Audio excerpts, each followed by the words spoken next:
Volume 3. Chapter 1. A very little quiet reflection was enough to satisfy Emma as to the nature of her agitation on hearing this news of Frank Churchill. She was soon convinced that it was not for herself she was feeling at all apprehensive or embarrassed, it was for him.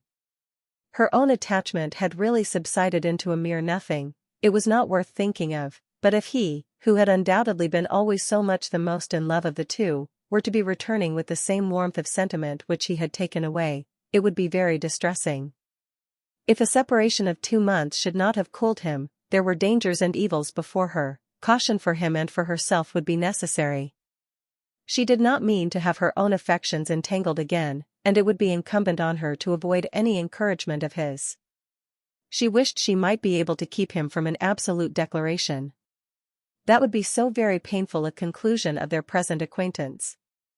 And yet, she could not help rather anticipating something decisive. She felt as if the spring would not pass without bringing a crisis, an event, a something to alter her present composed and tranquil state. It was not very long, though rather longer than Mr. Weston had foreseen, before she had the power of forming some opinion of Frank Churchill's feelings. The Anscombe family were not in town quite so soon as had been imagined, but he was at Highbury very soon afterwards. He rode down for a couple of hours, he could not yet do more, but as he came from Randalls immediately to Hartfield, she could then exercise all her quick observation, and speedily determine how he was influenced, and how she must act. They met with the utmost friendliness. There could be no doubt of his great pleasure in seeing her.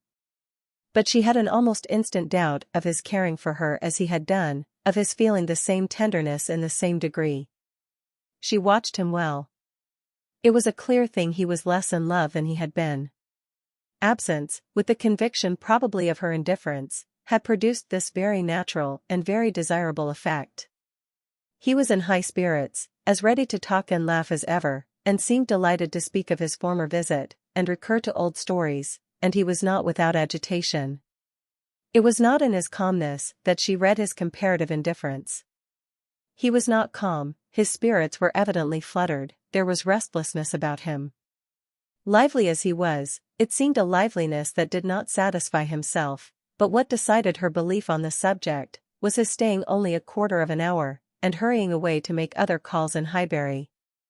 He had seen a group of old acquaintance in the street as he passed, he had not stopped, he would not stop for more than a word, but he had the vanity to think they would be disappointed if he did not call, and much as he wished to stay longer at Hartfield, he must hurry off. She had no doubt as to his being less in love, but neither his agitated spirits, nor his hurrying away, seemed like a perfect cure, and she was rather inclined to think it implied a dread of her returning power, and a discreet resolution of not trusting himself with her long. This was the only visit from Frank Churchill in the course of 10 days. He was often hoping, intending to come, but was always prevented. His aunt could not bear to have him leave her. Such was his own account at Randalls. If he were quite sincere, if he really tried to come, it was to be inferred that Mrs. Churchill's removal to London had been of no service to the wilful or nervous part of her disorder. That she was really ill was very certain, he had declared himself convinced of it, at Randalls. Though much might be fancy, he could not doubt, when he looked back, that she was in a weaker state of health than she had been half a year ago. He did not believe it to proceed from anything that care and medicine might not remove, or at least that she might not have many years of existence before her, but he could not be prevailed on, by all his father's doubts, to say that her complaints were merely imaginary, or that she was as strong as ever. It soon appeared that London was not the place for her. She could not endure its noise. Her nerves were under continual irritation and suffering, and by the 10 days' end, her nephew's letter to Randalls communicated a change of plan. They were going to remove immediately to Richmond. Mrs. Churchill had been recommended to the medical skill of an eminent person there, and had otherwise a fancy for the place. A ready-furnished house in a favourite spot was engaged, and much benefit expected from the change. Emma heard that Frank wrote in the highest spirits of this arrangement, and seemed most fully to appreciate the blessing of having 2 months before him of such near neighbourhood to many dear friends, for the house was taken for May and June. She was told that now he wrote with the greatest confidence of being often with them, almost as often as he could even wish. Emma saw how Mr. Weston understood these joyous prospects. He was considering her as the source of all the happiness they offered. She hoped it was not so. 2 months must bring it to the proof. Mr. Weston's own happiness was indisputable. He was quite delighted. It was the very circumstance he could have wished for. Now, it would be really having Frank in their neighborhood. What were 9 miles to a young man, an hour's ride? He would be always coming over. The difference in that respect of Richmond and London was enough to make the whole difference of seeing him always, and seeing him never. 16 miles, nay, 18, it must be full 18 to Manchester Street, was a serious obstacle.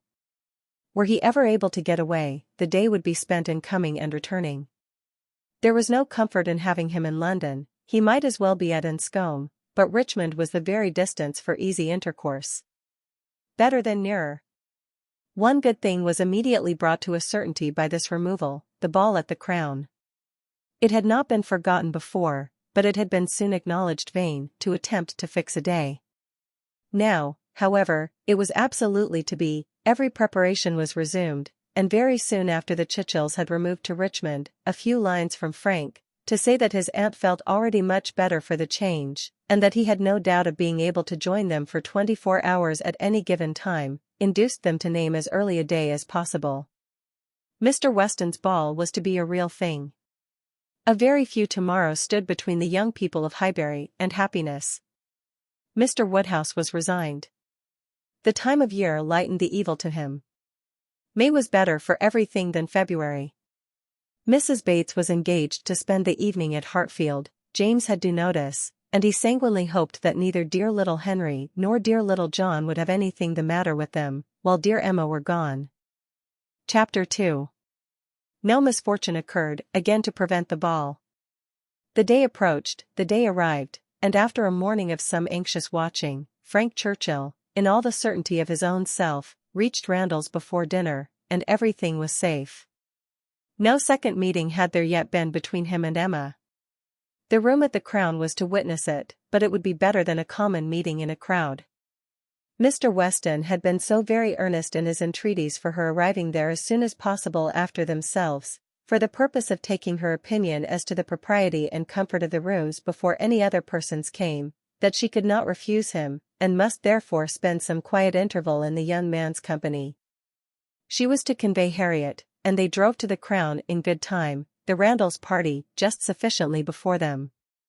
Frank Churchill seemed to have been on the watch, and though he did not say much, his eyes declared that he meant to have a delightful evening. They all walked about together, to see that everything was as it should be, and within a few minutes were joined by the contents of another carriage, which Emma could not hear the sound of at first, without great surprise. So unreasonably early, she was going to exclaim, but she presently found that it was a family of old friends who were coming, like herself, by particular desire, to help Mr. Weston's judgment, and they were so very closely followed by another carriage of cousins, who had been entreated to come early with the same distinguishing earnestness, on the same errand, that it seemed as if half the company might soon be collected together for the purpose of preparatory inspection. Emma perceived that her taste was not the only taste on which Mr. Weston depended, and felt that to be the favorite and intimate of a man who had so many intimates and confidants, was not the very first distinction in the scale of vanity. She liked his open manners, but a little less of open-heartedness would have made him a higher charactered. General benevolence, but not general friendship, made a man what he ought to be. She could fancy such a man. The whole party walked about, and looked, and praised again, and then, having nothing else to do, formed a sort of half-circle round the fire, to observe in their various modes, till other subjects were started, that, though a fire in the evening was still very pleasant. Emma found that it was not Mr. Weston's fault that the number of privy councillors was not yet larger. They had stopped at Mrs. Bates's door, to offer the use of their carriage, but the aunt and niece were to be brought by the Eltons. Frank was standing by her, but not steadily, there was a restlessness, which shewed a mind not at ease. He was looking about, he was going to the door, he was watching for the sound of other carriages, impatient to begin, or afraid of being always near her. Mrs. Elton was spoken of. "I think she must be here soon," said he. "I have a great curiosity to see Mrs. Elton, I have heard so much of her. It cannot be long, I think, before she comes." A carriage was heard. He was on the move immediately, but coming back, said, "I am forgetting that I am not acquainted with her. I have never seen either Mr. or Mrs. Elton. I have no business to put myself forward." Mr. and Mrs. Elton appeared, and all the smiles and the proprieties passed. "But Miss Bates and Miss Fairfax," said Mr. Weston, looking about. "We thought you were to bring them." The mistake had been slight. The carriage was sent for them now. Emma longed to know what Frank's first opinion of Mrs. Elton might be, how he was affected by the studied elegance of her dress, and her smiles of graciousness.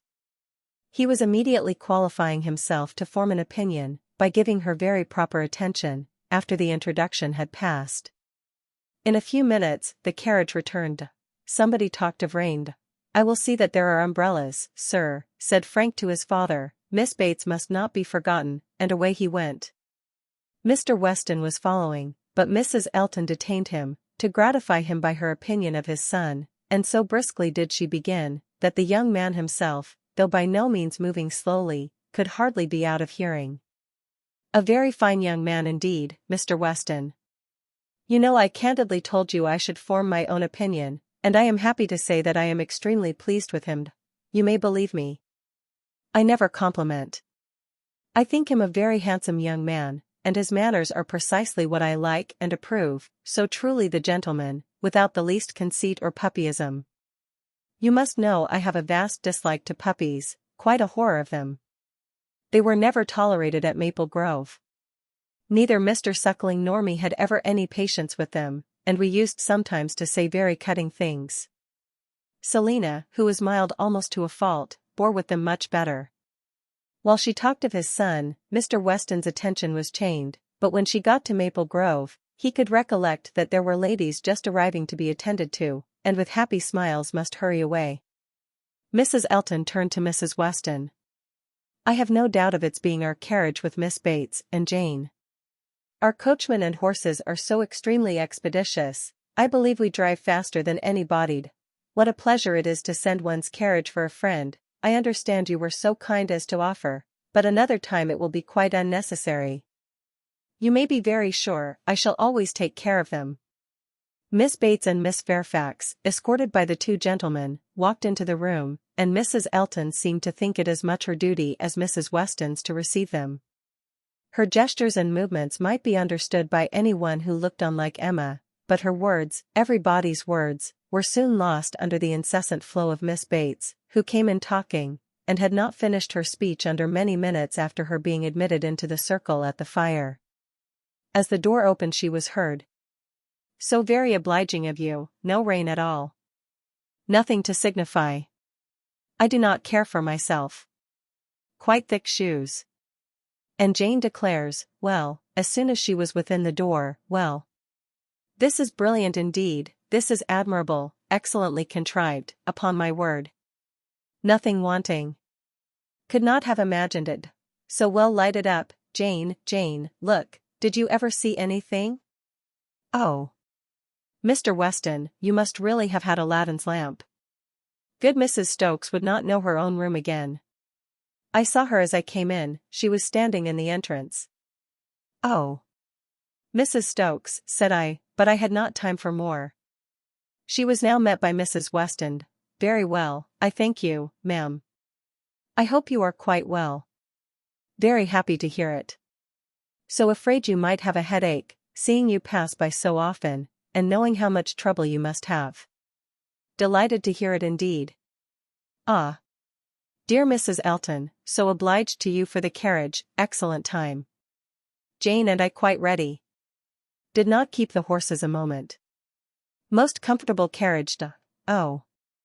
And I am sure our thanks are due to you, Mrs. Weston, on that score. Mrs. Elton had most kindly sent Jane a note, or we should have been. But two such offers in one day, never were such neighbors. I said to my mother, upon my word, ma'am. Thank you, my mother is remarkably well. Gone to Mr. Woodhouse's. I made her take her shawl, for the evenings are not warm, her large new shawl, Mrs. Dixon's wedding present. So kind of her to think of my mother. Bought at Weymouth, you know, Mr. Dixon's choice. There were 3 others, Jane says, which they hesitated about some time. Colonel Campbell rather preferred an olive. My dear Jane, are you sure you did not wet your feet? It was but a drop or 2, but I am so afraid, but Mr. Frank Churchill was so extremely, and there was a mat to step upon, I shall never forget his extreme politeness. Oh. Mr. Frank Churchill, I must tell you my mother's spectacles have never been in fault since, the rivet never came out again. My mother often talks of your good nature. Does not she, Jane? Do not we often talk of Mr. Frank Churchill? Ah. Here's Miss Woodhouse. Dear Miss Woodhouse, how do you do? Very well, I thank you, quite well. This is meeting quite in fairyland, such a transformation, must not compliment, I know, eyeing Emma most complacently, that would be rude, but upon my word, Miss Woodhouse, you do look, how do you like Jane's hair? You are adjudged. She did it all herself. Quite wonderful how she does her hair, no hairdresser from London I think could Ah. Dr. Hughes I declare, and Mrs. Hughes. Must go and speak to Dr. and Mrs. Hughes for a moment. How do you do? How do you do? Very well, I thank you. This is delightful, is not it? Where's dear Mr. Richard? Oh. There he is. Don't disturb him. Much better employed talking to the young ladies. How do you do, Mr. Richard? I saw you the other day as you rode through the town, Mrs. Otway, I protest, and good Mr. Otway, and Miss Otway and Miss Caroline. Such a host of friends, and Mr. George and Mr. Arthur, how do you do? How do you all do? Quite well, I am much obliged to you. Never bettered. Don't I hear another carriage? Who can this be? Very likely the worthy Coles. Upon my word, this is charming to be standing about among such friends. And such a noble fire, I am quite roasted. No coffee, I thank you, for me, never take coffeed. A little tea if you please, sir, by and by, no hurry, oh. Here it comes. Everything so good. Frank Churchill returned to his station by Emma, and as soon as Miss Bates was quiet, she found herself necessarily overhearing the discourse of Mrs. Elton and Miss Fairfax, who were standing a little way behind her. He was thoughtful. Whether he were overhearing too, she could not determine. After a good many compliments to Jane on her dress and look, compliments very quietly and properly taken, Mrs. Elton was evidently wanting to be complimented herself, and it was, how do you like my gown? How do you like my trimming? How has Wright done my hair? With many other relative questions, all answered with patient politeness. Mrs. Elton then said, nobody can think less of dress in general than I do, but upon such an occasion as this, when everybody's eyes are so much upon me, and in compliment to the Westons, who I have no doubt are giving this ball chiefly to do me honor, I would not wish to be inferior to others. And I see very few pearls in the room except mine. So Frank Churchill is a capital dancer, I understand. We shall see if our styles suit. A fine young man certainly is Frank Churchill. I like him very well. At this moment Frank began talking so vigorously, that Emma could not but imagine he had overheard his own praises, and did not want to hear more, and the voices of the ladies were drowned for a while, till another suspension brought Mrs. Elton's tones again distinctly forward. Mr. Elton had just joined them, and his wife was exclaiming, "Oh! You have found us out at last, have you, in our seclusion? I was this moment telling Jane, I thought you would begin to be impatient for tidings of us." "Jane?" repeated Frank Churchill, with a look of surprise and displeasure. "That is easy, but Miss Fairfax does not disapprove it, I suppose." "How do you like Mrs. Elton?" said Emma in a whisper. "Not at all." "You are ungrateful." "Ungrateful, what do you mean?" Then changing from a frown to a smile, "No, do not tell me, I do not want to know what you mean. Where is my father? When are we to begin dancing?" Emma could hardly understand him, he seemed in an odd humor. He walked off to find his father, but was quickly back again with both Mr. and Mrs. Weston. He had met with them in a little perplexity, which must be laid before Emma. It had just occurred to Mrs. Weston that Mrs. Elton must be asked to begin the ball, that she would expect it, which interfered with all their wishes of giving Emma that distinction. Emma heard the sad truth with fortitude. "And what are we to do for a proper partner for her?" said Mr. Weston. "She will think Frank ought to ask her." Frank turned instantly to Emma, to claim her former promise, and boasted himself an engaged man, which his father looked his most perfect approbation of, and it then appeared that Mrs. Weston was wanting him to dance with Mrs. Elton himself, and that their business was to help to persuade him into it, which was done pretty soon. Mr. Weston and Mrs. Elton led the way, Mr. Frank Churchill and Miss Woodhouse followed. Emma must submit to stand second to Mrs. Elton, though she had always considered the ball as peculiarly for her. It was almost enough to make her think of marrying. Mrs. Elton had undoubtedly the advantage, at this time, in vanity completely gratified, for though she had intended to begin with Frank Churchill, she could not lose by the change. Mr. Weston might be his son's superior. In spite of this little rub, however, Emma was smiling with enjoyment, delighted to see the respectable length of the set as it was forming, and to feel that she had so many hours of unusual festivity before her.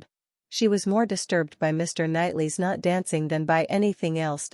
There he was, among the standers-by, where he ought not to be. He ought to be dancing, not classing himself with the husbands, and fathers, and whist-players, who were pretending to feel an interest in the dance till their rubbers were made up. So young as he looked, he could not have appeared to greater advantage perhaps anywhere, than where he had placed himself. His tall, firm, upright figure, among the bulky forms and stooping shoulders of the elderly men, was such as Emma felt must draw everybody's eyes, and, excepting her own partner, there was not one among the whole row of young men who could be compared with him. He moved a few steps nearer, and those few steps were enough to prove in how gentlemanlike a manner, with what natural grace, he must have danced, would he but take the trouble. Whenever she caught his eye, she forced him to smile, but in general he was looking grave. She wished he could love a ballroom better, and could like Frank Churchill better. He seemed often observing her. She must not flatter herself that he thought of her dancing, but if he were criticizing her behavior, she did not feel afraid. There was nothing like flirtation between her and her partner. They seemed more like cheerful, easy friends than lovers. That Frank Churchill thought less of her than he had done was indubitable. The ball proceeded pleasantly. The anxious cares, the incessant attentions of Mrs. Weston, were not thrown away. Everybody seemed happy, and the praise of being a delightful ball, which is seldom bestowed till after a ball has ceased to be, was repeatedly given in the very beginning of the existence of this. Of very important, very recordable events, it was not more productive than such meetings usually are. There was one, however, which Emma thought something of. The two last dances before supper were begun, and Harriet had no partner, the only young lady sitting down, and so equal had been hitherto the number of dancers, that how there could be any one disengaged was the wonder, but Emma's wonder lessened soon afterwards, on seeing Mr. Elton sauntering about. He would not ask Harriet to dance if it were possible to be avoided, she was sure he would not, and she was expecting him every moment to escape into the card-room. Escape, however, was not his plan. He came to the part of the room where the sitters-by were collected, spoke to some, and walked about in front of them, as if to shew his liberty, and his resolution of maintaining it. He did not omit being sometimes directly before Miss Smith, or speaking to those who were close to her. Emma saw it. She was not yet dancing, she was working her way up from the bottom, and had therefore leisure to look around, and by only turning her head a little she saw it all. When she was halfway up the set, the whole group were exactly behind her, and she would no longer allow her eyes to watch, but Mr. Elton was so near, that she heard every syllable of a dialogue which just then took place between him and Mrs. Weston, and she perceived that his wife, who was standing immediately above her, was not only listening also, but even encouraging him by significant glances. The kind-hearted, gentle Mrs. Weston had left her seat to join him and say, "Do not you dance?" Mr. Elton, to which his prompt reply was, "Most readily, Mrs. Weston, if you will dance with me." "Me, oh. No, I would get you a better partner than myself. I am no dancer." "If Mrs. Gilbert wishes to dance," said he, "I shall have great pleasure, I am sure, for, though beginning to feel myself rather an old married man, and that my dancing days are over, It would give me very great pleasure at any time to stand up with an old friend like Mrs. Gilbert. Mrs. Gilbert does not mean to dance, but there is a young lady disengaged whom I should be very glad to see dancing, Miss Smith. Miss Smith, oh, I had not observed. You are extremely obliging, and if I were not an old married man. But my dancing days are over, Mrs. Weston. You will excuse me. Anything else I should be most happy to do, at your command, but my dancing days are over. Mrs. Weston said no more, and Emma could imagine with what surprise and mortification she must be returning to her seat. This was Mr. Elton. The amiable, obliging, gentle Mr. Elton. She looked round for a moment. He had joined Mr. Knightley at a little distance, and was arranging himself for settled conversation, while smiles of high glee passed between him and his wife. She would not look again. Her heart was in a glow, and she feared her face might be as hot. In another moment a happier sight caught her, Mr. Knightley leading Harriet to the set. Never had she been more surprised, seldom more delighted, than at that instant. She was all pleasure and gratitude, both for Harriet and herself, and longed to be thanking him, and though too distant for speech, her countenance said much, as soon as she could catch his eye again. His dancing proved to be just what she had believed it, extremely good, and Harriet would have seemed almost too lucky, if it had not been for the cruel state of things before, and for the very complete enjoyment and very high sense of the distinction which her happy features announced. It was not thrown away on her, she bounded higher than ever, flew farther down the middle, and was in a continual course of smiles. Mr. Elton had retreated into the card-room, looking, Emma trusted, very foolish. She did not think he was quite so hardened as his wife, though growing very like her. She spoke some of her feelings, by observing audibly to her partner, "Knightley has taken pity on poor little Miss Smith, very good-natured, I declare." Supper was announced. The move began, and Miss Bates might be heard from that moment, without interruption, till her being seated at table and taking up her spoon. "Jane, Jane, my dear Jane, where are you? Here is your tippet. Mrs. Weston begs you to put on your tippet. She says she is afraid there will be draughts in the passage, though everything has been done, one door nailed up, quantities of matting, my dear Jane, indeed you must. Mr. Churchill, oh! You are too obliging. How will you put it on, so gratified? Excellent dancing indeed, yes, my dear, I ran home, as I said I should, to help grandmamma to bed, and got back again, and nobody missed me. I set off without saying a word, just as I told you.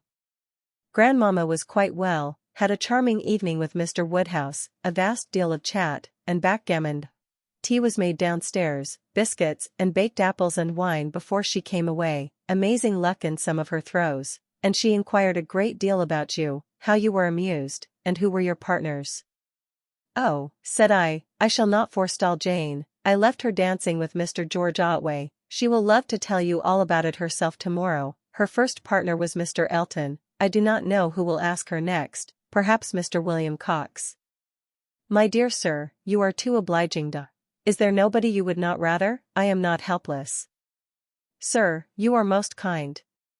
Upon my word, Jane on one arm, and me on the other. Stop, let us stand a little back. Mrs. Elton is going, dear Mrs. Elton, how elegant she looks, beautiful lace, now we all follow in her train. Quite the queen of the evening. Well, here we are at the passage. 2 steps, Jane, take care of the 2 steps. Oh. No, there is but 1. Well, I was persuaded there were 2. How very odd. I was convinced there were 2, and there is but 1. I never saw anything equal to the comfort and style, candles everywhere. I was telling you of your grandmamma, Jane, there was a little disappointment. The baked apples and biscuits, excellent in their way, you know, but there was a delicate fricassee of sweetbread and some asparagus brought in at first, and good Mr. Woodhouse, not thinking the asparagus quite boiled enough, sent it all out again. Now there is nothing grandmamma loves better than sweetbread and asparagus, so she was rather disappointed, but we agreed we would not speak of it to anybody, for fear of its getting round to dear Miss Woodhouse, who would be so very much concerned. Well, this is brilliant. I am all amazement. Could not have supposed anything, such elegance and profusion, I have seen nothing like it since. Well, where shall we sit? Where shall we sit? Anywhere, so that Jane is not in a draught. Where I sit is of no consequence. Oh. Do you recommend this side? Well, I am sure, Mr. Churchill, only it seems too good, but just as you please. What you direct in this house cannot be wrong. Dear Jane, how shall we ever recollect half the dishes for grandmamma? Soup too. Bless me. I should not be helped so soon, but it smells most excellent, and I cannot help beginning. Emma had no opportunity of speaking to Mr. Knightley till after supper, but, when they were all in the ballroom again, her eyes invited him irresistibly to come to her and be thanked. He was warm in his reprobation of Mr. Elton's conduct. It had been unpardonable rudeness, and Mrs. Elton's looks also received the due share of censure. They aimed at wounding more than Harriet, said he. Emma, why is it that they are your enemies? He looked, with smiling penetration, and, on receiving no answer, added, she ought not to be angry with you, I suspect, whatever he may be. To that surmise, you say nothing, of course, but confess, Emma, that you did want him to marry Harriet. I did, replied Emma, and they cannot forgive me. He shook his head, but there was a smile of indulgence with it, and he only said, I shall not scold you. I leave you to your own reflections. Can you trust me with such flatterers? Does my vain spirit ever tell me I am wrong? Not your vain spirit, but your serious spirit. If one leads you wrong, I am sure the other tells you of it. I do own myself to have been completely mistaken in Mr. Elton. There is a littleness about him which you discovered, and which I did not, and I was fully convinced of his being in love with Harriet. It was through a series of strange blunders. And, in return for your acknowledging so much, I will do you the justice to say, that you would have chosen for him better than he has chosen for himself. Harriet Smith has some first-rate qualities, which Mrs. Elton is totally without. An unpretending, single-minded, artless girl, infinitely to be preferred by any man of sense and taste to such a woman as Mrs. Elton. I found Harriet more conversable than I expected. Emma was extremely gratified. They were interrupted by the bustle of Mr. Weston calling on everybody to begin dancing again. Come Miss Woodhouse, Miss Otway, Miss Fairfax, what are you all doing? Come Emma, set your companions the example. Everybody is lazy. Everybody is asleep. I am ready, said Emma, whenever I am wanted. Whom are you going to dance with? Asked Mr. Knightley. She hesitated a moment, and then replied, with you, if you will ask me. Will you? Said he, offering his hand. Indeed I will. You have shown that you can dance, and you know we are not really so much brother and sister as to make it at all improper. Brother and sister? No, indeed. Chapter 3. This little explanation with Mr. Knightley gave Emma considerable pleasure. It was one of the agreeable recollections of the ball, which she walked about the lawn the next morning to enjoy. She was extremely glad that they had come to so good an understanding respecting the Eltons, and that their opinions of both husband and wife were so much alike, and his praise of Harriet, his concession in her favor, was peculiarly gratifying. The impertinence of the Eltons, which for a few minutes had threatened to ruin the rest of her evening, had been the occasion of some of its highest satisfactions, and she looked forward to another happy result, the cure of Harriet's infatuation. From Harriet's manner of speaking of the circumstance before they quitted the ballroom, she had strong hopes. It seemed as if her eyes were suddenly opened, and she were enabled to see that Mr. Elton was not the superior creature she had believed him. The fever was over, and Emma could harbor little fear of the pulse being quickened again by injurious courtesy. She depended on the evil feelings of the Eltons for supplying all the discipline of pointed neglect that could be farther requisite. Harriet rational, Frank Churchill not too much in love, and Mr. Knightley not wanting to quarrel with her, how very happy a summer must be before her. She was not to see Frank Churchill this morning. He had told her that he could not allow himself the pleasure of stopping at Hartfield, as he was to be at home by the middle of the day. She did not regret it. Having arranged all these matters, looked them through, and put them all to rights, she was just turning to the house with spirits freshened up for the demands of the two little boys, as well as of their grandpapa, when the great iron sweep gate opened, and two persons entered whom she had never less expected to see together, Frank Churchill, with Harriet leaning on his arm, actually Harriet. A moment sufficed to convince her that something extraordinary had happened. Harriet looked white and frightened, and he was trying to cheer her. The iron gates and the front door were not 20 yards asunder. They were all three soon in the hall, and Harriet immediately sinking into a chair fainted away.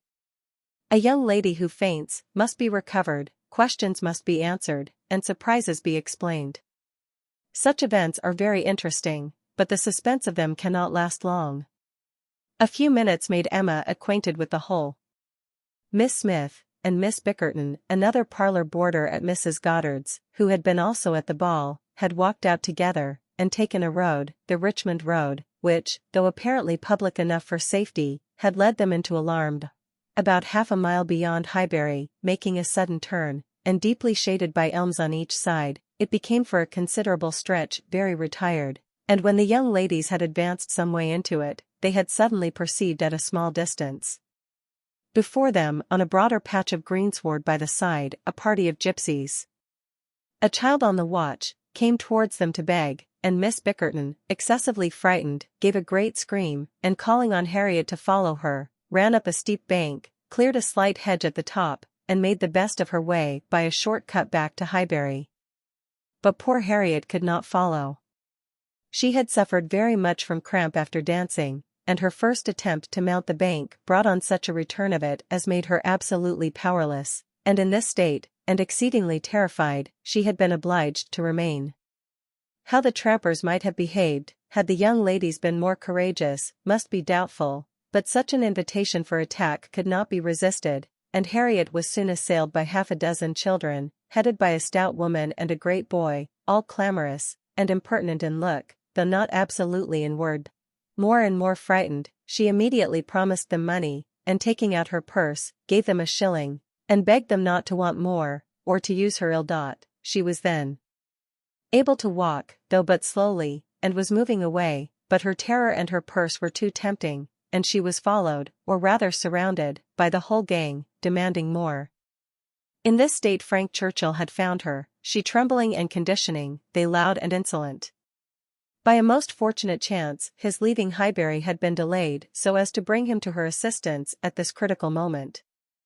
The pleasantness of the morning had induced him to walk forward, and leave his horses to meet him by another road, a mile or two beyond Highbury, and happening to have borrowed a pair of scissors the night before of Miss Bates, and to have forgotten to restore them, he had been obliged to stop at her door, and go in for a few minutes. He was therefore later than he had intended, and being on foot, was unseen by the whole party till almost close to them.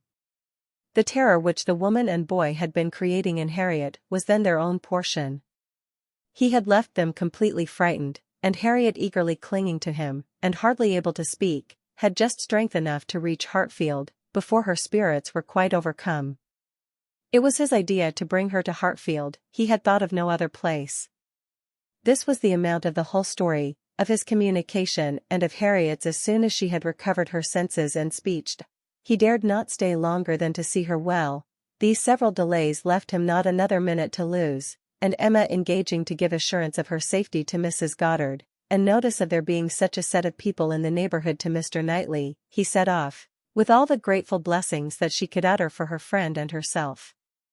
Such an adventure as this, a fine young man and a lovely young woman thrown together in such a way, could hardly fail of suggesting certain ideas to the coldest heart and the steadiest brain. So Emma thought, at least. Could a linguist, could a grammarian, could even a mathematician have seen what she did, have witnessed their appearance together, and heard their history of it, without feeling that circumstances had been at work to make them peculiarly interesting to each other, how much more must an imaginist, like herself, be on fire with speculation and foresight, especially with such a groundwork of anticipation as her mind had already made. It was a very extraordinary thing. Nothing of the sort had ever occurred before to any young ladies in the place, within her memory, no rencontre, no alarm of the kind, and now it had happened to the very person, and at the very hour, when the other very person was chancing to pass by to rescue her. It certainly was very extraordinary, and knowing, as she did, the favorable state of mind of each at this period, it struck her the more. He was wishing to get the better of his attachment to herself, she just recovering from her mania for Mr. Elton. It seemed as if everything united to promise the most interesting consequences. It was not possible that the occurrence should not be strongly recommending each to the other. In the few minutes' conversation which she had yet had with him, while Harriet had been partially insensible, he had spoken of her terror, her naivete, her fervor as she seized and clung to his arm, with a sensibility amused and delighted, and just at last, after Harriet's own account had been given, he had expressed his indignation at the abominable folly of Miss Bickerton in the warmest terms. Everything was to take its natural course, however, neither impelled nor assisted. She would not stir a step, nor drop a hint. No, she had had enough of interference. There could be no harm in a scheme, a mere passive scheme. It was no more than a wish. Beyond it, she would on no account proceed. Emma's first resolution was to keep her father from the knowledge of what had passed, aware of the anxiety and alarm it would occasion, but she soon felt that concealment must be impossible. Within half an hour it was known all over Highbury. It was the very event to engage those who talk most, the young and the low, and all the youth and servants in the place were soon in the happiness of frightful news. The last night's ball seemed lost in the gypsies.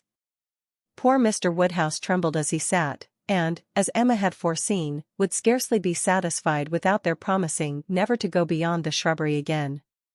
It was some comfort to him that many inquiries after himself and Miss Woodhouse, for his neighbours knew that he loved to be inquired after, as well as Miss Smith, were coming in during the rest of the day, and he had the pleasure of returning for answer, that they were all very indifferent, which, though not exactly true, for she was perfectly well, and Harriet not much otherwise, Emma would not interfere with.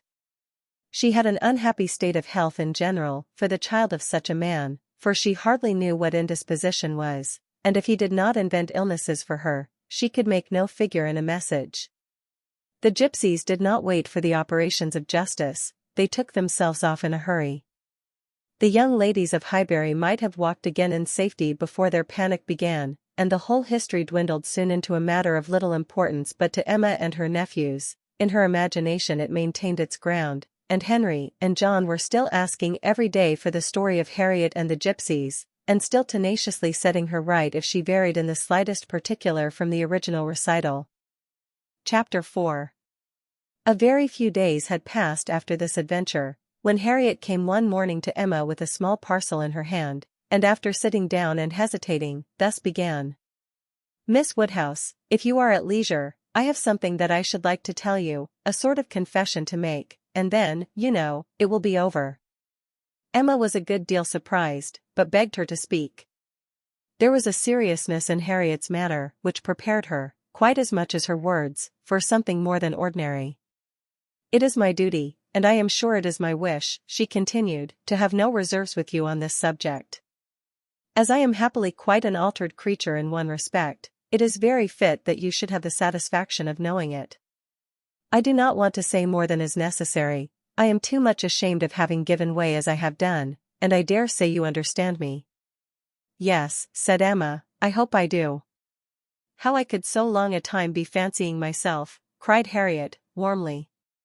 It seems like madness. I can see nothing at all extraordinary in him now. I do not care whether I meet him or not, except that of the two I had rather not see him, and indeed I would go any distance round to avoid him, but I do not envy his wife in the least, I neither admire her nor envy her, as I have done. She is very charming, I dare say, and all that, but I think her very ill-tempered and disagreeable. I shall never forget her look the other night. However, I assure you, Miss Woodhouse, I wish her no evil. No, let them be ever so happy together, it will not give me another moment's pang, and to convince you that I have been speaking truth, I am now going to destroy what I ought to have destroyed long ago, what I ought never to have kept. I know that very well, blushing as she spoke. However, now I will destroy it all, and it is my particular wish to do it in your presence, that you may see how rational I am grown. Cannot you guess what this parcel holds? Said she, with a conscious look. Not the least in the world. Did he ever give you anything? No, I cannot call them gifts, but they are things that I have valued very much. She held the parcel towards her, and Emma read the words most precious treasures on the top. Her curiosity was greatly excited. Harriet unfolded the parcel, and she looked on with impatience. Within abundance of silver paper was a pretty little Tunbridge-ware box, which Harriet opened. It was well lined with the softest cotton, but, excepting the cotton, Emma saw only a small piece of court plaister. "Now," said Harriet, "you must recollect." "No, indeed I do not." "Dear me. I should not have thought it possible you could forget what passed in this very room about court plaister, one of the very last times we ever met in it. It was but a very few days before I had my sore throat, just before Mr. and Mrs. John Knightley came, I think the very evening. Do not you remember his cutting his finger with your new penknife, and your recommending court plaister? But, as you had none about you, and knew I had, you desired me to supply him, and so I took mine out and cut him a piece, but it was a great deal too large, and he cut it smaller, and kept playing some time with what was left, before he gave it back to me. And so then, in my nonsense, I could not help making a treasure of it, so I put it by never to be used, and looked at it now and then as a great treat." "My dearest Harriet," cried Emma, putting her hand before her face, and jumping up, "you make me more ashamed of myself than I can bear." "Remember it?" I remember it all now, all, except your saving this relic. I knew nothing of that till this moment, but the cutting the finger, and my recommending court plaister, and saying I had none about me. Oh, my sins, and I had plenty all the while in my pocket, one of my senseless tricks. I deserve to be under a continual blush all the rest of my life. Well, sitting down again, go on, what else? And had you really some at hand yourself? I am sure I never suspected it, you did it so naturally. And so you actually put this piece of court plaister by for his sake, said Emma, recovering from her state of shame and feeling divided between wonder and amusement. And secretly she added to herself, Lord bless me! When should I ever have thought of putting by in cotton a piece of court plaister that Frank Churchill had been pulling about? I never was equal to this. Here, resumed Harriet, turning to her box again, here is something still more valuable, I mean that has been more valuable, because this is what did really once belong to him, which the court plaister never did. Emma was quite eager to see this superior treasure. It was the end of an old pencil, the part without any lead. This was really his, said Harriet. Do not you remember one morning? No, I dare say you do not. But one morning, I forget exactly the day, but perhaps it was the Tuesday or Wednesday before that evening, he wanted to make a memorandum in his pocketbook. It was about spruce beer. Mr. Knightley had been telling him something about brewing spruce beer, and he wanted to put it down, but when he took out his pencil, there was so little lead that he soon cut it all away, and it would not do, so you lent him another, and this was left upon the table as good for nothing. But I kept my eye on it, and, as soon as I dared, caught it up, and never parted with it again from that moment. I do remember it, cried Emma, I perfectly remember it. Talking about spruce beard. Oh. Yes, Mr. Knightley and I both saying we liked it, and Mr. Elton seeming resolved to learn to like it too. I perfectly remember it. Stop, Mr. Knightley was standing just here, was not he? I have an idea he was standing just here. Ah. I do not know. I cannot recollect. It is very odd, but I cannot recollect. Mr. Elton was sitting here, I remember, much about where I am now. Well, go on. Oh. That's all. I have nothing more to shew you, or to say, except that I am now going to throw them both behind the fire, and I wish you to see me do it. My poor dear Harriet. And have you actually found happiness in treasuring up these things? Yes, simpleton as I was, but I am quite ashamed of it now, and wish I could forget as easily as I can burn them. It was very wrong of me, you know, to keep any remembrances, after he was married. I knew it was, but had not resolution enough to part with them. But, Harriet, is it necessary to burn the court plaister? I have not a word to say for the bit of old pencil, but the court plaister might be useful. I shall be happier to burn it, replied Harriet. It has a disagreeable look to me. I must get rid of everything. There it goes, and there is an end, thank heaven. Of Mr. Elton. And when, thought Emma, will there be a beginning of Mr. Churchill? She had soon afterwards reason to believe that the beginning was already made, and could not but hope that the gypsy, though she had told no fortune, might be proved to have made Harriet's. About a fortnight after the alarm, they came to a sufficient explanation, and quite undesignedly. Emma was not thinking of it at the moment, which made the information she received more valuable. She merely said, in the course of some trivial chat, "Well, Harriet, whenever you marry I would advise you to do so," and thought no more of it, till after a minute's silence she heard Harriet say in a very serious tone, "I shall never marry." Emma then looked up, and immediately saw how it was, and after a moment's debate, as to whether it should pass unnoticed or not, replied, "Never marry, this is a new resolution. It is one that I shall never change, however." After another short hesitation, "I hope it does not proceed from, I hope it is not in compliment to Mr. Elton?" "Mr. Elton indeed," cried Harriet indignantly. "Oh. No," and Emma could just catch the words, "so superior to Mr. Elton." She then took a longer time for consideration. Should she proceed no farther, should she let it pass, and seem to suspect nothing? Perhaps Harriet might think her cold or angry if she did, or perhaps if she were totally silent, it might only drive Harriet into asking her to hear too much, and against anything like such an unreserve as had been, such an open and frequent discussion of hopes and chances, she was perfectly resolved. She believed it would be wiser for her to say and know at once, all that she meant to say and know. Plain dealing was always best. She had previously determined how far she would proceed, on any application of the sort, and it would be safer for both, to have the judicious law of her own brain laid down with speed. She was decided, and thus spoke. "Harriet, I will not affect to be in doubt of your meaning. Your resolution, or rather your expectation of never marrying, results from an idea that the person whom you might prefer, would be too greatly your superior in situation to think of you. Is not it so?" "Oh, Miss Woodhouse, believe me, I have not the presumption to suppose, indeed I am not so mad. But it is a pleasure to me to admire him at a distance, and to think of his infinite superiority to all the rest of the world, with the gratitude, wonder, and veneration, which are so proper, in me especially. I am not at all surprised at you, Harriet. The service he rendered you was enough to warm your heart." "Service? Oh. It was such an inexpressible obligation, the very recollection of it, and all that I felt at the time, when I saw him coming, his noble look, and my wretchedness before. Such a change! In one moment, such a change! From perfect misery to perfect happiness.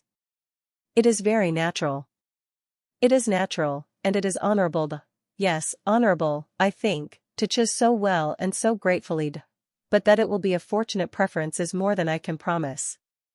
I do not advise you to give way to it, Harriet. I do not by any means engage for its being returned. Consider what you are about. Perhaps it will be wisest in you to check your feelings while you can. At any rate, do not let them carry you far, unless you are persuaded of his liking you. Be observant of him. Let his behavior be the guide of your sensations. I give you this caution now, because I shall never speak to you again on the subject. I am determined against all interference. Henceforward I know nothing of the matter. Let no name ever pass our lips. We were very wrong before, we will be cautious now. He is your superior, no doubt, and there do seem objections and obstacles of a very serious nature, but yet, Harriet, more wonderful things have taken place, there have been matches of greater disparity. But take care of yourself. I would not have you too sanguine, though, however it may end, be assured your raising your thoughts to him, is a mark of good taste which I shall always know how to value." Harriet kissed her hand in silent and submissive gratitude. Emma was very decided in thinking such an attachment no bad thing for her friend. Its tendency would be to raise and refine her mind, and it must be saving her from the danger of degradation. Chapter 5. In this state of schemes, and hopes, and connivance, June opened upon Hartfield. To Highbury in general it brought no material change.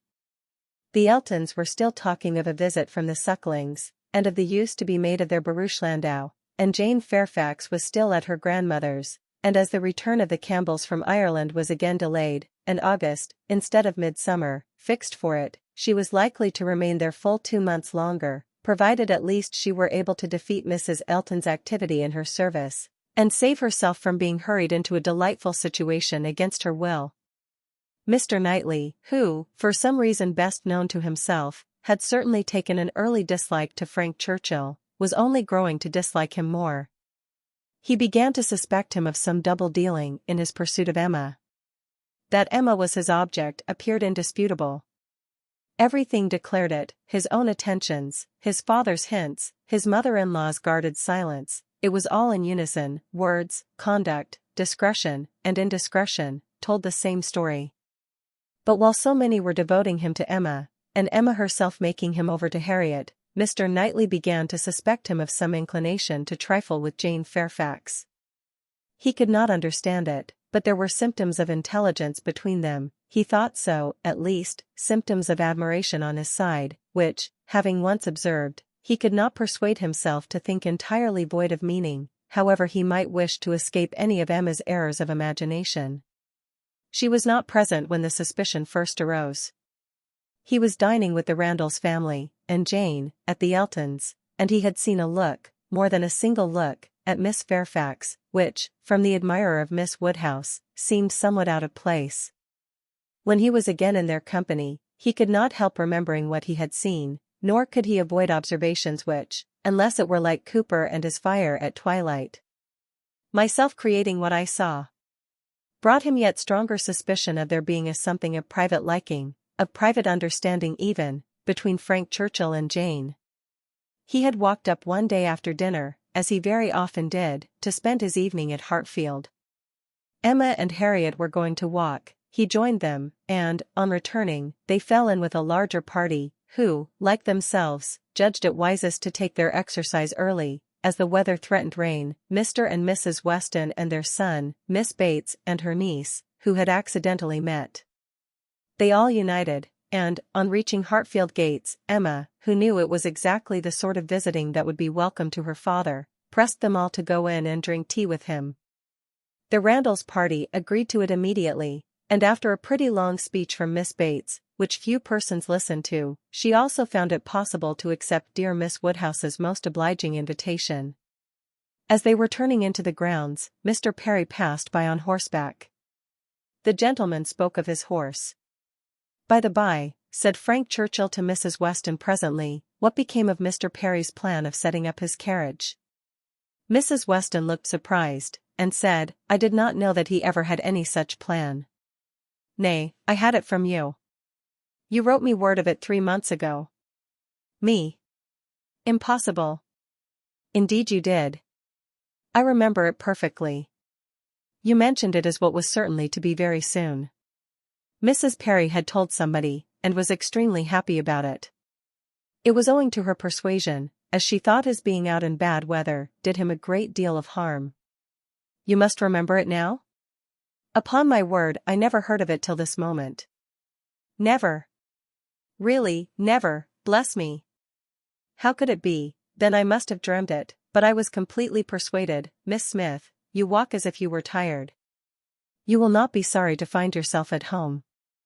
"What is this? What is this?" cried Mr. Weston, "about Perry and a carriage? Is Perry going to set up his carriage, Frank?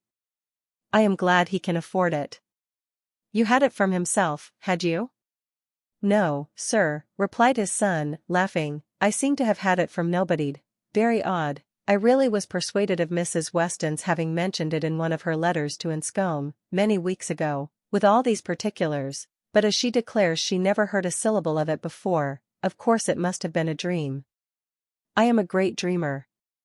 I dream of everybody at Highbury when I am away, and when I have gone through my particular friends, then I begin dreaming of Mr. and Mrs. Perry." "It is odd though," observed his father, "that you should have had such a regular connected dream about people whom it was not very likely you should be thinking of at Enscombe. Perry setting up his carriage, and his wife's persuading him to it, out of care for his health, just what will happen, I have no doubt, some time or other, only a little premature. What an air of probability sometimes runs through a dream! And at others, what a heap of absurdities it is. Well, Frank, your dream certainly shews that Highbury is in your thoughts when you are absent. Emma, you are a great dreamer, I think? Emma was out of hearing. She had hurried on before her guests to prepare her father for their appearance, and was beyond the reach of Mr. Weston's hint.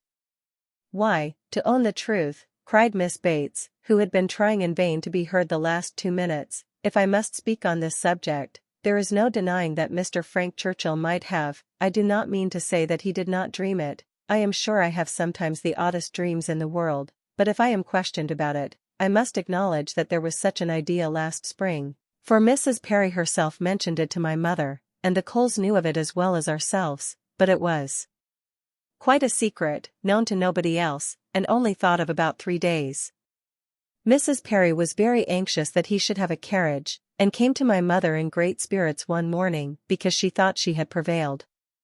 Jane, don't you remember Grandmamma's telling us of it when we got home? I forget where we had been walking to, very likely to Randall's. Yes, I think it was to Randall's.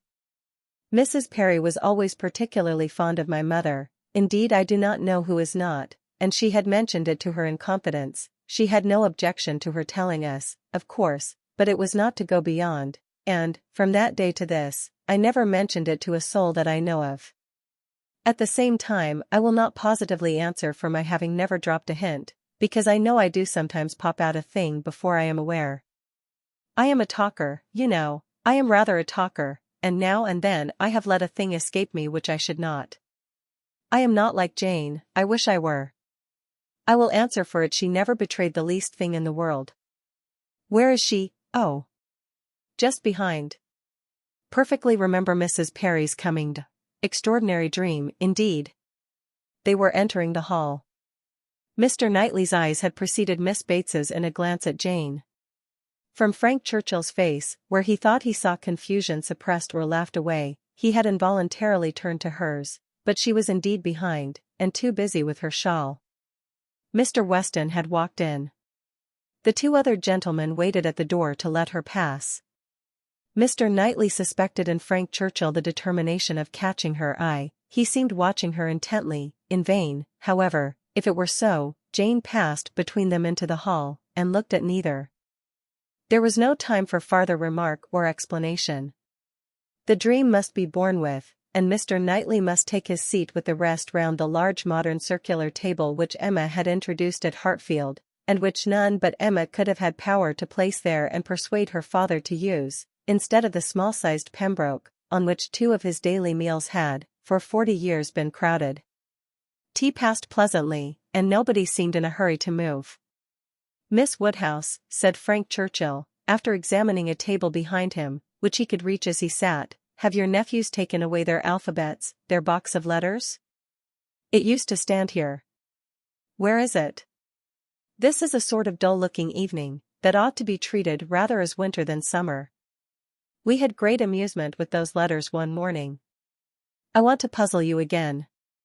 Emma was pleased with the thought, and producing the box, the table was quickly scattered over with alphabets, which no one seemed so much disposed to employ as their 2 selves.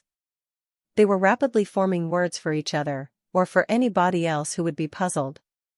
The quietness of the game made it particularly eligible for Mr. Woodhouse, who had often been distressed by the more animated sort, which Mr. Weston had occasionally introduced, and who now sat happily occupied in lamenting, with tender melancholy, over the departure of the poor little boys, or in fondly pointing out, as he took up any stray letter near him, how beautifully Emma had written it. Frank Churchill placed a word before Miss Fairfax. She gave a slight glance round the table, and applied herself to it. Frank was next to Emma, Jane opposite to them, and Mr. Knightley so placed as to see them all, and it was his object to see as much as he could, with as little apparent observation. The word was discovered, and with a faint smile pushed away. If meant to be immediately mixed with the others, and buried from sight, she should have looked on the table instead of looking just across, for it was not mixed, and Harriet, eager after every fresh word, and finding out none, directly took it up, and fell to work. She was sitting by Mr. Knightley, and turned to him for help. The word was blunder, and as Harriet exultingly proclaimed it, there was a blush on Jane's cheek which gave it a meaning not otherwise ostensible. Mr. Knightley connected it with the dream, but how it could all be, was beyond his comprehension. How the delicacy, the discretion of his favorite, could have been so lain asleep. He feared there must be some decided involvement. Disingenuousness and double-dealing seemed to meet him at every turn. These letters were but the vehicle for gallantry and trick. It was a child's play, chosen to conceal a deeper game on Frank Churchill's part. With great indignation did he continue to observe him, with great alarm and distrust, to observe also his two blinded companions. He saw a short word prepared for Emma, and given to her with a look sly and demure. He saw that Emma had soon made it out, and found it highly entertaining, though it was something which she judged it proper to appear to censure, for she said, "Nonsense! For shame!" He heard Frank Churchill next say, with a glance towards Jane, "I will give it to her, shall I?" And as clearly heard Emma opposing it with eager laughing warmth. "No, no, you must not, you shall not, indeed." It was done however. This gallant young man, who seemed to love without feeling, and to recommend himself without complaisance, directly handed over the word to Miss Fairfax, and with a particular degree of sedate civility entreated her to study it. Mr. Knightley's excessive curiosity to know what this word might be, made him seize every possible moment for darting his eye towards it, and it was not long before he saw it to be Dixon. Jane Fairfax's perception seemed to accompany his, her comprehension was certainly more equal to the covert meaning, the superior intelligence, of those 5 letters so arranged.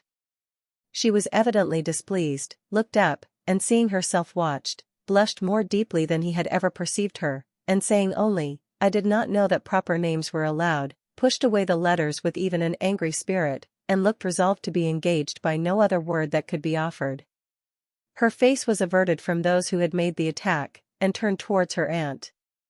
"Aye, very true, my dear," cried the latter, though Jane had not spoken a word, "I was just going to say the same thing. It is time for us to be going indeed. The evening is closing in, and grandmamma will be looking for us." "My dear sir, you are too obliging. We really must wish you good night." Jane's alertness in moving, proved her as ready as her aunt had preconceived. She was immediately up, and wanting to quit the table, but so many were also moving, that she could not get away, and Mr. Knightley thought he saw another collection of letters anxiously pushed towards her, and resolutely swept away by her unexamined. She was afterwards looking for her shawl, Frank Churchill was looking also, it was growing dusk, and the room was in confusion, and how they parted, Mr. Knightley could not tell. He remained at Hartfield after all the rest, his thoughts full of what he had seen, so full, that when the candles came to assist his observations, he must, yes, he certainly must, as a friend, an anxious friend, give Emma some hint, ask her some question. He could not see her in a situation of such danger, without trying to preserve her. It was his duty. "Pray, Emma," said he, "may I ask in what lay the great amusement, the poignant sting of the last word given to you and Miss Fairfax? I saw the word, and am curious to know how it could be so very entertaining to the one, and so very distressing to the other." Emma was extremely confused. She could not endure to give him the true explanation, for though her suspicions were by no means removed, she was really ashamed of having ever imparted them. "Oh," she cried in evident embarrassment, "it all meant nothing, a mere joke among ourselves." "The joke," he replied gravely, "seemed confined to you and Mr. Churchill." He had hoped she would speak again, but she did not. She would rather busy herself about anything than speak. He sat a little while in doubt. A variety of evils crossed his mind. Interference, fruitless interference. Emma's confusion, and the acknowledged intimacy, seemed to declare her affection engaged. Yet he would speak. He owed it to her, to risk anything that might be involved in an unwelcome interference, rather than her welfare, to encounter anything, rather than the remembrance of neglect in such a cause. "My dear Emma," said he at last, with earnest kindness, "do you think you perfectly understand the degree of acquaintance between the gentleman and lady we have been speaking of? Between Mr. Frank Churchill and Miss Fairfax?" "Oh, yes, perfectly. Why do you make a doubt of it? Have you never at any time had reason to think that he admired her, or that she admired him?" "Never, never," she cried with a most open eagerness, "never, for the 20th part of a moment, did such an idea occur to me? And how could it possibly come into your head? I have lately imagined that I saw symptoms of attachment between them, certain expressive looks, which I did not believe meant to be public. Oh. You amuse me excessively. I am delighted to find that you can vouchsafe to let your imagination wander, but it will not do. Very sorry to check you in your first essay, but indeed it will not do.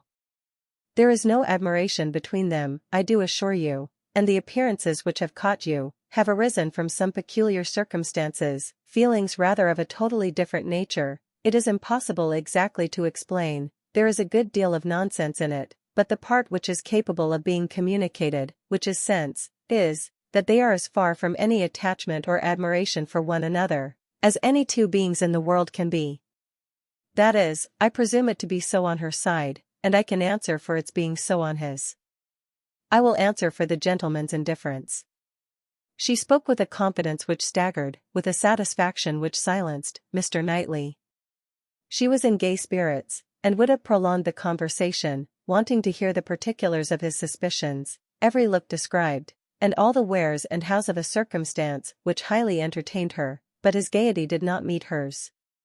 He found he could not be useful, and his feelings were too much irritated for talking.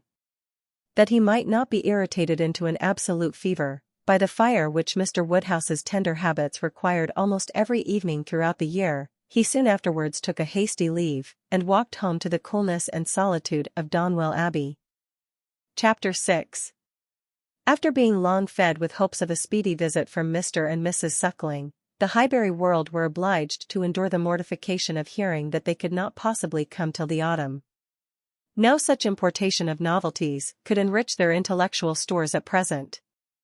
In the daily interchange of news, they must be again restricted to the other topics with which for a while the Sucklings' coming had been united, such as the last accounts of Mrs. Churchill, whose health seemed every day to supply a different report, and the situation of Mrs. Weston, whose happiness it was to be hoped might eventually be as much increased by the arrival of a child, as that of all her neighbors was by the approach of it. Mrs. Elton was very much disappointed. It was the delay of a great deal of pleasure and parade.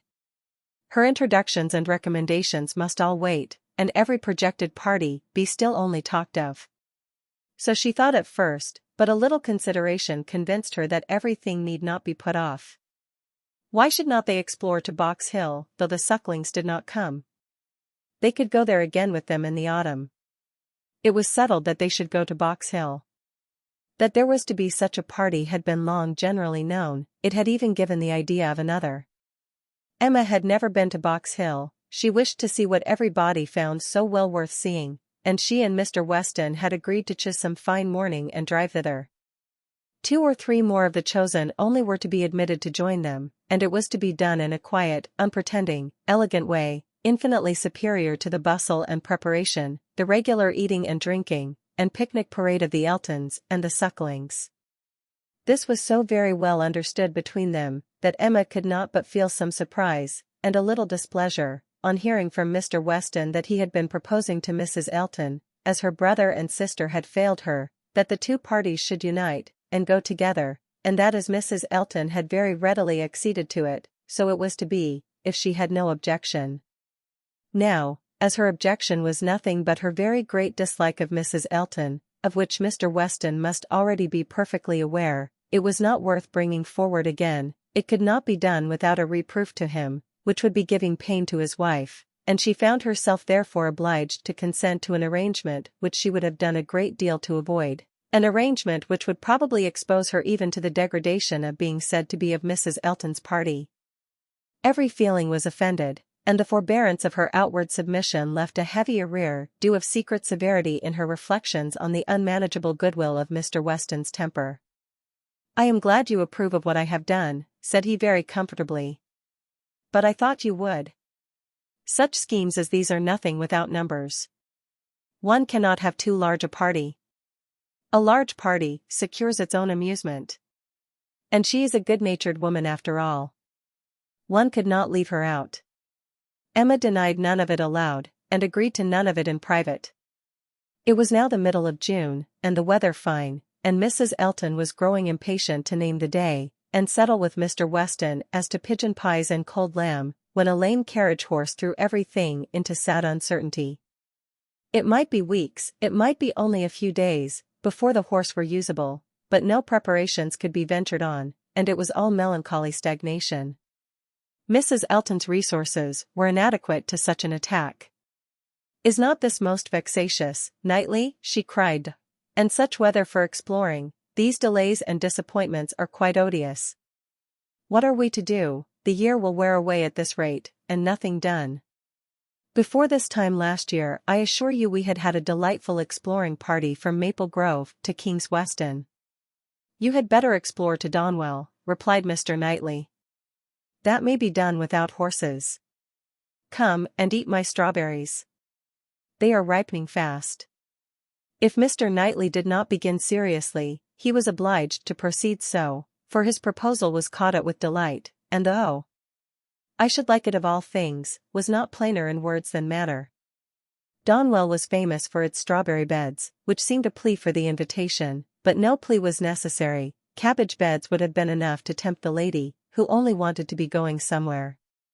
She promised him again and again to come, much oftener than he doubted, and was extremely gratified by such a proof of intimacy, such a distinguishing compliment as she chose to consider it. "You may depend upon me," said she. "I certainly will come. Name your day, and I will come. You will allow me to bring Jane Fairfax?" "I cannot name a day," said he, "till I have spoken to some others whom I would wish to meet you." "Oh, leave all that to me. Only give me a carte blanche. I am Lady Patroness, you know. It is my party. I will bring friends with me." "I hope you will bring Elton," said he, "but I will not trouble you to give any other invitations." "Oh, now you are looking very sly. But consider, you need not be afraid of delegating power to me. I am no young lady on her preferment. Married women, you know, may be safely authorized. It is my party. Leave it all to me. I will invite your guests." "No," he calmly replied, "there is but one married woman in the world whom I can ever allow to invite what guests she pleases to Donwell, and that one is—" "Mrs. Weston, I suppose," interrupted Mrs. Elton, rather mortified. "No, Mrs. Knightley, until she is in being, I will manage such matters myself." "Ah!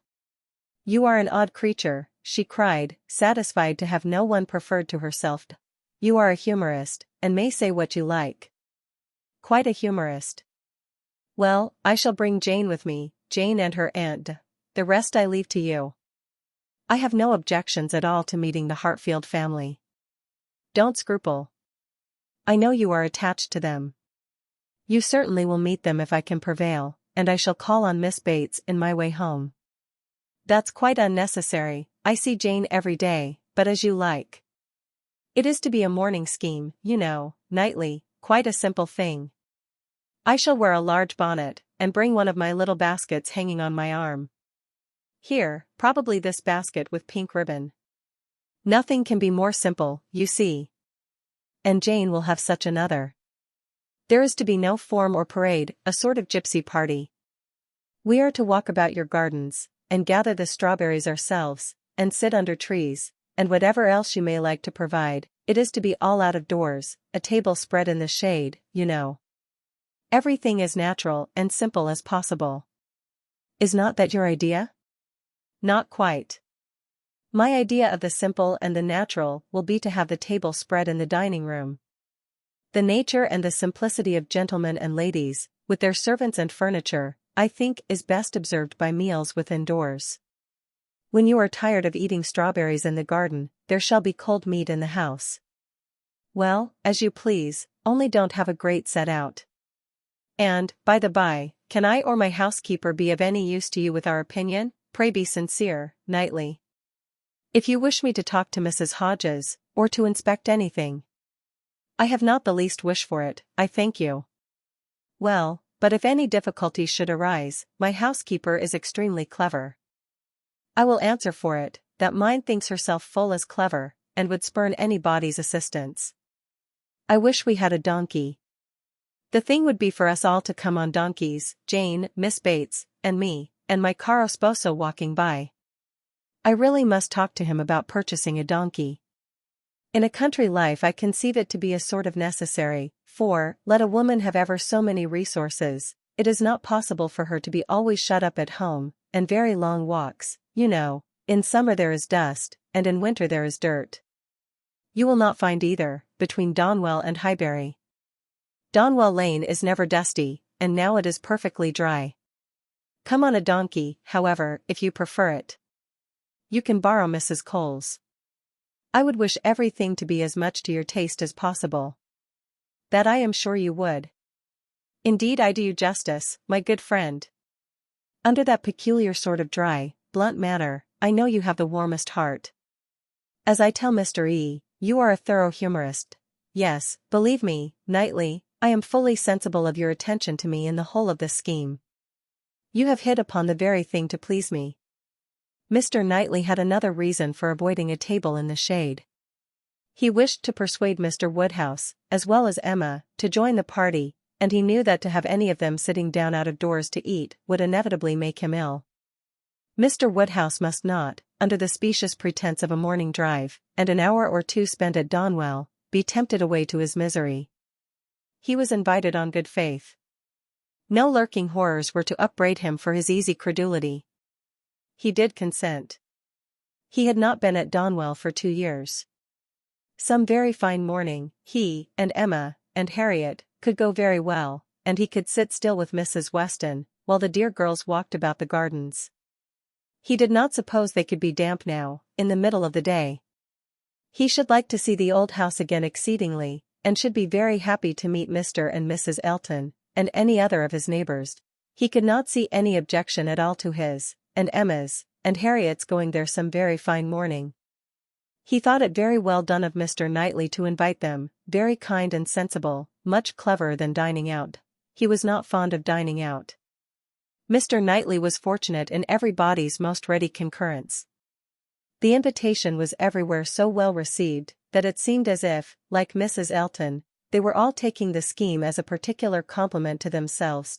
Emma and Harriet professed very high expectations of pleasure from it, and Mr. Weston, unasked, promised to get Frank over to join them, if possible, a proof of approbation and gratitude which could have been dispensed with. Mr. Knightley was then obliged to say that he should be glad to see him, and Mr. Weston engaged to lose no time in writing, and spare no arguments to induce him to come. In the meanwhile, the lame horse recovered so fast, that the party to Box Hill was again under happy consideration, and at last Donwell was settled for one day, and Box Hill for the next, the weather appearing exactly right. Under a bright midday sun, at almost midsummer, Mr. Woodhouse was safely conveyed in his carriage, with one window down, to partake of this al fresco party, and in one of the most comfortable rooms in the Abbey, especially prepared for him by a fire all the morning, he was happily placed, quite at his ease, ready to talk with pleasure of what had been achieved, and advise everybody to come and sit down, and not to heat themselves. Mrs. Weston, who seemed to have walked there on purpose to be tired, and sit all the time with him, remained, when all the others were invited or persuaded out, his patient listener and sympathizer.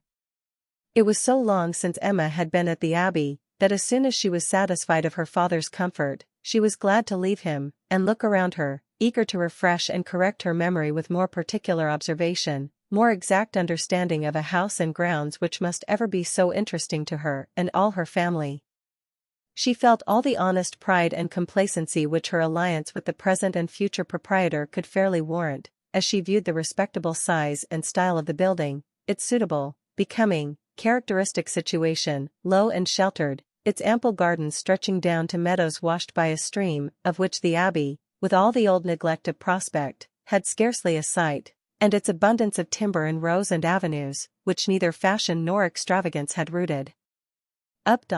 The house was larger than Hartfield, and totally unlike it, covering a good deal of ground, rambling and irregular, with many comfortable, and 1 or 2 handsome rooms.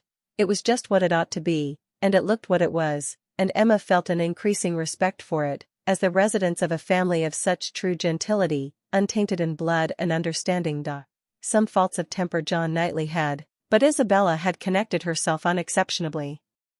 She had given them neither men, nor names, nor places, that could raise a blush. These were pleasant feelings, and she walked about and indulged them till it was necessary to do as the others did, and collect round the strawberry beds. The whole party were assembled, excepting Frank Churchill, who was expected every moment from Richmond, and Mrs. Elton, in all her apparatus of happiness, her large bonnet and her basket, was very ready to lead the way in gathering, accepting, or talking, strawberries, and only strawberries could now be thought or spoken of. The best fruit in England, everybody's favourite, always wholesome. These the finest beds and finest sorts. Delightful to gather for one's self, the only way of really enjoying them. Morning decidedly the best time, never tired, every sort good, hautboy infinitely superior, no comparison, the others hardly eatable, hautboys very scarce, chili preferred, whitewood finest flavour of all, price of strawberries in London, abundance about Bristol, Maple Grove, cultivation, beds when to be renewed, gardeners thinking exactly different, no general rule, gardeners never to be put out of their way, delicious fruit, only too rich to be eaten much of, inferior to cherries, currants more refreshing, only objection to gathering strawberries the stooping, glaring sun, tired to death, could bear it no longer, must go and sit in the shade. Such, for half an hour, was the conversation, interrupted only once by Mrs. Weston, who came out, in her solicitude after her son-in-law, to inquire if he were come, and she was a little uneasy. She had some fears of his horse. Seats tolerably in the shade were found, and now Emma was obliged to overhear what Mrs. Elton and Jane Fairfax were talking of. A situation, a most desirable situation, was in question. Mrs. Elton had received notice of it that morning, and was in raptures. It was not with Mrs. Suckling, it was not with Mrs. Bragg, but in felicity and splendour it fell short only of them. It was with a cousin of Mrs. Bragg, an acquaintance of Mrs. Suckling, a lady known at Maple Grove. Delightful, charming, superior, first circles, spheres, lines, ranks, everything, and Mrs. Elton was wild to have the offer closed with immediately. On her side, all was warmth, energy, and triumph, and she positively refused to take her friend's negative, though Miss Fairfax continued to assure her that she would not at present engage in anything, repeating the same motives which she had been heard to urge before. Still Mrs. Elton insisted on being authorized to write an acquiescence by the morrow's post. How Jane could bear it at all, was astonishing to Emma. She did look vexed, she did speak pointedly, and at last, with a decision of action unusual to her, proposed a removal. Should not they walk? Would not Mr. Knightley shew them the gardens, all the gardens? She wished to see the whole extent. The pertinacity of her friend seemed more than she could bear. It was hot, and after walking some time over the gardens in a scattered, dispersed way, scarcely any three together, they insensibly followed one another to the delicious shade of a broad short avenue of limes, which stretching beyond the garden at an equal distance from the river, seemed the finish of the pleasure grounds. It led to nothing but a view at the end over a low stone wall with high pillars, which seemed intended, in their erection, to give the appearance of an approach to the house, which never had been there. Disputable, however, as might be the taste of such a termination, it was in itself a charming walk, and the view which closed it extremely pretty. The considerable slope, at nearly the foot of which the abbey stood, gradually acquired a steeper form beyond its grounds, and at half a mile distant was a bank of considerable abruptness and grandeur, well clothed with wood, and at the bottom of this bank, favourably placed and sheltered, rose the Abbey Mill farm, with meadows in front, and the river making a close and handsome curve around it. It was a sweet view, sweet to the eye and the mind. English verdure, English culture, English comfort, seen under a sun bright, without being oppressive. In this walk Emma and Mr. Weston found all the others assembled, and towards this view she immediately perceived Mr. Knightley and Harriet distinct from the rest, quietly leading the way. Mr. Knightley and Harriet, it was an odd tête-à-tête, but she was glad to see it. There had been a time when he would have scorned her as a companion, and turned from her with little ceremony. Now they seemed in pleasant conversation. There had been a time also when Emma would have been sorry to see Harriet in a spot so favourable for the Abbey Mill farm, but now she feared it not. It might be safely viewed with all its appendages of prosperity and beauty, its rich pastures, spreading flocks, orchard in blossom, and light column of smoke ascending. She joined them at the wall, and found them more engaged in talking than in looking around.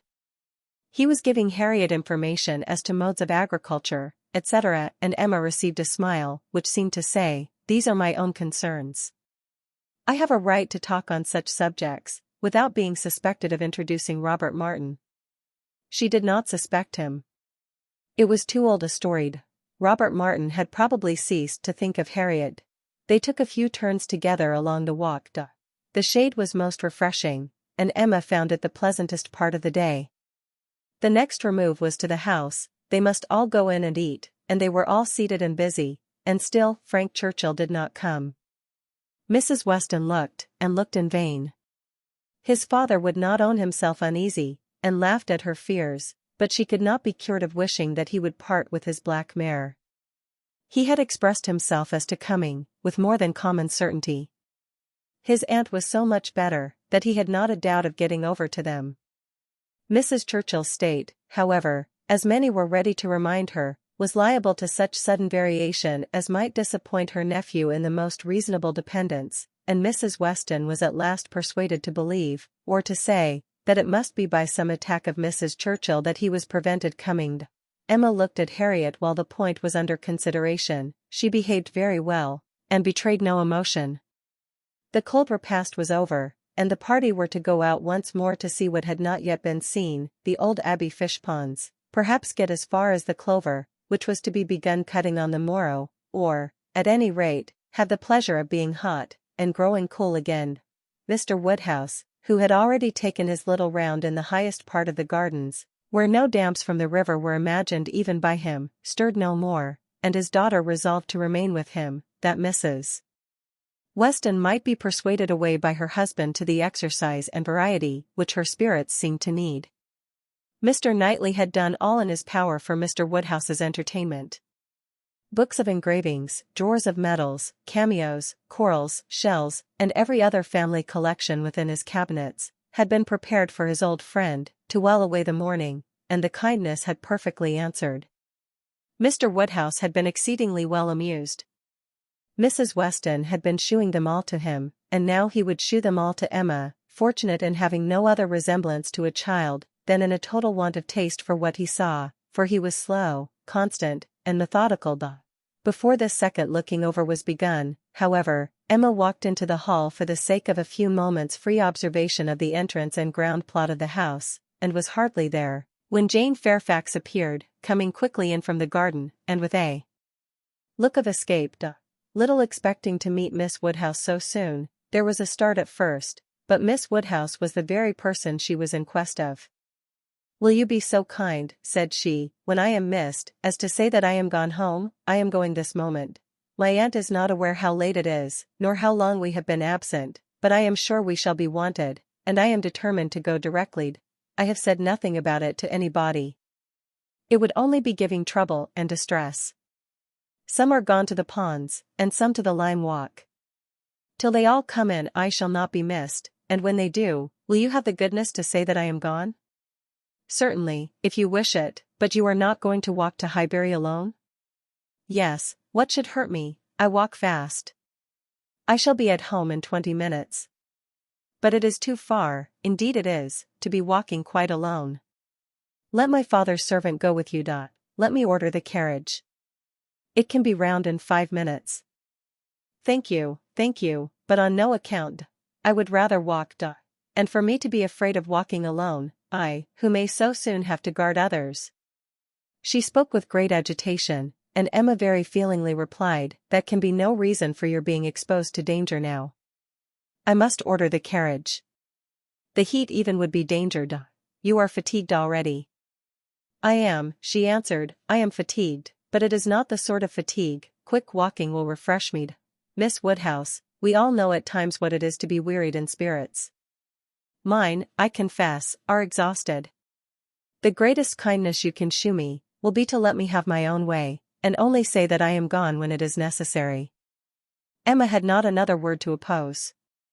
She saw it all, and entering into her feelings, promoted her quitting the house immediately, and watched her safely off with the zeal of a friend. Her parting look was grateful, and her parting words, "Oh, Miss Woodhouse, the comfort of being sometimes alone," seemed to burst from an overcharged heart, and to describe somewhat of the continual endurance to be practiced by her, even towards some of those who loved her best. Such a home, indeed! Such an aunt, said Emma, as she turned back into the hall again. I do pity you. And the more sensibility you betray of their just horrors, the more I shall like you. Jane had not been gone a quarter of an hour, and they had only accomplished some views of St. Mark's Place, Venice, when Frank Churchill entered the room. Emma had not been thinking of him, she had forgotten to think of him, but she was very glad to see him. Mrs. Weston would be at ease. The black mare was blameless, they were right who had named Mrs. Churchill as the cause. He had been detained by a temporary increase of illness in her, a nervous seizure, which had lasted some hours, and he had quite given up every thought of coming, till very late, and had he known how hot a ride he should have, and how late, with all his hurry, he must be, he believed he should not have come at all. The heat was excessive, he had never suffered anything like it, almost wished he had stayed at home, nothing killed him like heat, he could bear any degree of cold, etc., but heat was intolerable, and he sat down, at the greatest possible distance from the slight remains of Mr. Woodhouse's fire, looking very deplorable. You will soon be cooler, if you sit still, said Emma. As soon as I am cooler I shall go back again. I could very ill be spared, but such a point had been made of my coming. You will all be going soon, I suppose, the whole party breaking up. I met one as I came, madness in such weather, absolute madness. Emma listened, and looked, and soon perceived that Frank Churchill's state might be best defined by the expressive phrase of being out of humor.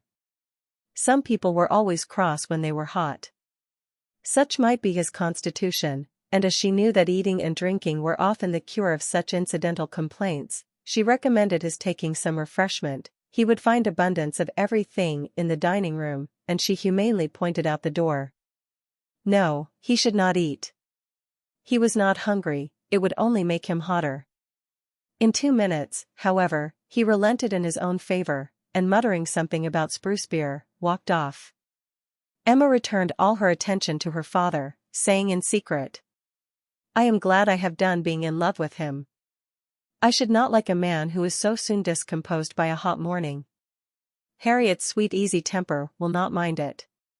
He was gone long enough to have had a very comfortable meal, and came back all the better, grown quite cool, and, with good manners, like himself, able to draw a chair close to them, take an interest in their employment, and regret, in a reasonable way, that he should be so late. He was not in his best spirits, but seemed trying to improve them, and, at last, made himself talk nonsense very agreeably. They were looking over views in Switzerland. As soon as my aunt gets well, I shall go abroad, said he. I shall never be easy till I have seen some of these places.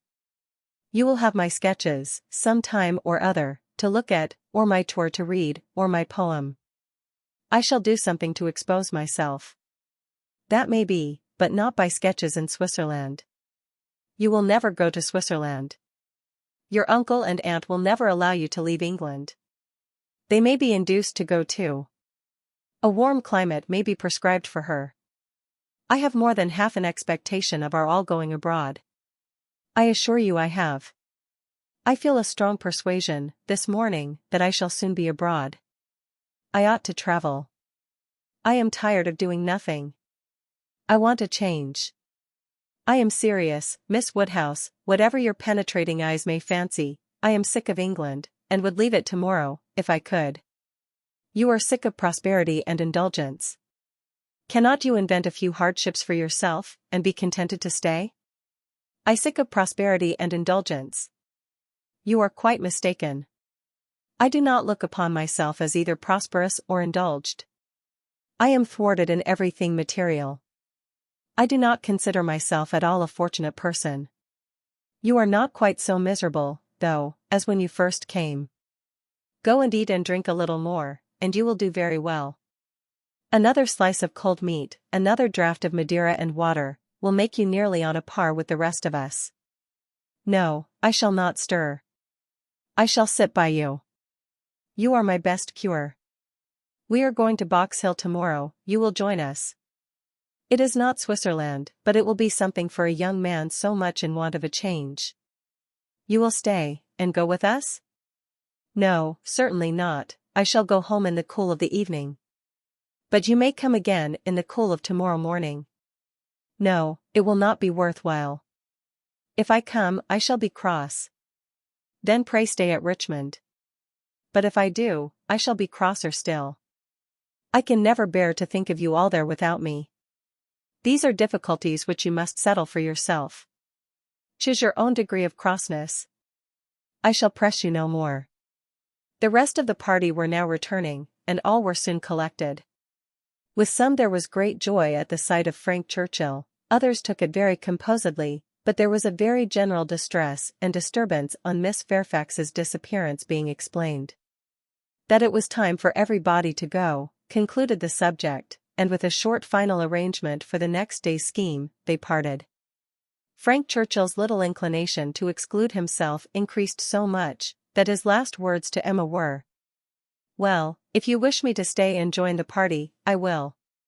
She smiled her acceptance, and nothing less than a summons from Richmond was to take him back, before the following evening. Chapter 7. They had a very fine day for Box Hill, and all the other outward circumstances of arrangement, accommodation, and punctuality, were in favor of a pleasant party. Mr. Weston directed the whole, officiating safely between Hartfield and the vicarage, and everybody was in good time. Emma and Harriet went together, Miss Bates and her niece, with the Eltons, the gentleman on horseback. Mrs. Weston remained with Mr. Woodhouse. Nothing was wanting but to be happy when they got there. 7 miles were travelled in expectation of enjoyment, and everybody had a burst of admiration on first arriving, but in the general amount of the day there was deficiency. There was a languor, a want of spirits, a want of union, which could not be got over. They separated too much into parties. The Eltons walked together, Mr. Knightley took charge of Miss Bates and Jane, and Emma and Harriet belonged to Frank Churchill. And Mr. Weston tried, in vain, to make them harmonize better. It seemed at first an accidental division, but it never materially varied.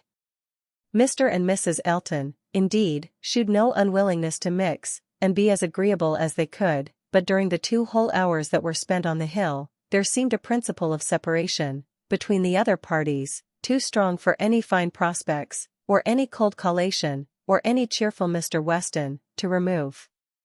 At first it was downright dullness to Emma. She had never seen Frank Churchill so silent and stupid. He said nothing worth hearing, looked without seeing, admired without intelligence, listened without knowing what she said. While he was so dull, it was no wonder that Harriet should be dull likewise, and they were both insufferable. When they all sat down it was better, to her taste a great deal better, for Frank Churchill grew talkative and gay, making her his first object. Every distinguishing attention that could be paid, was paid to her. To amuse her, and be agreeable in her eyes, seemed all that he cared for, and Emma, glad to be enlivened, not sorry to be flattered, was gay and easy too, and gave him all the friendly encouragement, the admission to be gallant, which she had ever given in the first and most animating period of their acquaintance, but which now, in her own estimation, meant nothing, though in the judgment of most people looking on it must have had such an appearance as no English word but flirtation could vary. Well describe. Mr. Frank Churchill and Miss Woodhouse flirted together excessively. They were laying themselves open to that very phrase, and to having it sent off in a letter to Maple Grove by one lady, to Ireland by another. Not that Emma was gay and thoughtless from any real felicity, it was rather because she felt less happy than she had expected. She laughed because she was disappointed, and though she liked him for his attentions, and thought them all, whether in friendship, admiration, or playfulness, extremely judicious, they were not winning back her heart. She still intended him for her friend. "How much I am obliged to you," said he, "for telling me to come today. If it had not been for you, I should certainly have lost all the happiness of this party. I had quite determined to go away again." "Yes, you were very cross, and I do not know what about, except that you were too late for the best strawberries. I was a kinder friend than you deserved. But you were humble. You begged hard to be commanded to come, Don't say I was cross. I was fatigued. The heat overcame me. It is hotter today. Not to my feelings. I am perfectly comfortable today. You are comfortable because you are under command. Your command, yes. Perhaps I intended you to say so, but I meant self-command. You had, somehow or other, broken bounds yesterday, and run away from your own management, but today you are got back again, and as I cannot be always with you, it is best to believe your temper under your own command rather than mine. It comes to the same thing. I can have no self-command without a motive. You order me, whether you speak or not. And you can be always with me. You are always with me. Dating from 3 o'clock yesterday. My perpetual influence could not begin earlier, or you would not have been so much out of humor before. 3 o'clock yesterday. That is your date. I thought I had seen you first in February. Your gallantry is really unanswerable. But, lowering her voice, nobody speaks except ourselves, and it is rather too much to be talking nonsense for the entertainment of 7 silent people. I say nothing of which I am ashamed, replied he, with lively impudence. I saw you first in February. Let everybody on the hill hear me if they can. Let my accent swell to Mickleham on one side, and Dorking on the other. I saw you first in February. And then whispering, our companions are excessively stupid. What shall we do to rouse them? Any nonsense will serve. They shall talk. Ladies and gentlemen, I am ordered by Miss Woodhouse, who, wherever she is, presides, to say, that she desires to know what you are all thinking of. Some laughed, and answered good-humoredly. Miss Bates said a great deal, Mrs. Elton swelled at the idea of Miss Woodhouse's presiding. Mr. Knightley's answer was the most distinct. Is Miss Woodhouse sure that she would like to hear what we are all thinking of? Oh. No, no, cried Emma, laughing as carelessly as she could, upon no account in the world. It is the very last thing I would stand the brunt of just now. Let me hear anything rather than what you are all thinking of. I will not say quite all. There are 1 or 2, perhaps, glancing at Mr. Weston and Harriet, whose thoughts I might not be afraid of knowing. It is a sort of thing, cried Mrs. Elton emphatically, which I should not have thought myself privileged to inquire into. Though, perhaps, as the chaperone of the party, I never was in any circle, exploring parties, young ladies, married women. Her mutterings were chiefly to her husband, and he murmured, in reply. Very true, my love, very true. Exactly so, indeed, quite unheard of, but some ladies say anything. Better pass it off as a joke. Everybody knows what is due to you. It will not do, whispered Frank to Emma, they are most of them affronted. I will attack them with more address. Ladies and gentlemen, I am ordered by Miss Woodhouse to say, that she waives her right of knowing exactly what you may all be thinking of, and only requires something very entertaining from each of you, in a general way. Here are 7 of you, besides myself, who, she is pleased to say, am very entertaining already, and she only demands from each of you either one thing very clever, be it prose or verse, original or repeated, or 2 things moderately clever, or 3 things very dull indeed, and she engages to laugh heartily at them all. Oh! Very well, exclaimed Miss Bates, then I need not be uneasy. 3 things very dull indeed. That will just do for me, you know. I shall be sure to say 3 dull things as soon as ever I open my mouth, shan't I? Looking round with the most good-humoured dependence on everybody's assent, do not you all think I shall? Emma could not resist. Ah! Ma'am, but there may be a difficulty. Pardon me, but you will be limited as to number, only 3 at once. Miss Bates, deceived by the mock ceremony of her manner, did not immediately catch her meaning, but, when it burst on her, it could not anger, though a slight blush shewed that it could pain her. Ah, well, to be sure. Yes, I see what she means, turning to Mr. Knightley, and I will try to hold my tongue. I must make myself very disagreeable, or she would not have said such a thing to an old friend. I like your plan, cried Mr. Weston. Agreed, agreed. I will do my best. I am making a conundrum. How will a conundrum reckon? Low, I am afraid, sir, very low, answered his son, but we shall be indulgent, especially to any one who leads the way. No, no, said Emma, it will not reckon low. A conundrum of Mr. Weston's shall clear him and his next neighbor. Come, sir, pray let me hear it. I doubt its being very clever myself, said Mr. Weston. It is too much a matter of fact, but here it is. What 2 letters of the alphabet are there that express perfection? What 2 letters express perfection? I am sure I do not know. Ah. You will never guess. You, to Emma, I am certain, will never guess. I will tell you. M and A. Emma. Do you understand? Understanding and gratification came together. It might be a very indifferent piece of wit, but Emma found a great deal to laugh at and enjoy in it, and so did Frank and Harriet. It did not seem to touch the rest of the party equally. Some looked very stupid about it, and Mr. Knightley gravely said, "This explains the sort of clever thing that is wanted, and Mr. Weston has done very well for himself, but he must have knocked up everybody else. Perfection should not have come quite so soon." "Oh. For myself, I protest I must be excused," said Mrs. Elton. "I really cannot attempt, I am not at all fond of the sort of thing. I had an acrostic once sent to me upon my own name, which I was not at all pleased with. I knew who it came from. An abominable puppy, you know who I mean," nodding to her husband.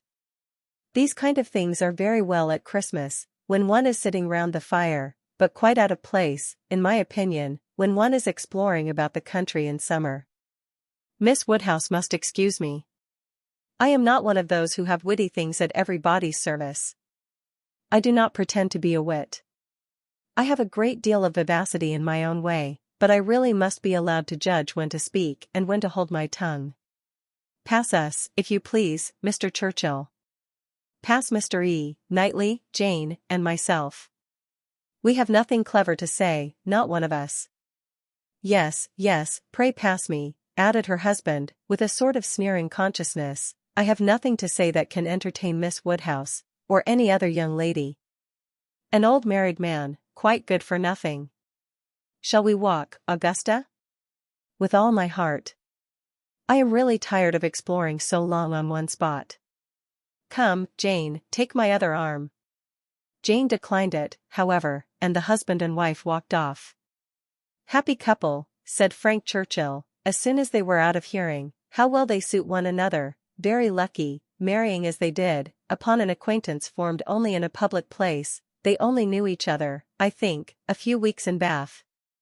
Peculiarly lucky, for as to any real knowledge of a person's disposition that Bath, or any public place, can give, it is all nothing, there can be no knowledge. It is only by seeing women in their own homes, among their own set, just as they always are, that you can form any just judgment. Short of that, it is all guess and luck, and will generally be ill luck. How many a man has committed himself on a short acquaintance, and rooted all the rest of his life?"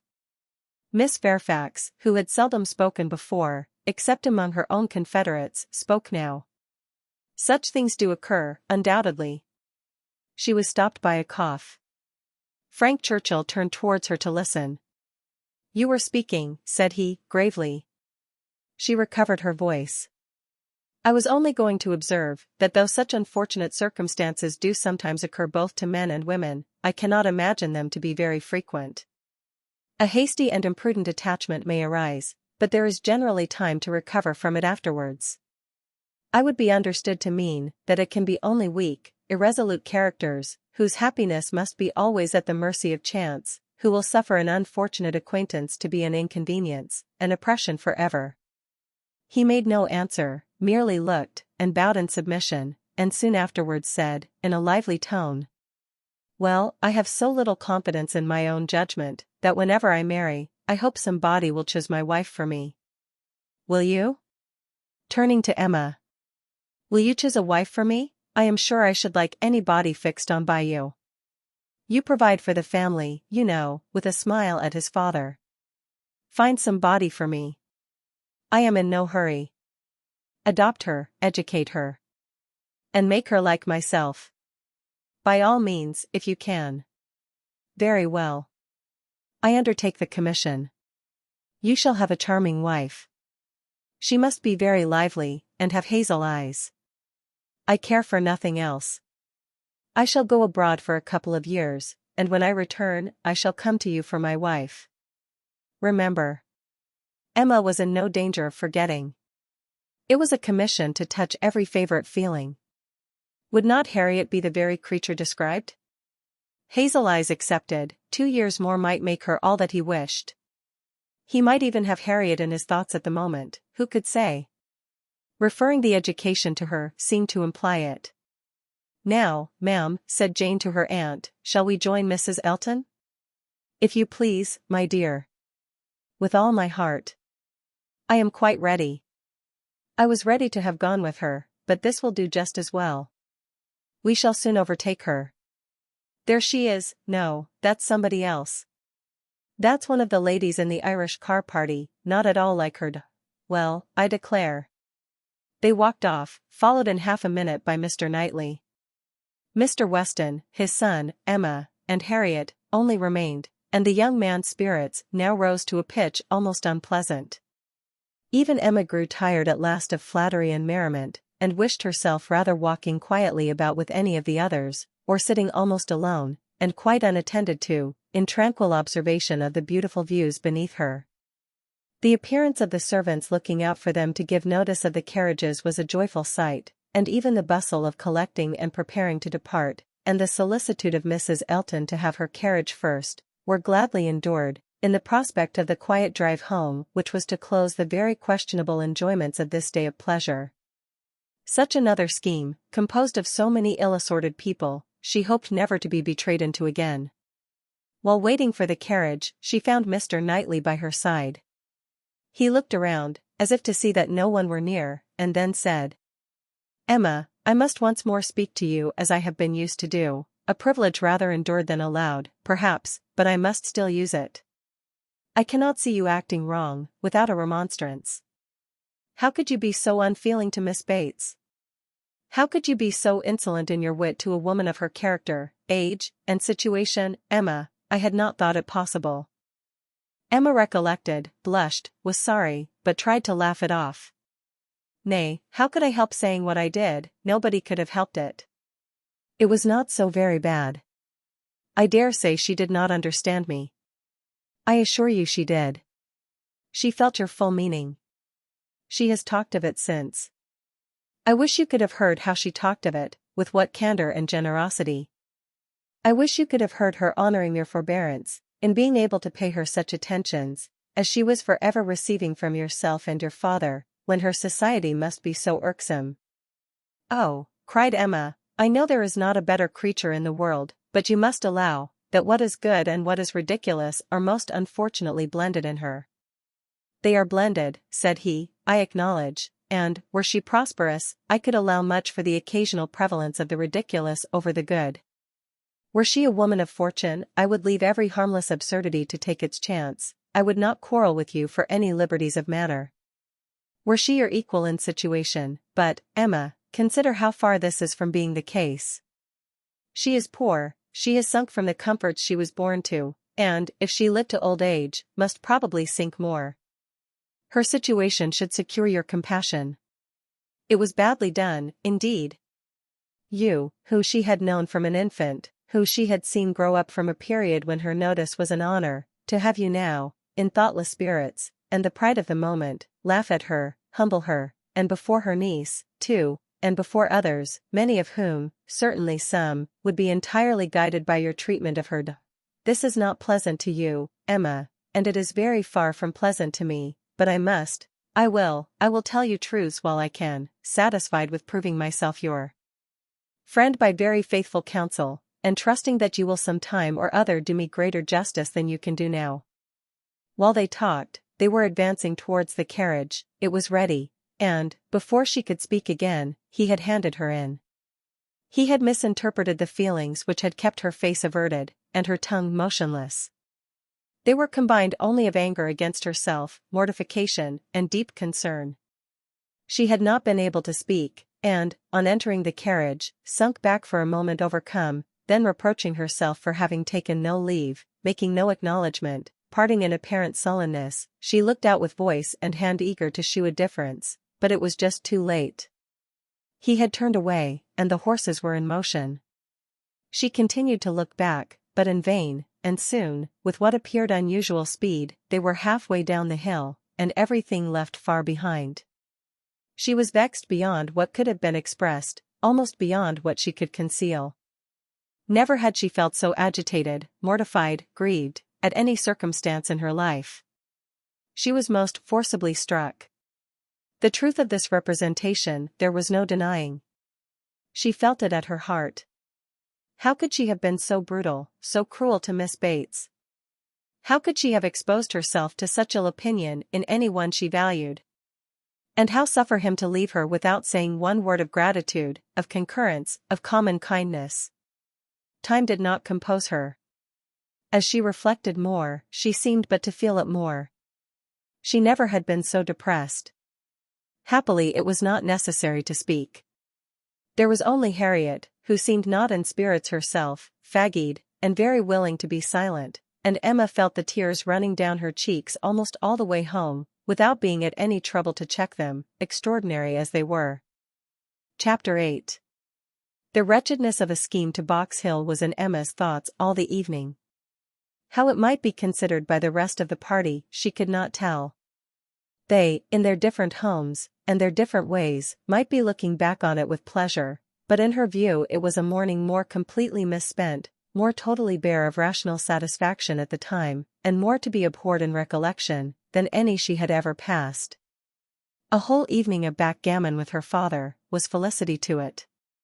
There, indeed, lay real pleasure, for there she was giving up the sweetest hours of the 24 to his comfort, and feeling that, unmerited as might be the degree of his fond affection and confiding esteem, she could not, in her general conduct, be open to any severe reproach. As a daughter, she hoped she was not without a heart.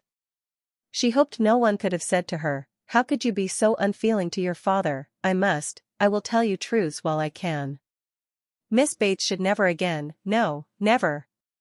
If attention, in future, could do away the past, she might hope to be forgiven. She had been often remiss, her conscience told her so, remiss, perhaps, more in thought than fact, scornful, ungracious. But it should be so no more. In the warmth of true contrition, she would call upon her the very next morning, and it should be the beginning, on her side, of a regular, equal, kindly intercourse. She was just as determined when the morrow came, and went early, that nothing might prevent her. It was not unlikely, she thought, that she might see Mr. Knightley in her way, or, perhaps, he might come in while she were paying her visit. She had no objection. She would not be ashamed of the appearance of the penitents, so justly and truly hers. Her eyes were towards Donwell as she walked, but she saw him not. The ladies were all at home. She had never rejoiced at the sound before, nor ever before entered the passage, nor walked up the stairs, with any wish of giving pleasure, but in conferring obligation, or of deriving it, except in subsequent ridicule. There was a bustle on her approach, a good deal of moving and talking. She heard Miss Bates's voice, something was to be done in a hurry, the maid looked frightened and awkward, hoped she would be pleased to wait a moment, and then ushered her in too soon. The aunt and niece seemed both escaping into the adjoining room. Jane she had a distinct glimpse of, looking extremely ill, and, before the door had shut them out, she heard Miss Bates saying, "Well, my dear, I shall say you are laid down upon the bed, and I am sure you are ill enough." Poor old Mrs. Bates, civil and humble as usual, looked as if she did not quite understand what was going on. "I am afraid Jane is not very well," said she, "but I do not know, they tell me she is well. I dare say my daughter will be here presently, Miss Woodhouse. I hope you find a chair. I wish Hetty had not gone. I am very little able. Have you a chair, ma'am? Do you sit where you like? I am sure she will be here presently."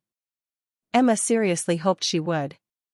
She had a moment's fear of Miss Bates keeping away from her. But Miss Bates soon came, very happy and obliged, but Emma's conscience told her that there was not the same cheerful volubility as before, less ease of look and manner. A very friendly inquiry after Miss Fairfax, she hoped, might lead the way to a return of old feelings. The touch seemed immediate. "Ah, Miss Woodhouse, how kind you are, I suppose you have heard, and are come to give us joy." This does not seem much like joy, indeed, in me, twinkling away a tear or two, but it will be very trying for us to part with her, after having had her so long, and she has a dreadful headache just now, writing all the morning, such long letters, you know, to be written to Colonel Campbell, and Mrs. Dixon. "My dear," said I, "you will blind yourself," for tears were in her eyes perpetually. One cannot wonder, one cannot wonder. It is a great change, and though she is amazingly fortunate, such a situation, I suppose, as no young woman before ever met with on first going out, do not think us ungrateful, Miss Woodhouse, for such surprising good fortune, again dispersing her tears, but, poor dear soul, if you were to see what a headache she has. When one is in great pain, you know one cannot feel any blessing, quite as it may deserve. She is as low as possible. To look at her, nobody would think how delighted and happy she is to have secured such a situation. You will excuse her not coming to you, she is not able, she is gone into her own room, I want her to lie down upon the bed. My dear, said I shall say you are laid down upon the bed, but, however, she is not, she is walking about the room.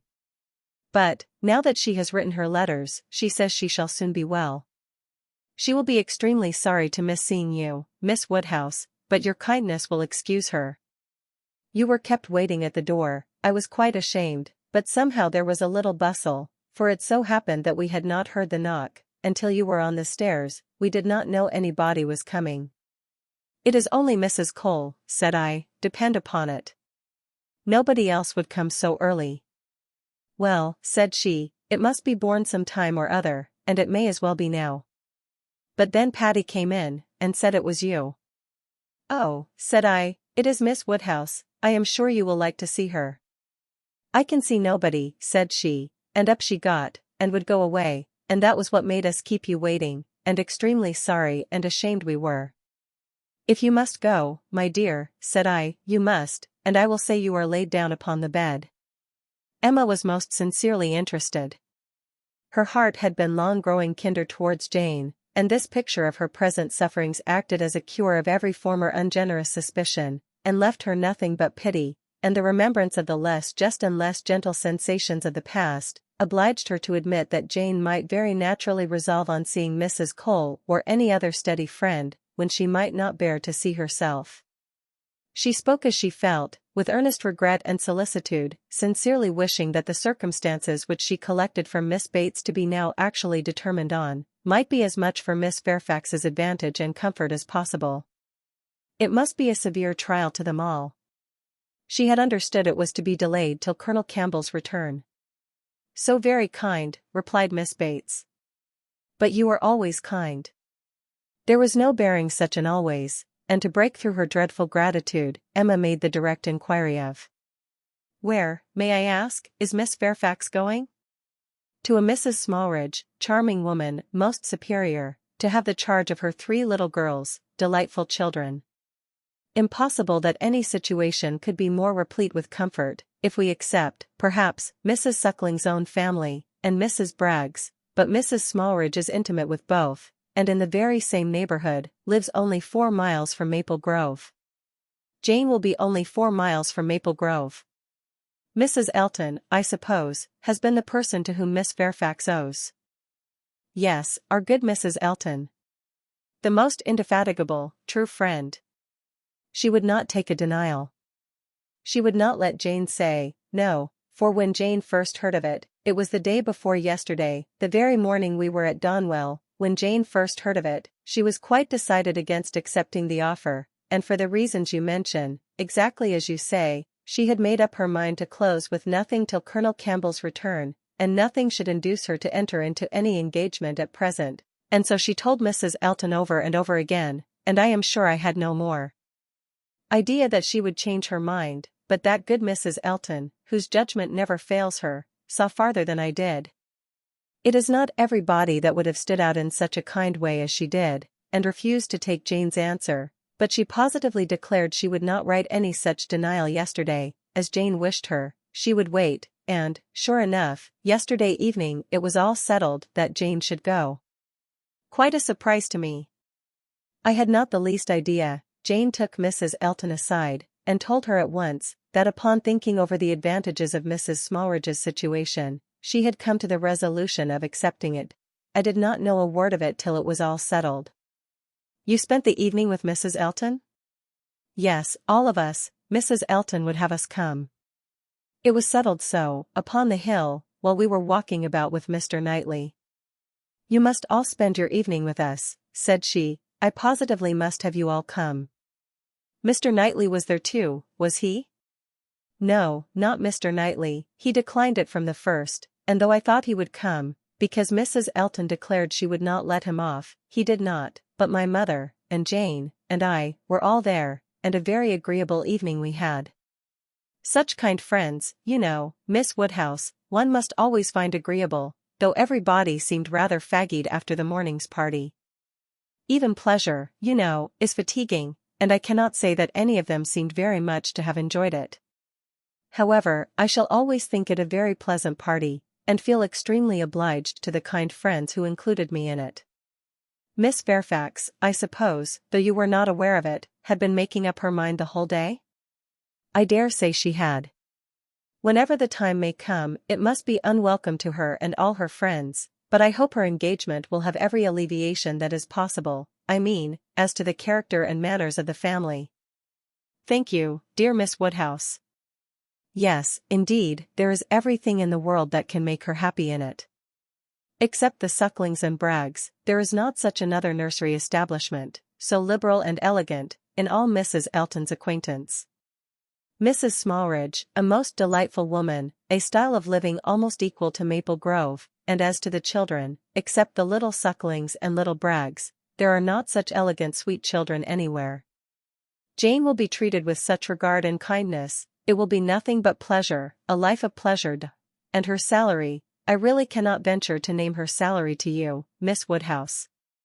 Even you, used as you are to great sums, would hardly believe that so much could be given to a young person like Jane. Ah!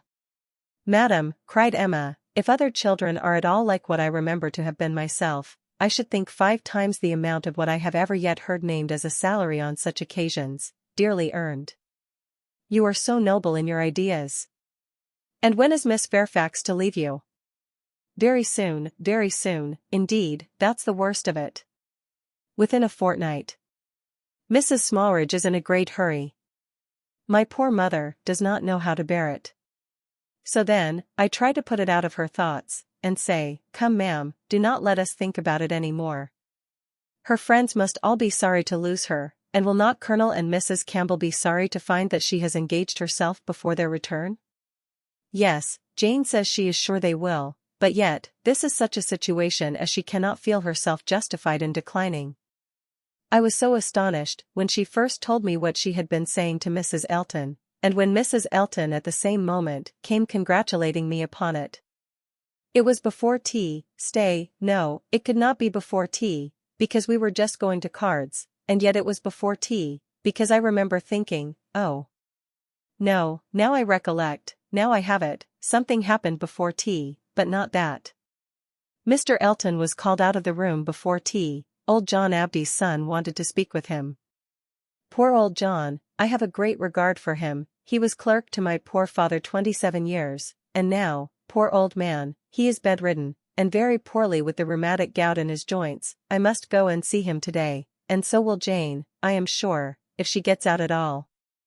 And poor John's son came to talk to Mr. Elton about relief from the parish. He is very well to do himself, you know, being head man at the Crown, ostler, and everything of that sort, but still he cannot keep his father without some help, and so, when Mr. Elton came back, he told us what John Ostler had been telling him, and then it came out about the chaise having been sent to Randall's to take Mr. Frank Churchill to Richmond. That was what happened before tea. It was after tea that Jane spoke to Mrs. Elton. Miss Bates would hardly give Emma time to say how perfectly new this circumstance was to her, but as without supposing it possible that she could be ignorant of any of the particulars of Mr. Frank Churchill's going, she proceeded to give them all. It was of no consequence. What Mr. Elton had learned from the ostler on this subject, being the accumulation of the ostler's own knowledge, and the knowledge of the servants at Randall's, was, that a messenger had come over from Richmond soon after the return of the party from Box Hill, which messenger, however, had been no more than was expected, and that Mr. Churchill had sent his nephew a few lines, containing, upon the whole, a tolerable account of Mrs. Churchill, and only wishing him not to delay coming back beyond the next morning early, but that Mr. Frank Churchill having resolved to go home directly, without waiting at all, and his horse seeming to have got a cold, Tom had been sent off immediately for the crown chaise, and the ostler had stood out and seen it pass by, the boy going a good pace, and driving very steady. There was nothing in all this either to astonish or interest, and it caught Emma's attention only as it united with the subject which already engaged her mind. The contrast between Mrs. Churchill's importance in the world, and Jane Fairfax's, struck her. One was everything, the other nothing, and she sat musing on the difference of woman's destiny, and quite unconscious on what her eyes were fixed, till roused by Miss Bates's saying, I see what you are thinking of, the pianoforte. What is to become of that? Very true. Poor dear Jane was talking of it just now. You must go, said she. You and I must part. You will have no business here. Let it stay, however, said she, give it house room till Colonel Campbell comes back. I shall talk about it to him, he will settle for me, he will help me out of all my difficulties. And to this day, I do believe, she knows not whether it was his present or his daughter's. Now Emma was obliged to think of the pianoforte, and the remembrance of all her former fanciful and unfair conjectures was so little pleasing, that she soon allowed herself to believe her visit had been long enough, and, with a repetition of everything that she could venture to say of the good wishes which she really felt, took leave. Chapter 9. Emma's pensive meditations, as she walked home, were not interrupted, but on entering the parlour, she found those who must rouse her. Mr. Knightley and Harriet had arrived during her absence, and were sitting with her father. Mr. Knightley immediately got up, and in a manner decidedly graver than usual, said, I would not go away without seeing you, but I have no time to spare, and therefore must now be gone directly. I am going to London, to spend a few days with John and Isabella. Have you anything to send or say, besides the love, which nobody carries? Nothing at all. But is not this a sudden scheme? Yes, rather, I have been thinking of it some little time. Emma was sure he had not forgiven her, he looked unlike himself. Time, however, she thought, would tell him that they ought to be friends again. While he stood, as if meaning to go, but not going, her father began his inquiries. Well, my dear, and did you get there safely? And how did you find my worthy old friend and her daughter? I dare say they must have been very much obliged to you for coming. Dear Emma has been to call on Mrs. and Miss Bates, Mr. Knightley, as I told you before. She is always so attentive to them. Emma's colour was heightened by this unjust praise, and with a smile, and shake of the head, which spoke much, she looked at Mr. Knightley. It seemed as if there were an instantaneous impression in her favour, as if his eyes received the truth from hers, and all that had passed of good in her feelings were at once caught and honoured. He looked at her with a glow of regard. She was warmly gratified, and in another moment still more so, by a little movement of more than common friendliness on his part.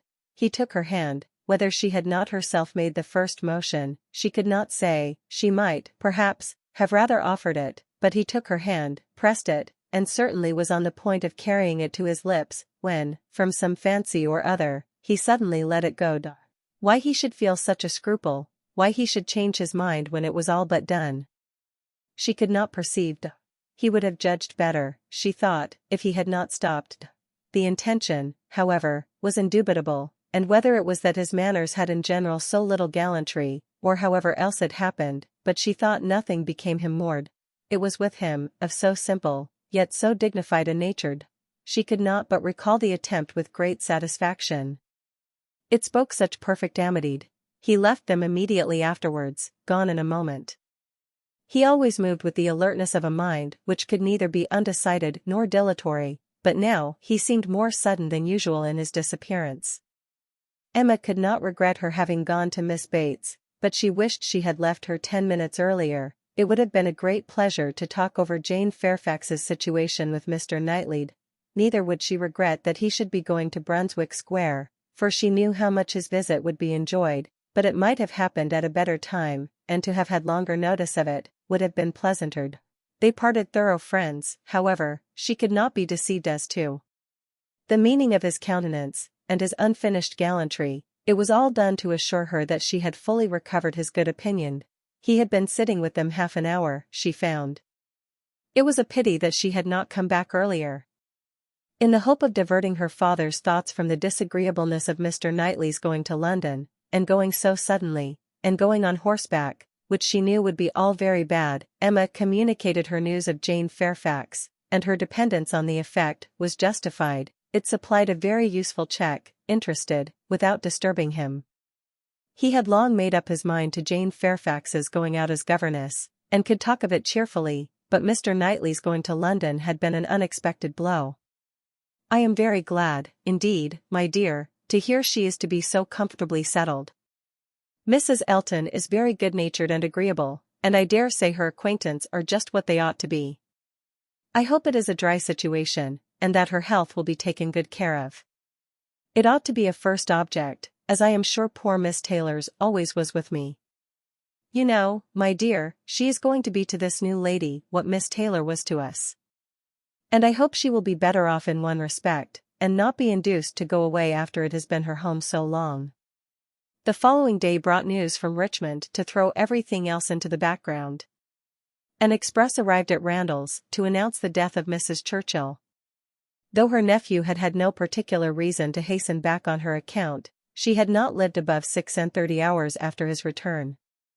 A sudden seizure, of a different nature from anything foreboded by her general state, had carried her off after a short struggle. The great Mrs. Churchill was no more. It was felt as such things must be felt. Everybody had a degree of gravity and sorrow, tenderness towards the departed, solicitude for the surviving friends, and, in a reasonable time, curiosity to know where she would be buried. Goldsmith tells us, that when lovely woman stoops to folly, she has nothing to do but to die, and when she stoops to be disagreeable, it is equally to be recommended as a clearer of ill fame. Mrs. Churchill, after being disliked at least 25 years, was now spoken of with compassionate allowances. In one point she was fully justified. She had never been admitted before to be seriously ill. The event acquitted her of all the fancifulness, and all the selfishness of imaginary complaints. Poor Mrs. Churchill!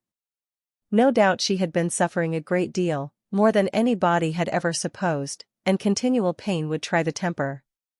It was a sad event, a great shock. With all her faults, what would Mr. Churchill do without her? Mr. Churchill's loss would be dreadful indeed. Mr. Churchill would never get over it. Even Mr. Weston shook his head, and looked solemn, and said, "Ah, poor woman, who would have thought it," and resolved that his mourning should be as handsome as possible, and his wife sat sighing and moralising over her broad hems with a commiseration and good sense, true and steady. How it would affect Frank was among the earliest thoughts of both. It was also a very early speculation with Emma. The character of Mrs. Churchill, the grief of her husband, her mind glanced over them both with awe and compassion, and then rested with lightened feelings on how Frank might be affected by the event, how benefited, how freed.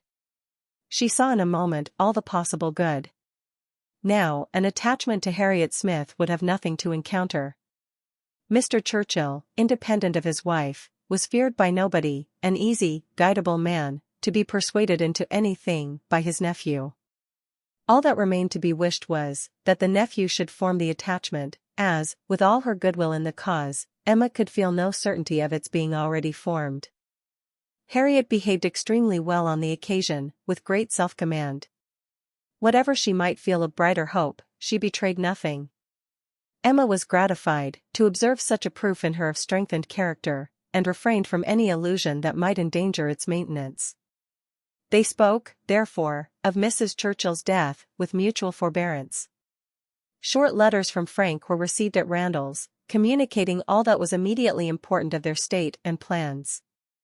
Mr. Churchill was better than could be expected, and their first removal, on the departure of the funeral for Yorkshire, was to be to the house of a very old friend in Windsor, to whom Mr. Churchill had been promising a visit the last 10 years. At present, there was nothing to be done for Harriet. Good wishes for the future were all that could yet be possible on Emma's side. It was a more pressing concern to shew attention to Jane Fairfax, whose prospects were closing, while Harriet's opened, and whose engagements now allowed of no delay in any one at Highbury, who wished to shew her kindness, and with Emma it was grown into a first wish. She had scarcely a stronger regret than for her past coldness, and the person, whom she had been so many months neglecting, was now the very one on whom she would have lavished every distinction of regard or sympathy. She wanted to be of use to her, wanted to shew a value for her society, and testify respect and consideration. She resolved to prevail on her to spend a day at Hartfield. A note was written to urge it. The invitation was refused, and by a verbal message. Miss Fairfax was not well enough to write, and when Mr. Perry called at Hartfield, the same morning, it appeared that she was so much indisposed as to have been visited, though against her own consent, by himself, and that she was suffering under severe headaches, and a nervous fever to a degree, which made him doubt the possibility of her going to Mrs. Smallridge's at the time proposed. Her health seemed for the moment completely deranged, appetite quite gone, and though there were no absolutely alarming symptoms, nothing touching the pulmonary complaint, which was the standing apprehension of the family, Mr. Perry was uneasy about her. He thought she had undertaken more than she was equal to, and that she felt it so herself, though she would not own it. Her spirits seemed overcome. Her present home, he could not but observe, was unfavorable to a nervous disorder, confined always to one room. He could have wished it otherwise, and her good aunt, though his very old friend, he must acknowledge to be not the best companion for an invalid of that description. Her care and attention could not be questioned, they were, in fact, only too great. He very much feared that Miss Fairfax derived more evil than good from them. Emma listened with the warmest concern, grieved for her more and more, and looked around eager to discover some way of being useful. To take her, be it only an hour or two, from her aunt, to give her change of air and scene, and quiet rational conversation, even for an hour or two, might do her good, and the following morning she wrote again to say, in the most feeling language she could command, that she would call for her in the carriage at any hour that Jane would name, mentioning that she had Mr. Perry's decided opinion in favor of such exercise for his patient.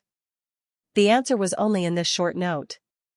Miss Fairfax's compliments and thanks, but is quite unequal to any exercise.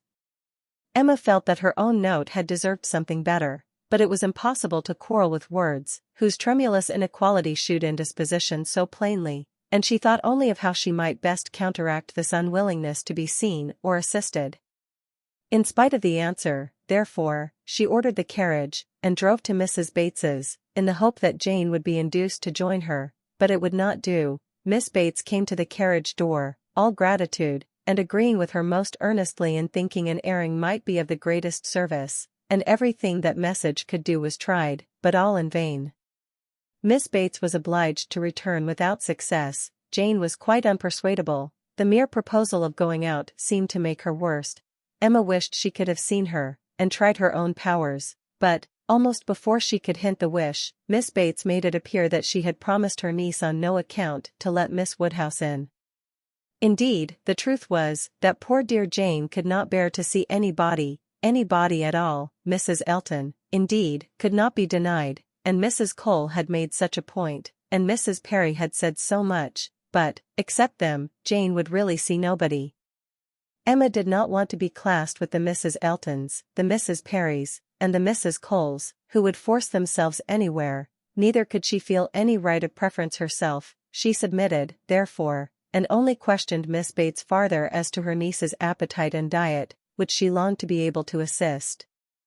On that subject poor Miss Bates was very unhappy, and very communicative. Jane would hardly eat anything. Mr. Perry recommended nourishing food, but everything they could command, and never had anybody such good neighbors, was distasteful. Emma, on reaching home, called the housekeeper directly, to an examination of her stores, and some arrowroot of very superior quality was speedily dispatched to Miss Bates, with a most friendly note. In half an hour, the arrowroot was returned, with 1,000 thanks from Miss Bates, but dear Jane would not be satisfied without its being sent back. It was a thing she could not take, and, moreover, she insisted on her saying that she was not at all in want of anything. When Emma afterwards heard that Jane Fairfax had been seen wandering about the meadows, at some distance from Highbury, on the afternoon of the very day on which she had, under the plea of being unequal to any exercise, so peremptorily refused to go out with her in the carriage, she could have no doubt, putting everything together, that Jane was resolved to receive no kindness from her. She was sorry, very sorry. Her heart was grieved for a state which seemed but the more pitiable from this sort of irritation of spirits, inconsistency of action, and inequality of powers, and it mortified her that she was given so little credit for proper feeling, or esteemed so little worthy as a friend, but she had the consolation of knowing that her intentions were good, and of being able to say to herself, that could Mr. Knightley have been privy to all her attempts of assisting Jane Fairfax, could he even have seen into her heart, he would not, on this occasion, have found anything to reprove. Chapter 10.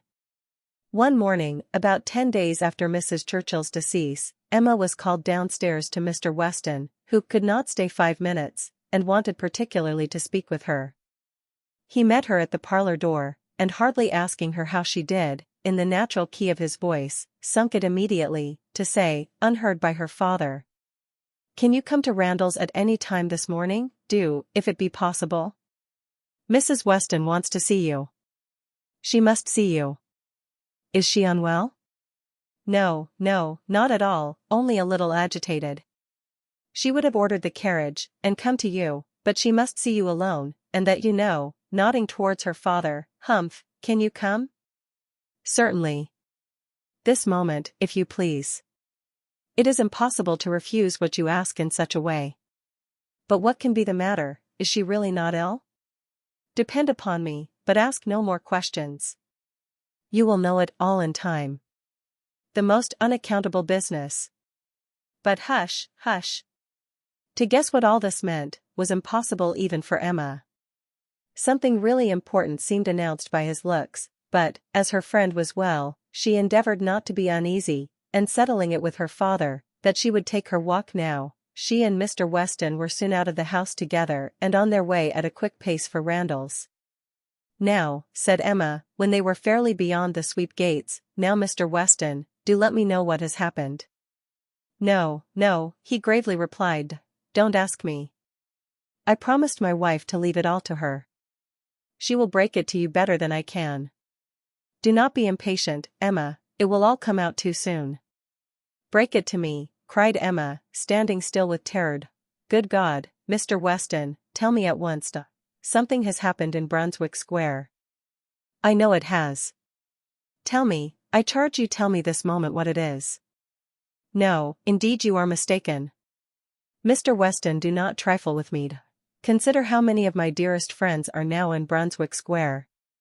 Which of them is it? I charge you by all that is sacred, not to attempt concealment." "Upon my word, Emma." "Your word, why not your honor? Why not say upon your honor, that it has nothing to do with any of them?" "Good heavens, what can be to be broke to me, that does not relate to one of that family?" "Upon my honor," said he very seriously, "it does not. It is not in the smallest degree connected with any human being of the name of Knightley."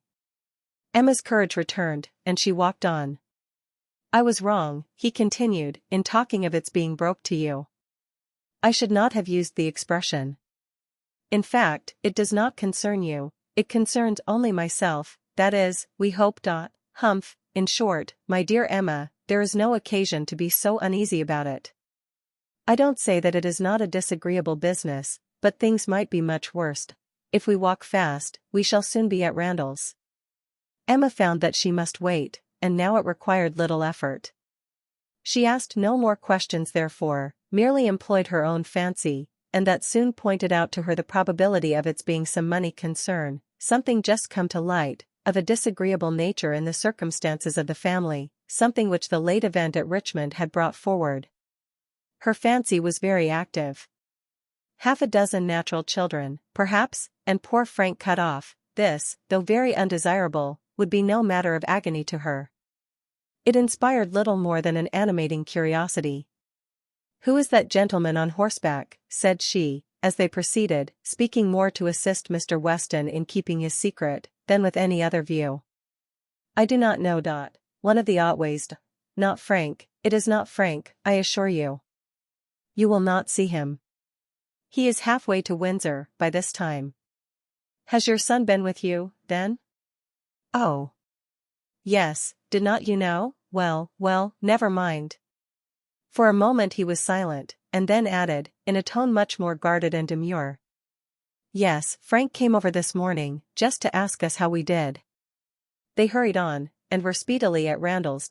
"Well, my dear," said he, as they entered the room, "I have brought her, and now I hope you will soon be better. I shall leave you together. There is no use in delay. I shall not be far off, if you want me." And Emma distinctly heard him add, in a lower tone, before he quitted the room, "I have been as good as my word."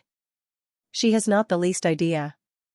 Mrs. Weston was looking so ill, and had an air of so much perturbation, that Emma's uneasiness increased, and the moment they were alone, she eagerly said, "What is it, my dear friend?" "Something of a very unpleasant nature, I find, has occurred. Do let me know directly what it is. I have been walking all this way in complete suspense." "We both abhor suspense. Do not let mine continue longer. It will do you good to speak of your distress, whatever it may be." "Have you indeed no idea?" said Mrs. Weston in a trembling voice. "Cannot you, my dear Emma, cannot you form a guess as to what you are to hear?" "So far as that it relates to Mr. Frank Churchill, I do guess." "You are right. It does relate to him, and I will tell you directly," resuming her work, and seeming resolved against looking up. "He has been here this very morning, on a most extraordinary errand. It is impossible to express our surprise. He came to speak to his father on a subject, to announce an attachment." She stopped to breathe. Emma thought first of herself, and then of Harriet. "More than an attachment, indeed," resumed Mrs. Weston, "an engagement, a positive engagement. What will you say, Emma, what will anybody say, when it is known that Frank Churchill and Miss Fairfax are engaged, nay, that they have been long engaged?" Emma even jumped with surprise, and, horror-struck, exclaimed, "Jane Fairfax, good God! You are not serious? You do not mean it?" "You may well be amazed," returned Mrs. Weston, still averting her eyes, and talking on with eagerness, that Emma might have time to recover. "You may well be amazed. But it is even so. There has been a solemn engagement between them ever since October, formed at Weymouth, and kept a secret from everybody. Not a creature knowing it but themselves, neither the Campbells, nor her family, nor his. It is so wonderful, that though perfectly convinced of the fact, it is yet almost incredible to myself. I can hardly believe it. I thought I knew him." Emma scarcely heard what was said.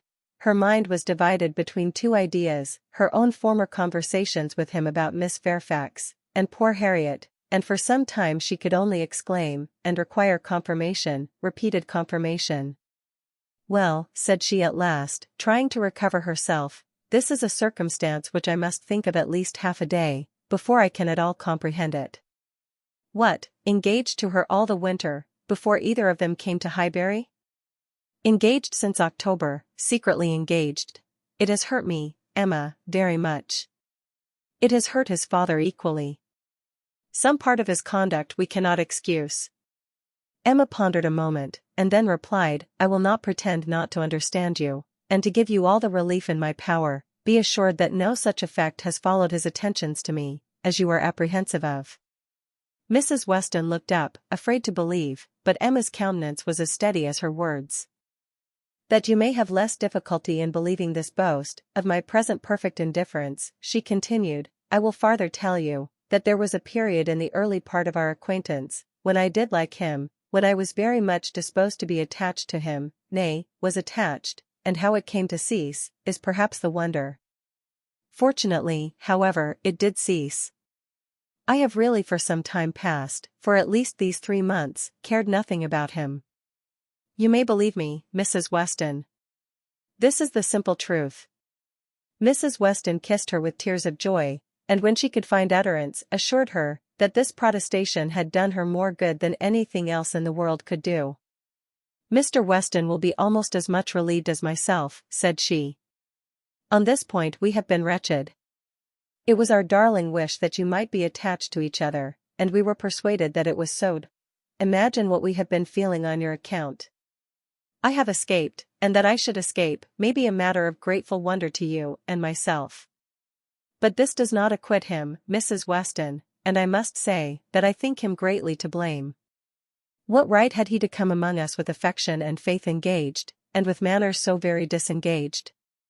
What right had he to endeavor to please, as he certainly did, to distinguish any one young woman with persevering attention, as he certainly did, while he really belonged to another? How could he tell what mischief he might be doing? How could he tell that he might not be making me in love with him? Very wrong indeed.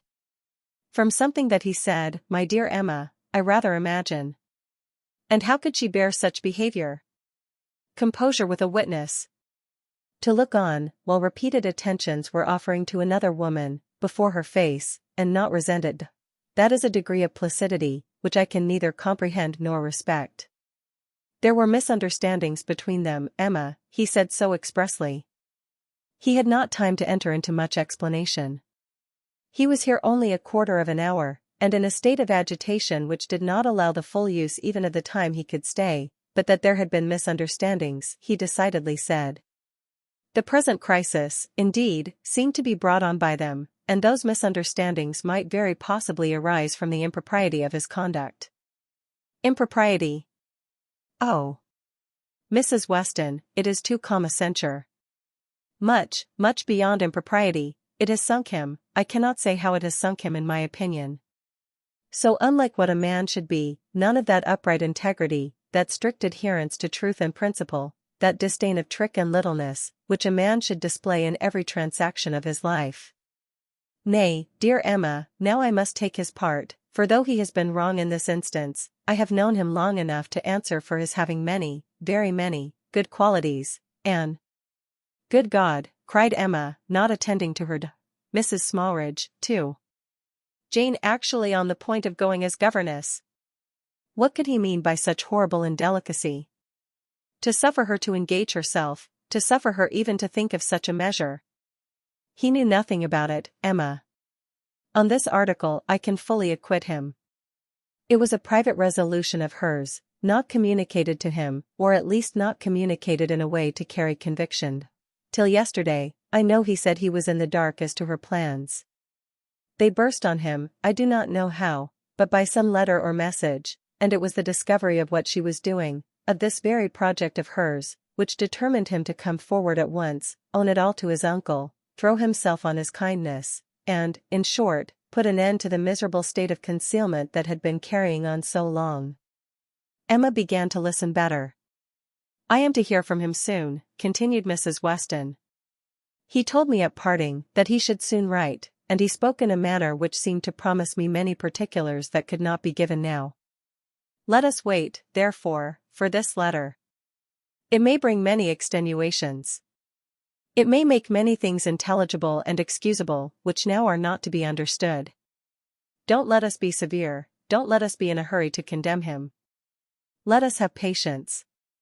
I must love him, and now that I am satisfied on one point, the one material point, I am sincerely anxious for its all turning out well, and ready to hope that it may. They must both have suffered a great deal under such a system of secrecy and concealment. His sufferings, replied Emma dryly, do not appear to have done him much harm. Well, and how did Mr. Churchill take it? Most favorably for his nephew, gave his consent with scarcely a difficulty. Conceive what the events of a week have done in that family. While poor Mrs. Churchill lived, I suppose there could not have been a hope, a chance, a possibility, but scarcely are her remains at rest in the family vault, than her husband is persuaded to act exactly opposite to what she would have required. What a blessing it is, when undue influence does not survive the grave. He gave his consent with very little persuasion. Ah, thought Emma, he would have done as much for Harriet. This was settled last night, and Frank was off with the light this morning.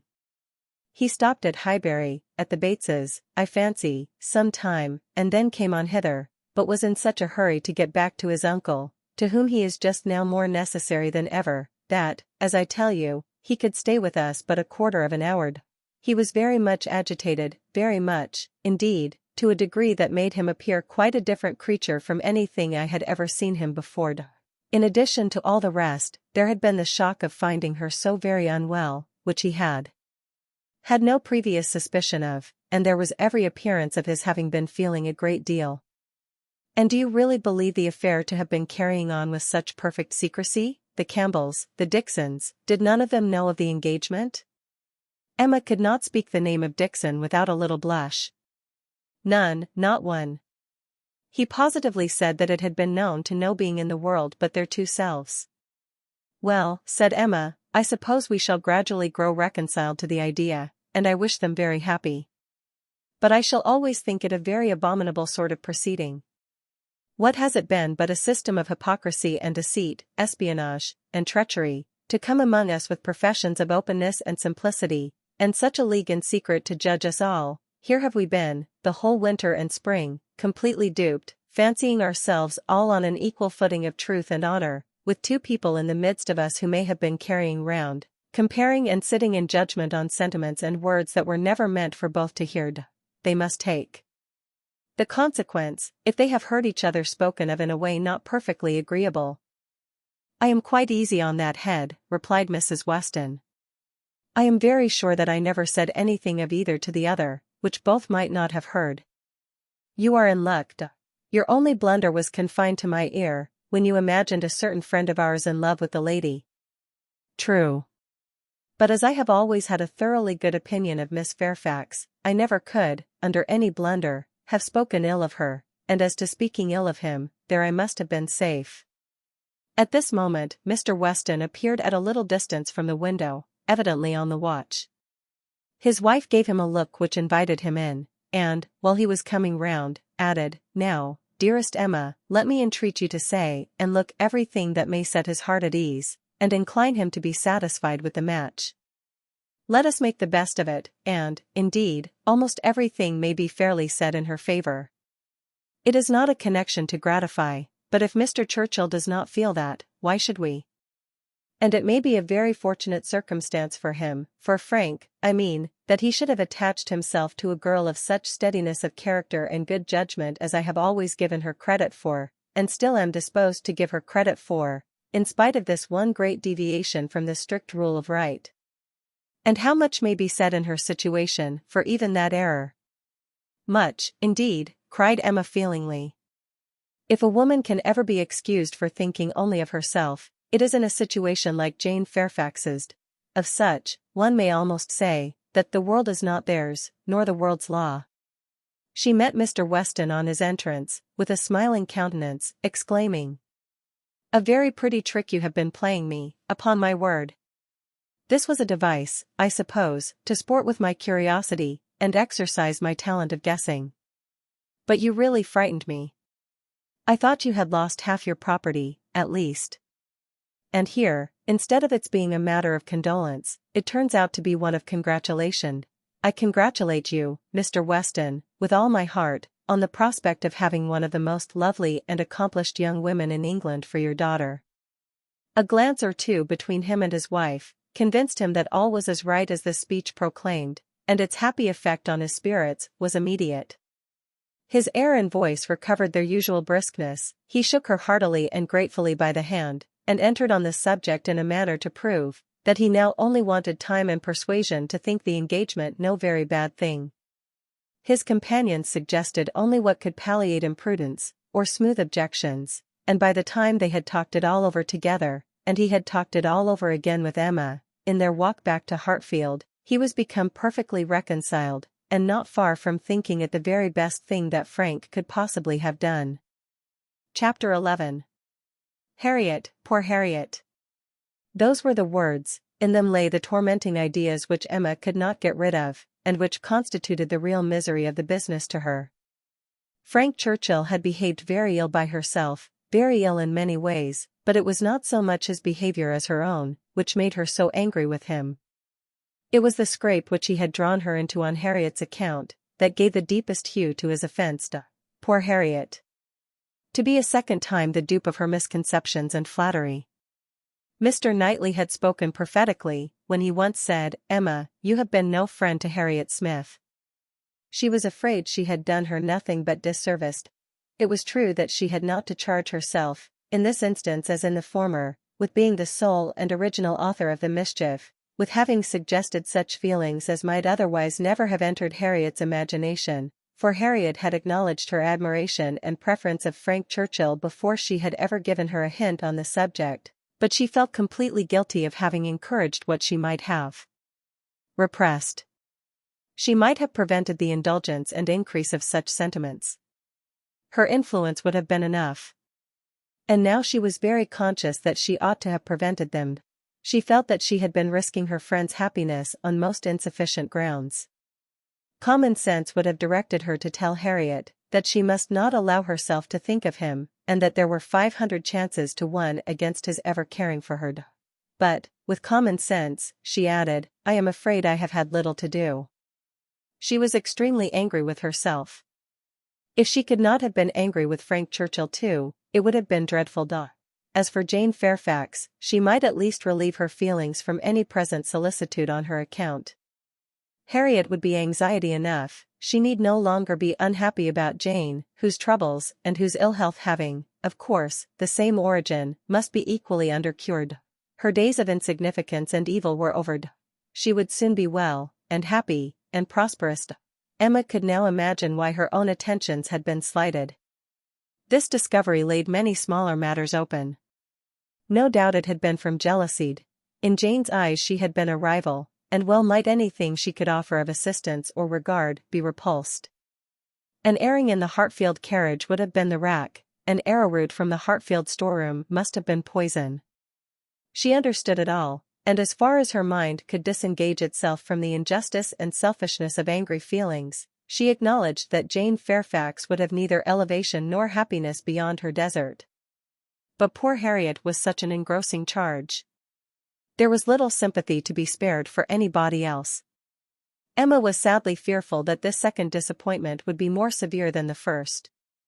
Considering the very superior claims of the object, it ought, and judging by its apparently stronger effect on Harriet's mind, producing reserve and self-command, it would.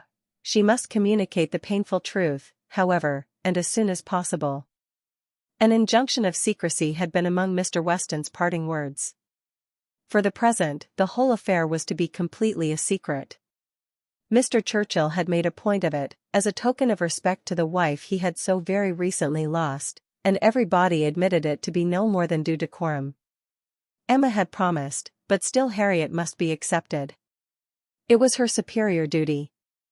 In spite of her vexation, she could not help feeling it almost ridiculous, that she should have the very same distressing and delicate office to perform by Harriet, which Mrs. Weston had just gone through by herself. The intelligence, which had been so anxiously announced to her, she was now to be anxiously announcing to another. Her heart beat quick on hearing Harriet's footstep and voice, so, she supposed, had poor Mrs. Weston felt when she was approaching Randalls. Could the event of the disclosure bear an equal resemblance, but of that, unfortunately, there could be no chance. "Well, Miss Woodhouse," cried Harriet, coming eagerly into the room, "is not this the oddest news that ever was?" "What news do you mean?" replied Emma, unable to guess, by look or voice, whether Harriet could indeed have received any hint. "About Jane Fairfax. Did you ever hear anything so strange?" "Oh, you need not be afraid of owning it to me, for Mr. Weston has told me himself. I met him just now. He told me it was to be a great secret, and, therefore, I should not think of mentioning it to anybody but you, but he said you knew it." "What did Mr. Weston tell you?" said Emma, still perplexed. "Oh. He told me all about it, that Jane Fairfax and Mr. Frank Churchill are to be married, and that they have been privately engaged to one another this long while." "How very odd." It was, indeed, so odd, Harriet's behavior was so extremely odd, that Emma did not know how to understand it. Her character appeared absolutely changed. She seemed to propose showing no agitation, or disappointment, or peculiar concern in the discovery. Emma looked at her, quite unable to speak. Had you any idea, cried Harriet, of his being in love with her? You, perhaps, might. You, blushing as she spoke, who can see into everybody's heart, but nobody else. Upon my word, said Emma, I begin to doubt my having any such talent. Can you seriously ask me, Harriet, whether I imagined him attached to another woman at the very time that I was, tacitly, if not openly, encouraging you to give way to your own feelings? I never had the slightest suspicion, till within the last hour, of Mr. Frank Churchill's having the least regard for Jane Fairfax. You may be very sure that if I had, I should have cautioned you accordingly. Me, cried Harriet, coloring, and astonished. Why should you caution me? You do not think I care about Mr. Frank Churchill. I am delighted to hear you speak so stoutly on the subject, replied Emma, smiling, but you do not mean to deny that there was a time, and not very distant either, when you gave me reason to understand that you did care about him? Him, never, never. Dear Miss Woodhouse, how could you so mistake me, turning away distressed. Harriet, cried Emma, after a moment's pause, what do you mean, good heaven? What do you mean, mistake you, am I to suppose then? She could not speak another word. Her voice was lost, and she sat down, waiting in great terror till Harriet should answer. Harriet, who was standing at some distance, and with face turned from her, did not immediately say anything, and when she did speak, it was in a voice nearly as agitated as Emma's. I should not have thought it possible, she began, that you could have misunderstood me. I know we agreed never to name him, but considering how infinitely superior he is to everybody else, I should not have thought it possible that I could be supposed to mean any other person. Mr. Frank Churchill, indeed. I do not know who would ever look at him in the company of the other. I hope I have a better taste than to think of Mr. Frank Churchill, who is like nobody by his side. And that you should have been so mistaken, is amazing, I am sure, but for believing that you entirely approved and meant to encourage me in my attachment, I should have considered it at first too great a presumption almost, to dare to think of him. At first, if you had not told me that more wonderful things had happened, that there had been matches of greater disparity, those were your very words, I should not have dared to give way to, I should not have thought it possible, but if you, who had been always acquainted with him. Harriet, cried Emma, collecting herself resolutely, let us understand each other now, without the possibility of farther mistake. Are you speaking of Mr. Knightley? To be sure I am. I never could have an idea of anybody else, and so I thought you knew. When we talked about him, it was as clear as possible. Not quite, returned Emma, with forced calmness, for all that you then said, appeared to me to relate to a different person. I could almost assert that you had named Mr. Frank Churchill. I am sure the service Mr. Frank Churchill had rendered you, in protecting you from the gypsies, was spoken of. Oh! Miss Woodhouse, how you do forget! My dear Harriet, I perfectly remember the substance of what I said on the occasion. I told you that I did not wonder at your attachment, that considering the service he had rendered you, it was extremely natural, and you agreed to it, expressing yourself very warmly as to your sense of that service, and mentioning even what your sensations had been in seeing him come forward to your rescue. The impression of it is strong on my memory. Oh, dear, cried Harriet, now I recollect what you mean, but I was thinking of something very different at the time. It was not the gypsies, it was not Mr. Frank Churchill that I meant. No. With some elevation, I was thinking of a much more precious circumstance, of Mr. Knightley's coming and asking me to dance, when Mr. Elton would not stand up with me, and when there was no other partner in the room. That was the kind action, that was the noble benevolence and generosity, that was the service which made me begin to feel how superior he was to every other being upon earth. Good God, cried Emma, this has been a most unfortunate, most deplorable mistake, what is to be done? You would not have encouraged me, then, if you had understood me? At least, however, I cannot be worse off than I should have been, if the other had been the person, and now, it is possible. She paused a few moments. Emma could not speak. I do not wonder, Miss Woodhouse, she resumed, that you should feel a great difference between the two, as to me or as to anybody. You must think one 500 million times more above me than the other. But I hope, Miss Woodhouse, that supposing, that if, strange as it may appear, But you know they were your own words, that more wonderful things had happened, matches of greater disparity had taken place than between Mr. Frank Churchill and me, and, therefore, it seems as if such a thing even as this, may have occurred before, and if I should be so fortunate, beyond expression, as to, if Mr. Knightley should really, if he does not mind the disparity, I hope, dear Miss Woodhouse, you will not set yourself against it, and try to put difficulties in the way. But you are too good for that, I am sure. Harriet was standing at one of the windows. Emma turned round to look at her in consternation, and hastily said, "Have you any idea of Mr. Knightley's returning your affection?"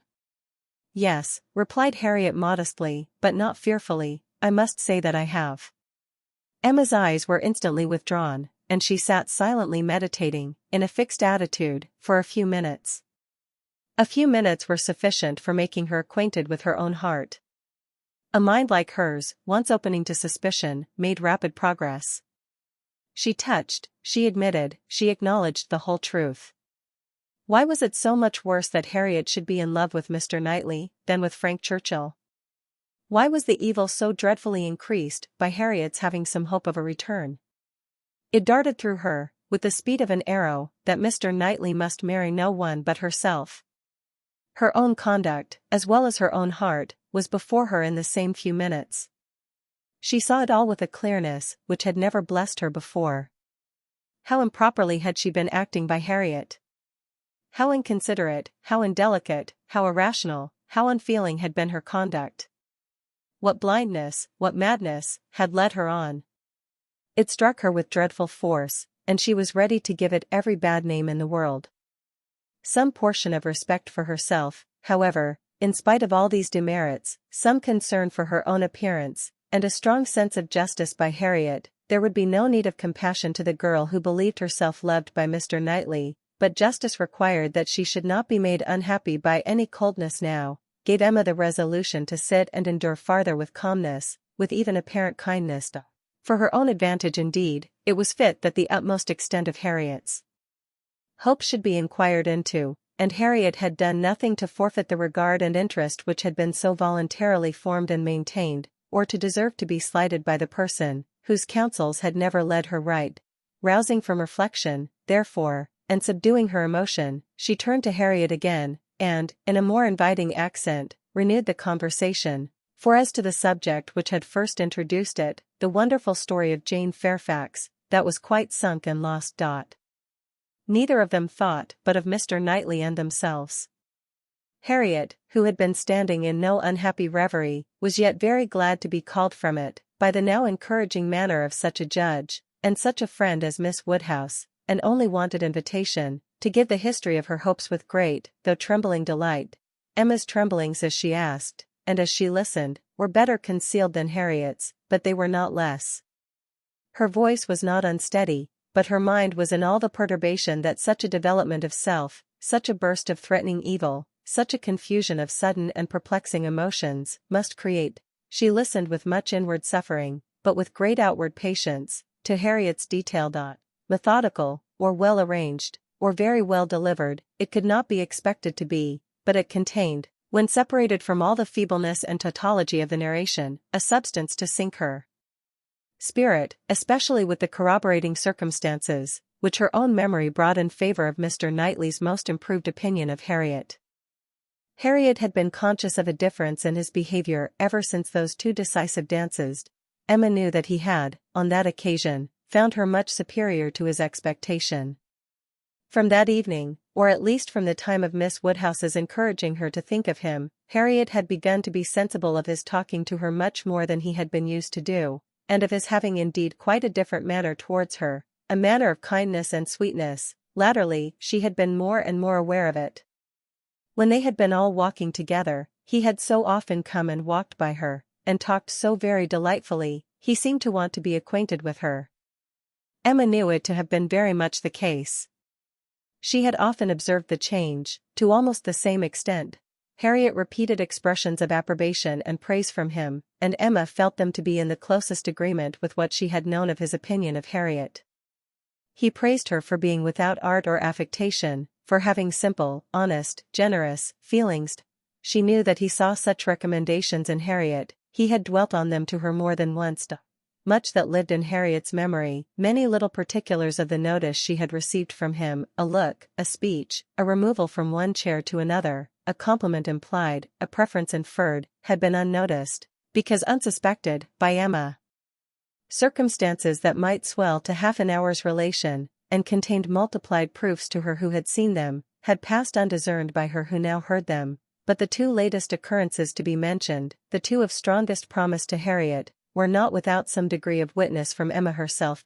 The first was his walking with her apart from the others, in the lime walk at Donwell, where they had been walking some time before Emma came, and he had taken pains, as she was convinced, to draw her from the rest to himself, and at first, he had talked to her in a more particular way than he had ever done before, in a very particular way indeed. Harriet could not recall it without a blush. He seemed to be almost asking her whether her affections were engaged. But as soon as she, Miss Woodhouse, appeared likely to join them, he changed the subject, and began talking about farming. The second was his having sat talking with her nearly half an hour before Emma came back from her visit, the very last morning of his being at Hartfield, though, when he first came in, he had said that he could not stay 5 minutes, and his having told her, during their conversation, that though he must go to London, it was very much against his inclination that he left home at all, which was much more, as Emma felt, than he had acknowledged to her. The superior degree of confidence towards Harriet, which this one article marked, gave her severe pain. On the subject of the first of the two circumstances, she did, after a little reflection, venture the following question. Might he not, is not it possible, that when inquiring, as you thought, into the state of your affections, he might be alluding to Mr. Martin, he might have Mr. Martin's interest in view? But Harriet rejected the suspicion with spirit. Mr. Martin? No indeed, there was not a hint of Mr. Martin. I hope I know better now, than to care for Mr. Martin, or to be suspected of it. When Harriet had closed her evidence, she appealed to her dear Miss Woodhouse, to say whether she had not good ground for hope. I never should have presumed to think of it at first, said she, but for you. You told me to observe him carefully, and let his behavior be the rule of mine, and so I have. But now I seem to feel that I may deserve him, and that if he does choose me, it will not be anything so very wonderful. The bitter feelings occasioned by this speech, the many bitter feelings, made the utmost exertion necessary on Emma's side, to enable her to say on reply, Harriet, I will only venture to declare, that Mr. Knightley is the last man in the world, who would intentionally give any woman the idea of his feeling for her more than he really does. Harriet seemed ready to worship her friend for a sentence so satisfactory, and Emma was only saved from raptures and fondness, which at that moment would have been dreadful penance, by the sound of her father's footsteps. He was coming through the hall. Harriet was too much agitated to encounter him.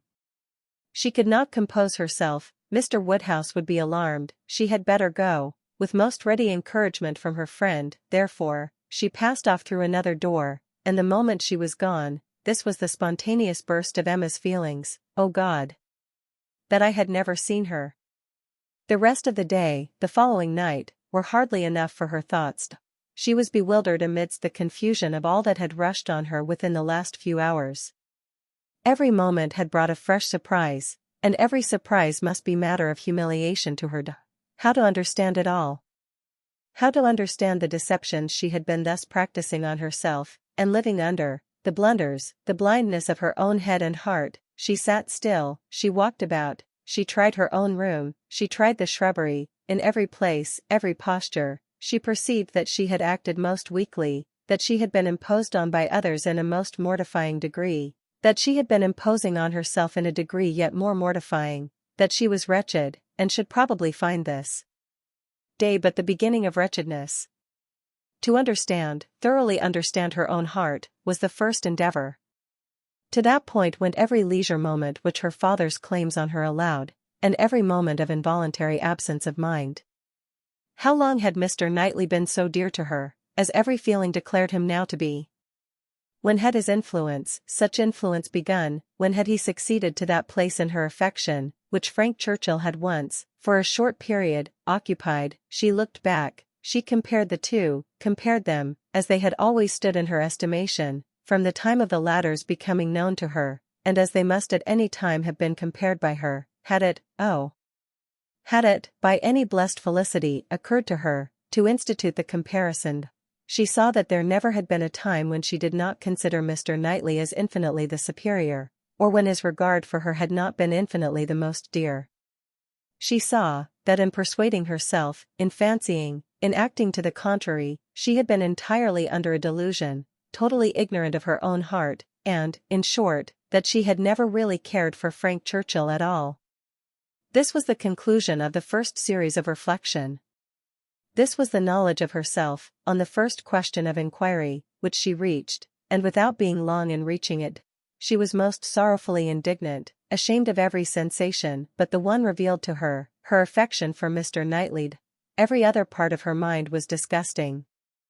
With insufferable vanity had she believed herself in the secret of everybody's feelings, with unpardonable arrogance proposed to arrange everybody's destiny. She was proved to have been universally mistaken, and she had not quite done nothing, for she had done mischief. She had brought evil on Harriet, on herself, and she too much feared, on Mr. Knightley. Were this most unequal of all connections to take place, on her must rest all the reproach of having given it a beginning, for his attachment, she must believe to be produced only by a consciousness of Harriet's, and even were this not the case, he would never have known Harriet at all, but for her folly. Mr. Knightley and Harriet Smith, it was a union to distance every wonder of the kind. The attachment of Frank Churchill and Jane Fairfax became commonplace, threadbare, stale in the comparison, exciting no surprise, presenting no disparity, affording nothing to be said or thought. Mr. Knightley and Harriet Smith, such an elevation on her side, such a debasement on his. It was horrible to Emma to think how it must sink him in the general opinion, to foresee the smiles, the sneers, the merriment it would prompt at his expense, the mortification and disdain of his brother, the thousand inconveniences to himself. Could it be? No, it was impossible. And yet it was far, very far, from impossible. Was it a new circumstance for a man of first-rate abilities to be captivated by very inferior powers? Was it new for one, perhaps too busy to seek, to be the prize of a girl who would seek him? Was it new for anything in this world to be unequal, inconsistent, incongruous, or for chance and circumstance, as second causes, to direct the human fate? Oh! Had she never brought Harriet forward? Had she left her where she ought, and where he had told her she ought, had she not, with a folly which no tongue could express, prevented her marrying the unexceptionable young man who would have made her happy and respectable in the line of life to which she ought to belong, all would have been safe, none of this dreadful sequel would have been. How Harriet could ever have had the presumption to raise her thoughts to Mr. Knightley, how she could dare to fancy herself the chosen of such a man, till actually assured of it, but Harriet was less humble, had fewer scruples than formerly. Her inferiority, whether of mind or situation, seemed little felt. She had seemed more sensible of Mr. Elton's being to stoop in marrying her, than she now seemed of Mr. Knightley's. Alas! Was not that her own doing too? Who had been at pains to give Harriet notions of self-consequence but herself, who but herself had taught her, that she was to elevate herself if possible, and that her claims were great to a high worldly establishment? If Harriet, from being humble, were grown vain, it was her doing too. Chapter 12. Till now that she was threatened with its loss, Emma had never known how much of her happiness depended on being first with Mr. Knightley, first in interest and affection. Satisfied that it was so, and feeling it her due, she had enjoyed it without reflection, and only in the dread of being supplanted, found how inexpressibly important it had been. Long, very long, she felt she had been first, for, having no female connections of his own, there had been only Isabella whose claims could be compared with hers, and she had always known exactly how far he loved and esteemed Isabella. She had herself been first with him for many years past. She had not deserved it, she had often been negligent or perverse, slighting his advice, or even wilfully opposing him, insensible of half his merits, and quarreling with him, because he would not acknowledge her false and insolent estimate of her own, but still, from family attachment and habit, and thorough excellence of mind, he had loved her, and watched over her from a girl, with an endeavor to improve her, and an anxiety for her doing right, which no other creature had at all shared. In spite of all her faults, she knew she was dear to him, might she not say, very dear, when the suggestions of hope, however, which must follow here, presented themselves, she could not presume to indulge them. Harriet Smith might think herself not unworthy of being peculiarly, exclusively, passionately loved by Mr. Knightley. She could not. She could not flatter herself with any idea of blindness in his attachment to her. She had received a very recent proof of its impartiality. How shocked had he been by her behavior to Miss Bates? How directly, how strongly had he expressed himself to her on the subject, not too strongly for the offense, but far too strongly to issue from any feeling softer than upright justice and clear-sighted goodwill. She had no hope, nothing to deserve the name of hope, that he could have that sort of affection for herself which was now in question, but there was a hope, at times a slight one, at times much stronger, that Harriet might have deceived herself, and be overrating his regard for her. Wish it she must, for his sake, be the consequence nothing to herself, but his remaining single all his life. Could she be secure of that, indeed, of his never marrying at all, she believed she should be perfectly satisfied. Let him but continue the same Mr. Knightley to her and her father, the same Mr. Knightley to all the world, let Donwell and Hartfield lose none of their precious intercourse of friendship and confidence, and her peace would be fully secured. Marriage, in fact, would not do for her. It would be incompatible with what she owed to her father, and with what she felt for him. Nothing should separate her from her father. She would not marry, even if she were asked by Mr. Knightley. It must be her ardent wish that Harriet might be disappointed, and she hoped that when able to see them together again, she might at least be able to ascertain what the chances for it were. She should see them henceforward with the closest observance, and wretchedly as she had hitherto misunderstood even those she was watching, she did not know how to admit that she could be blinded here. He was expected back every day. The power of observation would be soon given, frightfully soon it appeared when her thoughts were in one course. In the meanwhile, she resolved against seeing Harriet. It would do neither of them good, it would do the subject no good, to be talking of it farther. She was resolved not to be convinced, as long as she could doubt, and yet had no authority for opposing Harriet's confidence. To talk would be only to irritate. She wrote to her, therefore, kindly, but decisively, to beg that she would not, at present, come to Hartfield, acknowledging it to be her conviction that all farther confidential discussion of one topic had better be avoided, and hoping that if a few days were allowed to pass before they met again, except in the company of others, she objected only to a tête-à-tête, they might be able to act as if they had forgotten the conversation of yesterday. Harriet submitted, and approved, and was grateful. This point was just arranged, when a visitor arrived to tear Emma's thoughts a little from the one subject which had engrossed them, sleeping or waking, the last 24 hours, Mrs. Weston, who had been calling on her daughter-in-law elect, and took Hartfield in her way home, almost as much in duty to Emma as in pleasure to herself, to relate all the particulars of so interesting an interview. Mr. Weston had accompanied her to Mrs. Bates's, and gone through his share of this essential attention most handsomely, but she having then induced Miss Fairfax to join her in an airing, was now returned with much more to say, and much more to say with satisfaction, than a quarter of an hour spent in Mrs. Bates's parlour, with all the encumbrance of awkward feelings, could have afforded. A little curiosity Emma had, and she made the most of it while her friend related.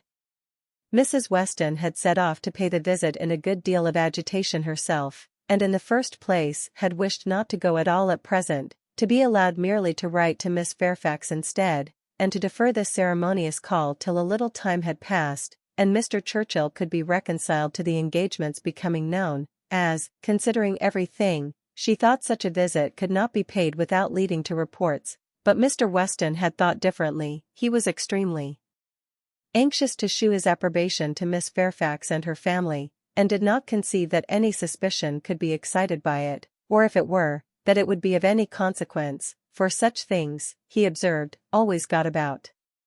Emma smiled, and felt that Mr. Weston had very good reason for saying so.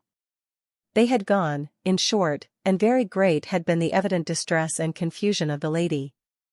She had hardly been able to speak a word, and every look and action had shown how deeply she was suffering from consciousness. The quiet, heartfelt satisfaction of the old lady, and the rapturous delight of her daughter, who proved even too joyous to talk as usual, had been a gratifying, yet almost an affecting, scene. They were both so truly respectable in their happiness, so disinterested in every sensation, thought so much of Jane, so much of everybody, and so little of themselves, that every kindly feeling was at work for them. Miss Fairfax's recent illness had offered a fair plea for Mrs. Weston to invite her to an airing. She had drawn back and declined at first, but, on being pressed, had yielded, and, in the course of their drive, Mrs. Weston had, by gentle encouragement, overcome so much of her embarrassment, as to bring her to converse on the important subject. Apologies for her seemingly ungracious silence in their first reception, and the warmest expressions of the gratitude she was always feeling towards herself and Mr. Weston, must necessarily open the cause, but when these effusions were put by, they had talked a good deal of the present and of the future state of the engagement. Mrs. Weston was convinced that such conversation must be the greatest relief to her companion, pent up within her own mind as everything had so long been, and was very much pleased with all that she had said on the subject.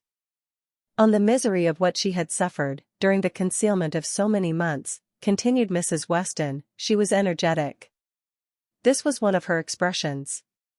I will not say that since I entered into the engagement I have not had some happy moments, but I can say that I have never known the blessing of one tranquil hour, and the quivering lip, Emma, which uttered it, was an attestation that I felt at my heart. Poor girl, said Emma. She thinks herself wrong, then, for having consented to a private engagement? Wrong. No one, I believe, can blame her more than she is disposed to blame herself. The consequence, said she, has been a state of perpetual suffering to me, and so it ought. But after all the punishment that misconduct can bring, it is still not less misconduct. Pain is no expiation. I never can be blameless. I have been acting contrary to all my sense of right, and the fortunate turn that everything has taken, and the kindness I am now receiving, is what my conscience tells me ought not to be. Do not imagine, madam, she continued, that I was taught wrong. Do not let any reflection fall on the principles or the care of the friends who brought me up. The error has been all my own, and I do assure you that, with all the excuse that present circumstances may appear to give, I shall yet dread making the story known to Colonel Campbell. Poor girl, said Emma again. She loves him then excessively, I suppose. It must have been from attachment only, that she could be led to form the engagement. Her affection must have overpowered her judgment. Yes, I have no doubt of her being extremely attached to him. I am afraid, returned Emma, sighing, that I must often have contributed to make her unhappy. On your side, my love, it was very innocently done. But she probably had something of that in her thoughts, when alluding to the misunderstandings which he had given us hints of before. One natural consequence of the evil she had involved herself in, she said, was that of making her unreasonable. The consciousness of having done amiss had exposed her to 1,000 inquietudes, and made her captious and irritable to a degree that had been, hard for him to bear. I did not make the allowances, said she, which I ought to have done, for his temper and spirits, his delightful spirits, and that gaiety, that playfulness of disposition, which, under any other circumstances, would, I am sure, have been as constantly bewitching to me, as they were at first. She then began to speak of you, and of the great kindness you had shown her during her illness, and with a blush which shewed me how it was all connected, desired me, whenever I had an opportunity, to thank you. I could not thank you too much, for every wish and every endeavor to do her good. She was sensible that you had never received any proper acknowledgment from herself.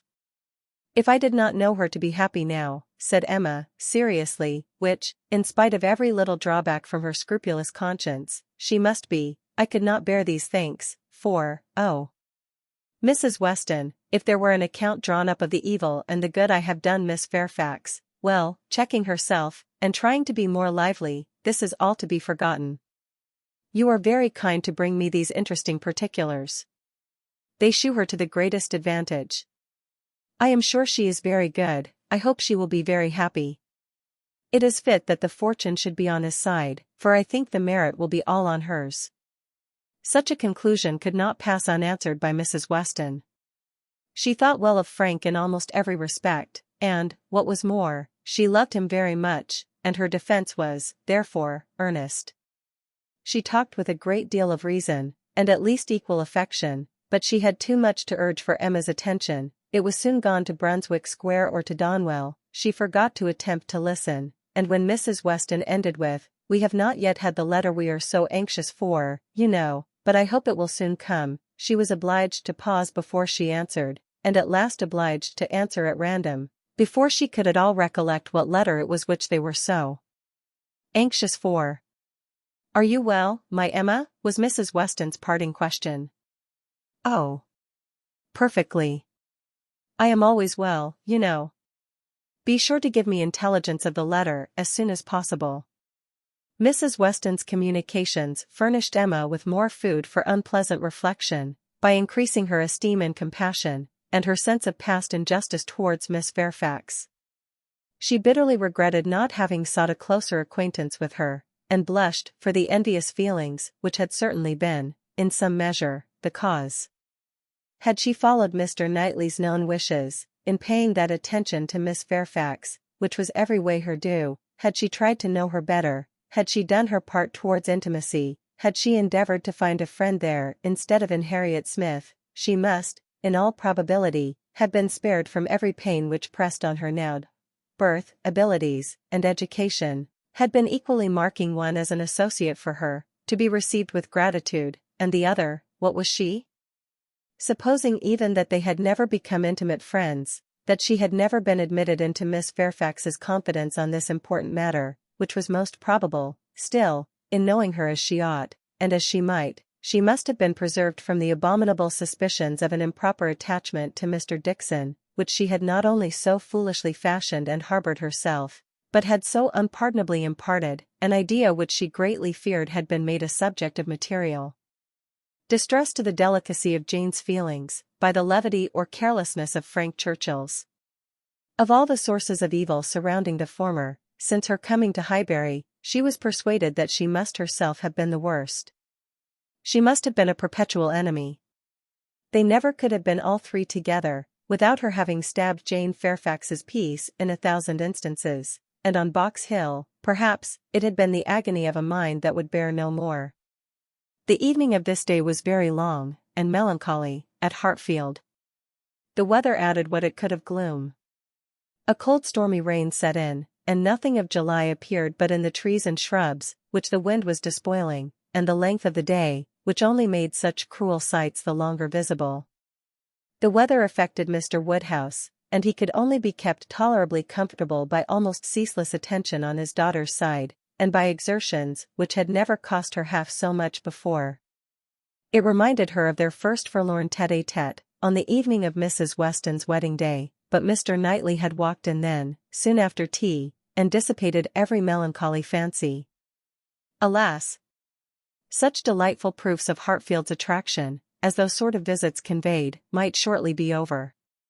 The picture which she had then drawn of the privations of the approaching winter, had proved erroneous. No friends had deserted them, no pleasures had been lost. But her present forebodings, she feared, would experience no similar contradiction. The prospect before her now was threatening to a degree that could not be entirely dispelled, that might not be even partially brightened. If all took place that might take place among the circle of her friends, Hartfield must be comparatively deserted, and she left to cheer her father with the spirits only of ruined happiness. The child to be born at Randalls must be a tie there even dearer than herself, and Mrs. Weston's heart and time would be occupied by it. They should lose her, and, probably, in great measure, her husband also. Frank Churchill would return among them no more, and Miss Fairfax, it was reasonable to suppose, would soon cease to belong to Highbury. They would be married, and settled either at or near Enscombe. All that were good would be withdrawn. And if to these losses, the loss of Donwell were to be added, what would remain of cheerful or of rational society within their reach? Mr. Knightley to be no longer coming there for his evening comfort, no longer walking in at all hours, as if ever willing to change his own home for theirs, how was it to be endured? And if he were to be lost to them for Harriet's sake, if he were to be thought of hereafter, as finding in Harriet's society all that he wanted, if Harriet were to be the chosen, the first, the dearest, the friend, the wife to whom he looked for all the best blessings of existence. What could be increasing Emma's wretchedness but the reflection never far distant from her mind that it had been all her own work? When it came to such a pitch as this, she was not able to refrain from a start, or a heavy sigh, or even from walking about the room for a few seconds, and the only source whence anything like consolation or composure could be drawn, was in the resolution of her own better conduct, and the hope that, however inferior in spirit and gaiety might be the following and every future winter of her life to the past, it would yet find her more rational, more acquainted with herself, and leave her less to regret when it were gone. Chapter 13. The weather continued much the same all the following morning, and the same loneliness, and the same melancholy, seemed to reign at Hartfield, but in the afternoon it cleared, the wind changed into a softer quarter, the clouds were carried off, the sun appeared, it was summer again. With all the eagerness which such a transition gives, Emma resolved to be out of doors as soon as possible. Never had the exquisite sight, smell, sensation of nature, tranquil, warm, and brilliant after a storm, been more attractive to her. She longed for the serenity they might gradually introduce, and on Mr. Perry's coming in soon after dinner, with a disengaged hour to give her father, she lost no time in hurrying into the shrubbery. There, with spirits freshened, and thoughts a little relieved, she had taken a few turns, when she saw Mr. Knightley passing through the garden door, and coming towards her. It was the first intimation of his being returned from London. She had been thinking of him the moment before, as unquestionably 16 miles distant. There was time only for the quickest arrangement of mind. She must be collected and calm. In half a minute they were together. The how-do-you-dos were quiet and constrained on each side. She asked after their mutual friends. They were all well. When had he left them? Only that morning.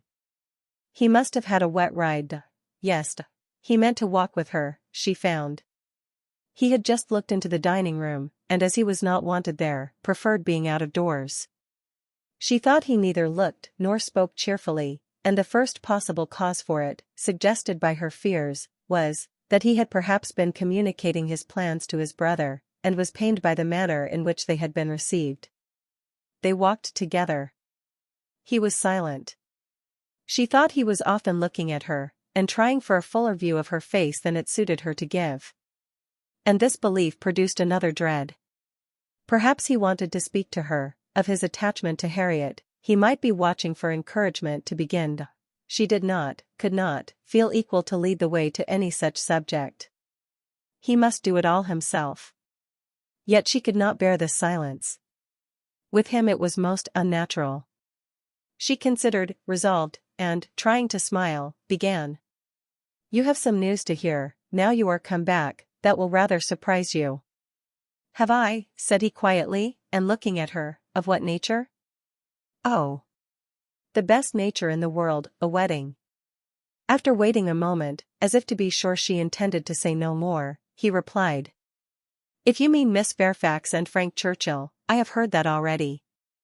"How is it possible?" cried Emma, turning her glowing cheeks towards him, for, while she spoke, it occurred to her that he might have called at Mrs. Goddard's in his way. "I had a few lines on parish business from Mr. Weston this morning, and at the end of them he gave me a brief account of what had happened."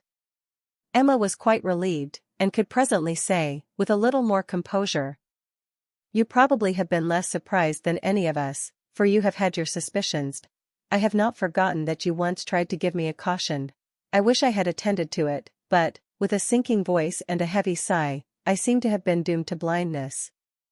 For a moment or two nothing was said, and she was unsuspicious of having excited any particular interest, till she found her arm drawn within his, and pressed against his heart, and heard him thus saying, in a tone of great sensibility, speaking low, "Time, my dearest Emma, time will heal the wound. Your own excellent sense, your exertions for your father's sake, I know you will not allow yourself." Her arm was pressed again, as he added, in a more broken and subdued accent, "The feelings of the warmest friendship, indignation, abominable scoundrel." And in a louder, steadier tone, he concluded with, "He will soon be gone. They will soon be in Yorkshire. I am sorry for her. She deserves a better fate." Emma understood him, and as soon as she could recover from the flutter of pleasure, excited by such tender consideration, replied. You are very kind, but you are mistaken, and I must set you right. I am not in want of that sort of compassion.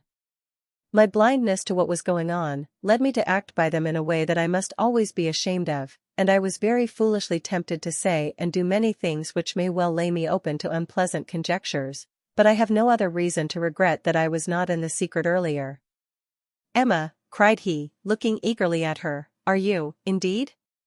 But checking himself, no, I understand you, forgive me, I am pleased that you can say even so much. He is no object of regret, indeed.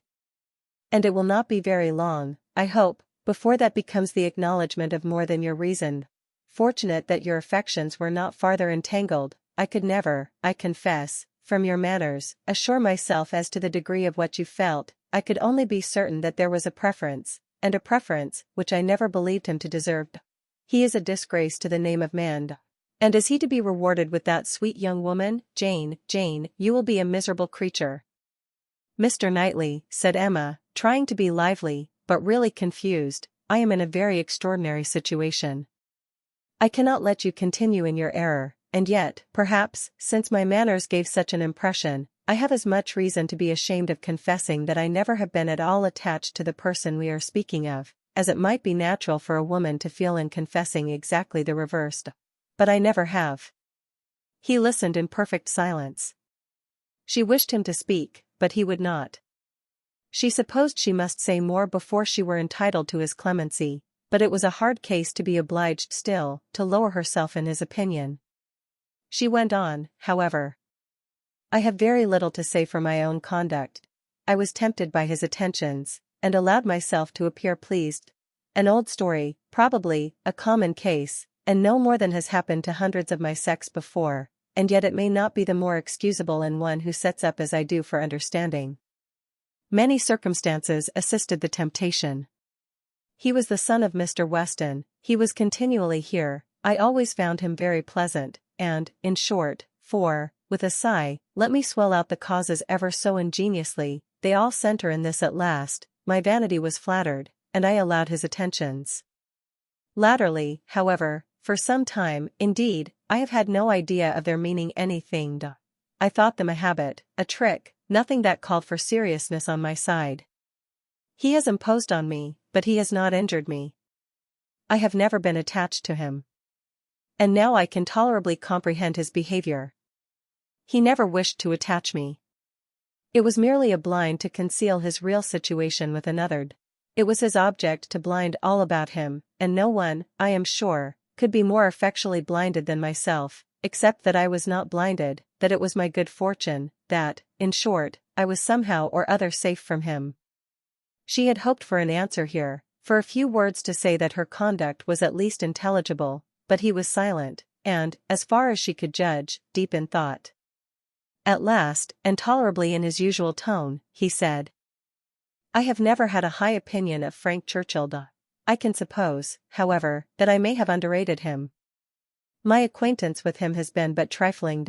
And even if I have not underrated him hitherto, he may yet turn out well. With such a woman he has a chance. I have no motive for wishing him ill, and for her sake, whose happiness will be involved in his good character and conduct, I shall certainly wish him well. I have no doubt of their being happy together, said Emma. I believe them to be very mutually and very sincerely attached. He is a most fortunate man, returned Mr. Knightley, with energy. So early in life, at 23, a period when, if a man chooses a wife, he generally chooses ill. At 23, to have drawn such a prize. What years of felicity that man, in all human calculation, has before him, assured of the love of such a woman, the disinterested love, for Jane Fairfax's character vouches for her disinterestedness, everything in his favor, equality of situation, I mean, as far as regards society, and all the habits and manners that are important, equality in every point but one, and that one, since the purity of her heart is not to be doubted, such as must increase his felicity, for it will be his to bestow. The only advantages she wants. A man would always wish to give a woman a better home than the one he takes her from, and he who can do it, where there is no doubt of her regard, must, I think, be the happiest of mortals. Frank Churchill is, indeed, the favorite of fortune. Everything turns out for his good. He meets with a young woman at a watering place, gains her affection, cannot even weary her by negligent treatment, and had he and all his family sought round the world for a perfect wife for him, they could not have found her superior. His aunt is in the way. His aunt dies. He has only to speak. His friends are eager to promote his happiness. He had used everybody ill, and they are all delighted to forgive him. He is a fortunate man indeed. You speak as if you envied him. And I do envy him, Emma. In one respect he is the object of my envy. Emma could say no more. They seemed to be within half a sentence of Harriet, and her immediate feeling was to avert the subject, if possible. She made her plan. She would speak of something totally different, the children in Brunswick Square, and she only waited for breath to begin, when Mr. Knightley startled her, by saying, "You will not ask me what is the point of envy. You are determined, I see, to have no curiosity. You are wise, but I cannot be wise. Emma, I must tell you what you will not ask, though I may wish it unsaid the next moment." "Oh. Then, don't speak it, she eagerly cried. "Take a little time, consider, do not commit yourself." "Thank you," said he, in an accent of deep mortification, and not another syllable followed. Emma could not bear to give him pain.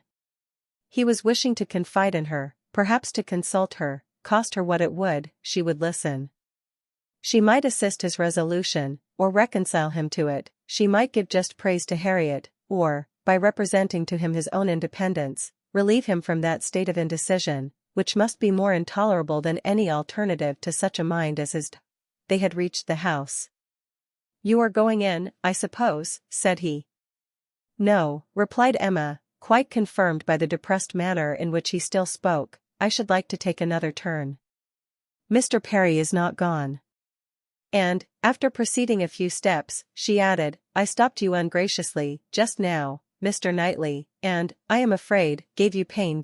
But if you have any wish to speak openly to me as a friend, or to ask my opinion of anything that you may have in contemplation, as a friend, indeed, you may command me.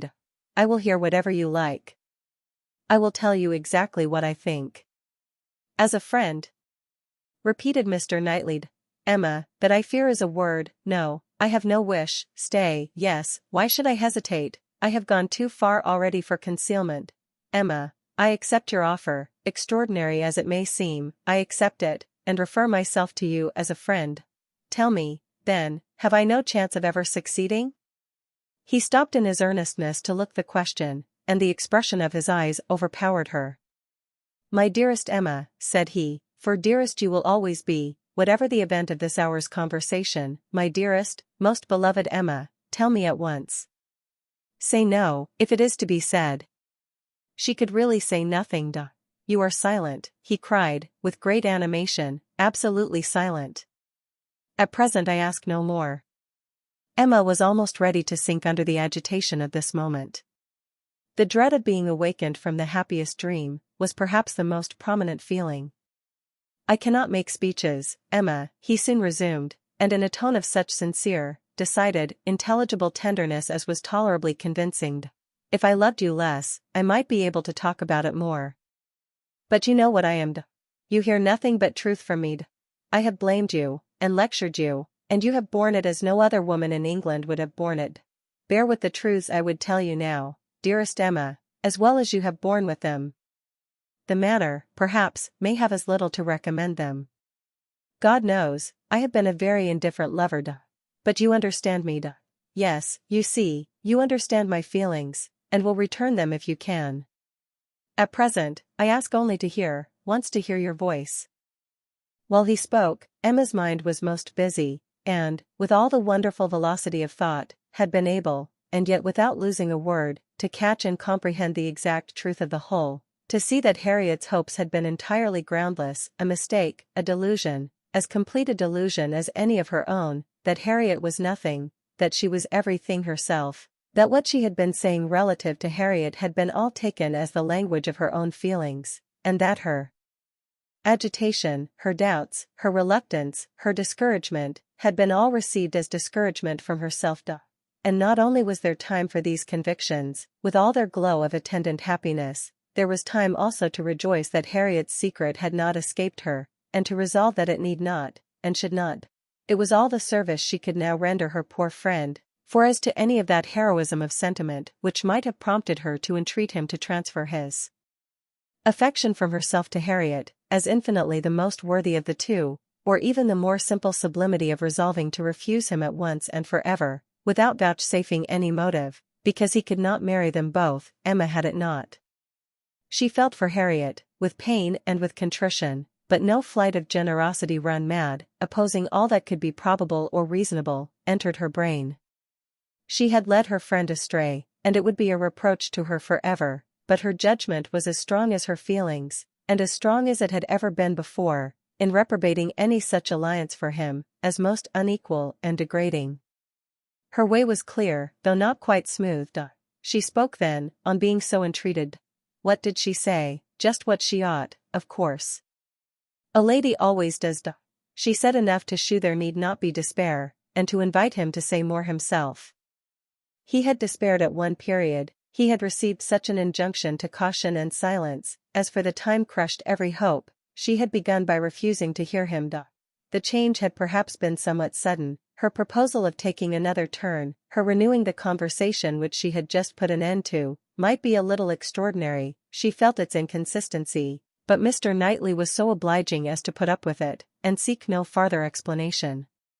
Seldom, very seldom, does complete truth belong to any human disclosure, seldom can it happen that something is not a little disguised, or a little mistaken, but where, as in this case, though the conduct is mistaken, the feelings are not, it may not be very material.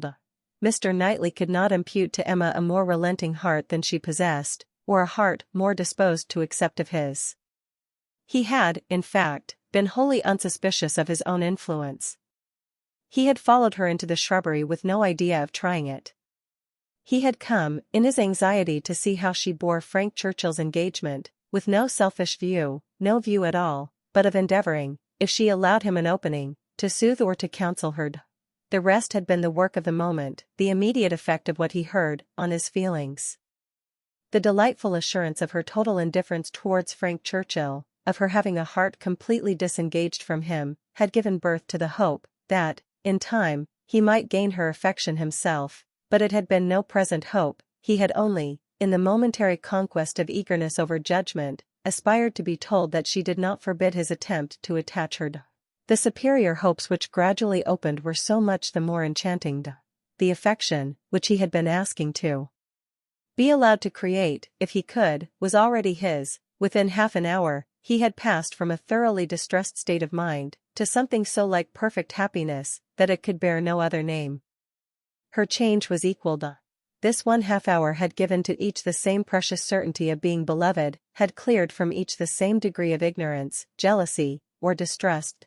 On his side, there had been a long-standing jealousy, old as the arrival, or even the expectation, of Frank Churchill.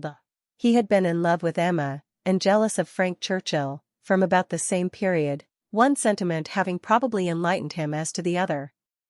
It was his jealousy of Frank Churchill that had taken him from the country. The Box Hill party had decided him on going away. He would save himself from witnessing again such permitted, encouraged attentions. He had gone to learn to be indifferent, but he had gone to a wrong place. There was too much domestic happiness in his brother's house, woman wore too amiable a form in it, Isabella was too much like Emma, differing only in those striking inferiorities, which always brought the other in brilliancy before him, for much to have been done, even had his time been longered. He had stayed on, however, vigorously, day after day, till this very morning's post had conveyed the history of Jane Fairfax. Then, with the gladness which must be felt, nay, which he did not scruple to feel, having never believed Frank Churchill to be at all deserving Emma, was there so much fond solicitude, so much keen anxiety for her, that he could stay no longer.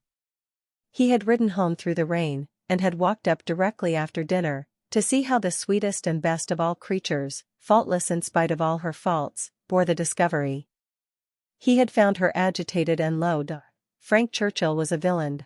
He heard her declare that she had never loved him. Frank Churchill's character was not desperate.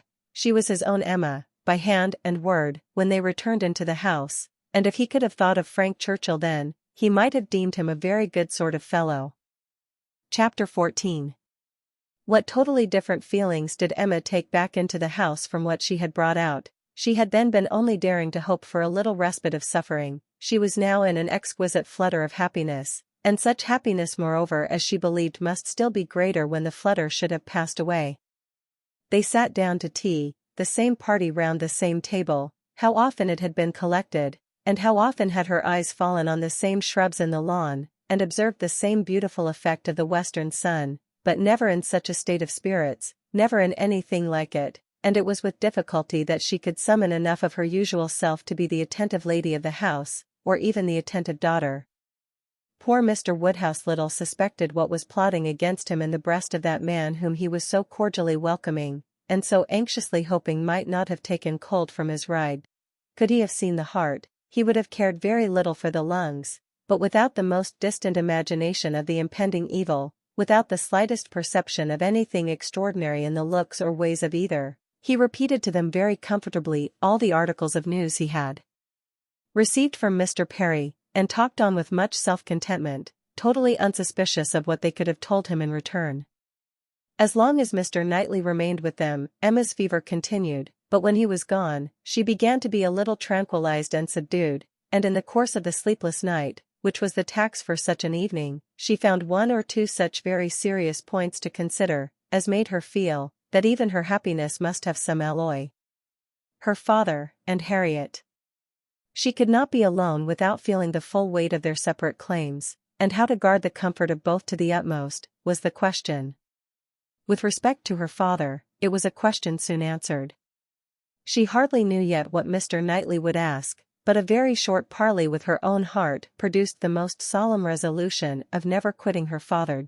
She even wept over the idea of it, as a sin of thought.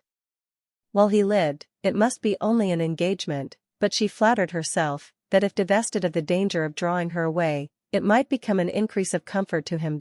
How to do her best by Harriet was of more difficult decision, how to spare her from any unnecessary pain, how to make her any possible atonement, how to appear least her enemy. On these subjects, her perplexity and distress were very great, and her mind had to pass again and again through every bitter reproach and sorrowful regret that had ever surrounded it. She could only resolve at last that she would still avoid a meeting with her, and communicate all that need be told by letter, that it would be inexpressibly desirable to have her removed just now for a time from Highbury, and, indulging in one scheme more, nearly resolve that it might be practicable to get an invitation for her to Brunswick Square. Isabella had been pleased with Harriet, and a few weeks spent in London must give her some amusement. She did not think it in Harriet's nature to escape being benefited by novelty and variety, by the streets, the shops, and the children. At any rate, it would be a proof of attention and kindness in herself, from whom everything was due, a separation for the present, an averting of the evil day, when they must all be together again. She rose early, and wrote her letter to Harriet, an employment which left her so very serious, so nearly sad, that Mr. Knightley, in walking up to Hartfield to breakfast, did not arrive at all too soon, and half an hour stolen afterwards to go over the same ground again with him, literally and figuratively, was quite necessary to reinstate her in a proper share of the happiness of the evening before. He had not left her long, by no means long enough for her to have the slightest inclination for thinking of anybody else, when a letter was brought her from Randalls, a very thick letter. She guessed what it must contain, and deprecated the necessity of reading it. She was now in perfect charity with Frank Churchill. She wanted no explanations, she wanted only to have her thoughts to herself, and as for understanding anything he wrote, she was sure she was incapable of it. It must be waded through, however. She opened the packet, it was too surely so, a note from Mrs. Weston to herself, ushered in the letter from Frank to Mrs. Weston. I have the greatest pleasure, my dear Emma, in forwarding to you the enclosed. I know what thorough justice you will do it, and have scarcely a doubt of its happy effect. I think we shall never materially disagree about the writer again, but I will not delay you by a long preface. We are quite well. This letter has been the cure of all the little nervousness I have been feeling lately. I did not quite like your looks on Tuesday, but it was an ungenial morning, and though you will never own being affected by weather, I think every body feels a northeast wind. I felt for your dear father very much in the storm of Tuesday afternoon and yesterday morning, but had the comfort of hearing last night, by Mr. Perry, that it had not made him ill. Yours ever, A.W. To Mrs. Weston. Windsor, July. My dear Madam, if I made myself intelligible yesterday, this letter will be expected, but expected or not, I know it will be read with candor and indulgence. You are all goodness, and I believe there will be need of even all your goodness to allow for some parts of my past conduct. But I have been forgiven by one who had still more to resent. My courage rises while I write. It is very difficult for the prosperous to be humble. I have already met with such success in 2 applications for pardon, that I may be in danger of thinking myself too sure of yours, and of those among your friends who have had any ground of offense. You must all endeavor to comprehend the exact nature of my situation when I first arrived at Randalls. You must consider me as having a secret which was to be kept at all hazards. This was the fact. My right to place myself in a situation requiring such concealment is another question. I shall not discuss it here. For my temptation to think it aright, I refer every caviller to a brick house, sashed windows below, and casements above, in Highbury. I dared not address her openly. My difficulties in the then state of Enscombe must be too well known to require definition, and I was fortunate enough to prevail, before we parted at Weymouth, and to induce the most upright female mind in the creation to stoop in charity to a secret engagement. Had she refused, I should have gone mad. But you will be ready to say, what was your hope in doing this? What did you look forward to anything, everything, to time, chance, circumstance, slow effects, sudden bursts, perseverance and weariness, health and sickness. Every possibility of good was before me, and the first of blessings secured, in obtaining her promises of faith and correspondence. If you need farther explanation, I have the honor, my dear madam, of being your husband's son, and the advantage of inheriting a disposition to hope for good, which no inheritance of houses or lands can ever equal the value of. See me, then, under these circumstances, arriving on my first visit to Randalls, and here I am conscious of wrong, for that visit might have been sooner paid. You will look back and see that I did not come till Miss Fairfax was in Highbury, and as you were the person slighted, you will forgive me instantly, but I must work on my father's compassion, by reminding him, that so long as I absented myself from his house, so long I lost the blessing of knowing you. My behavior, during the very happy fortnight which I spent with you, did not, I hope, lay me open to reprehension, excepting on one point. And now I come to the principal, the only important part of my conduct while belonging to you, which excites my own anxiety, or requires very solicitous explanation. With the greatest respect, and the warmest friendship, do I mention Miss Woodhouse. My father perhaps will think I ought to add, with the deepest humiliation. A few words which dropped from him yesterday spoke his opinion, and some censure I acknowledge myself liable to. My behavior to Miss Woodhouse indicated, I believe, more than it ought. In order to assist a concealment so essential to me, I was led on to make more than an allowable use of the sort of intimacy into which we were immediately thrown. I cannot deny that Miss Woodhouse was my ostensible object, but I am sure you will believe the declaration, that had I not been convinced of her indifference, I would not have been induced by any selfish views to go on. Amiable and delightful as Miss Woodhouse is, she never gave me the idea of a young woman likely to be attached, and that she was perfectly free from any tendency to being attached to me, was as much my conviction as my wish. She received my attentions with an easy, friendly, good-humoured playfulness, which exactly suited me. We seemed to understand each other. From our relative situation, those attentions were her due, and were felt to be so. Whether Miss Woodhouse began really to understand me before the expiration of that fortnight, I cannot say. When I called to take leave of her, I remember that I was within a moment of confessing the truth, and I then fancied she was not without suspicion, but I have no doubt of her having since detected me, at least in some degree. She may not have surmised the whole, but her quickness must have penetrated a part. I cannot doubt it. You will find, whenever the subject becomes freed from its present restraints, that it did not take her wholly by surprise. She frequently gave me hints of it. I remember her telling me at the ball, that I owed Mrs. Elton gratitude for her attentions to Miss Fairfax. I hope this history of my conduct towards her will be admitted by you and my father as great extenuation of what you saw amiss. While you considered me as having sinned against Emma Woodhouse, I could deserve nothing from either. Acquit me here, and procure for me, when it is allowable, the acquittal and good wishes of that said Emma Woodhouse, whom I regard with so much brotherly affection, as to long to have her as deeply and as happily in love as myself. Whatever strange things I said or did during that fortnight, you have now a key to. My heart was in Highbury, and my business was to get my body thither as often as might be, and with the least suspicion. If you remember any queernesses, set them all to the right account. Of the pianoforte so much talked of, I feel it only necessary to say, that its being ordered was absolutely unknown to Miss F., who would never have allowed me to send it, had any choice been given her. The delicacy of her mind throughout the whole engagement, my dear madam, is much beyond my power of doing justice to. You will soon, I earnestly hope, know her thoroughly yourself. No description can describe her. She must tell you herself what she is, yet not by word, for never was there a human creature who would so designedly suppress her own merit.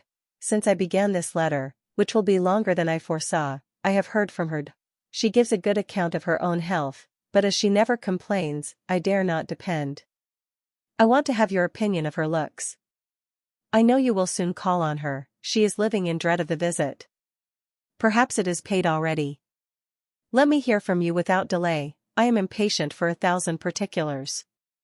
Remember how few minutes I was at Randall's, and in how bewildered, how mad a state, and I am not much better yet, still insane either from happiness or misery. When I think of the kindness and favor I have met with, of her excellence and patience, and my uncle's generosity, I am mad with joy, but when I recollect all the uneasiness I occasioned her, and how little I deserve to be forgiven, I am mad with anger. If I could but see her again, but I must not propose it yet. My uncle has been too good for me to encroach. I must still add to this long letter. You have not heard all that you ought to hear. I could not give any connected detail yesterday, but the suddenness, and, in one light, the unseasonableness with which the affair burst out, needs explanation, for though the event of the 26th ultimate, as you will conclude, immediately opened to me the happiest prospects, I should not have presumed on such early measures, but from the very particular circumstances, which left me not an hour to lose. I should myself have shrunk from anything so hasty, and she would have felt every scruple of mine with multiplied strength and refinement. But I had no choice. The hasty engagement she had entered into with that woman, here, my dear madam, I was obliged to leave off abruptly, to recollect and compose myself. I have been walking over the country, and am now, I hope, rational enough to make the rest of my letter what it ought to be. It is, in fact, a most mortifying retrospect for me. I behaved shamefully. And here I can admit that my manners to Miss W., in being unpleasant to Miss F., were highly blamable.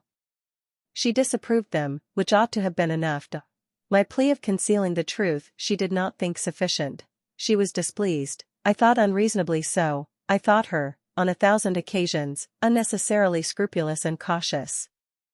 I thought her even cold. But she was always right.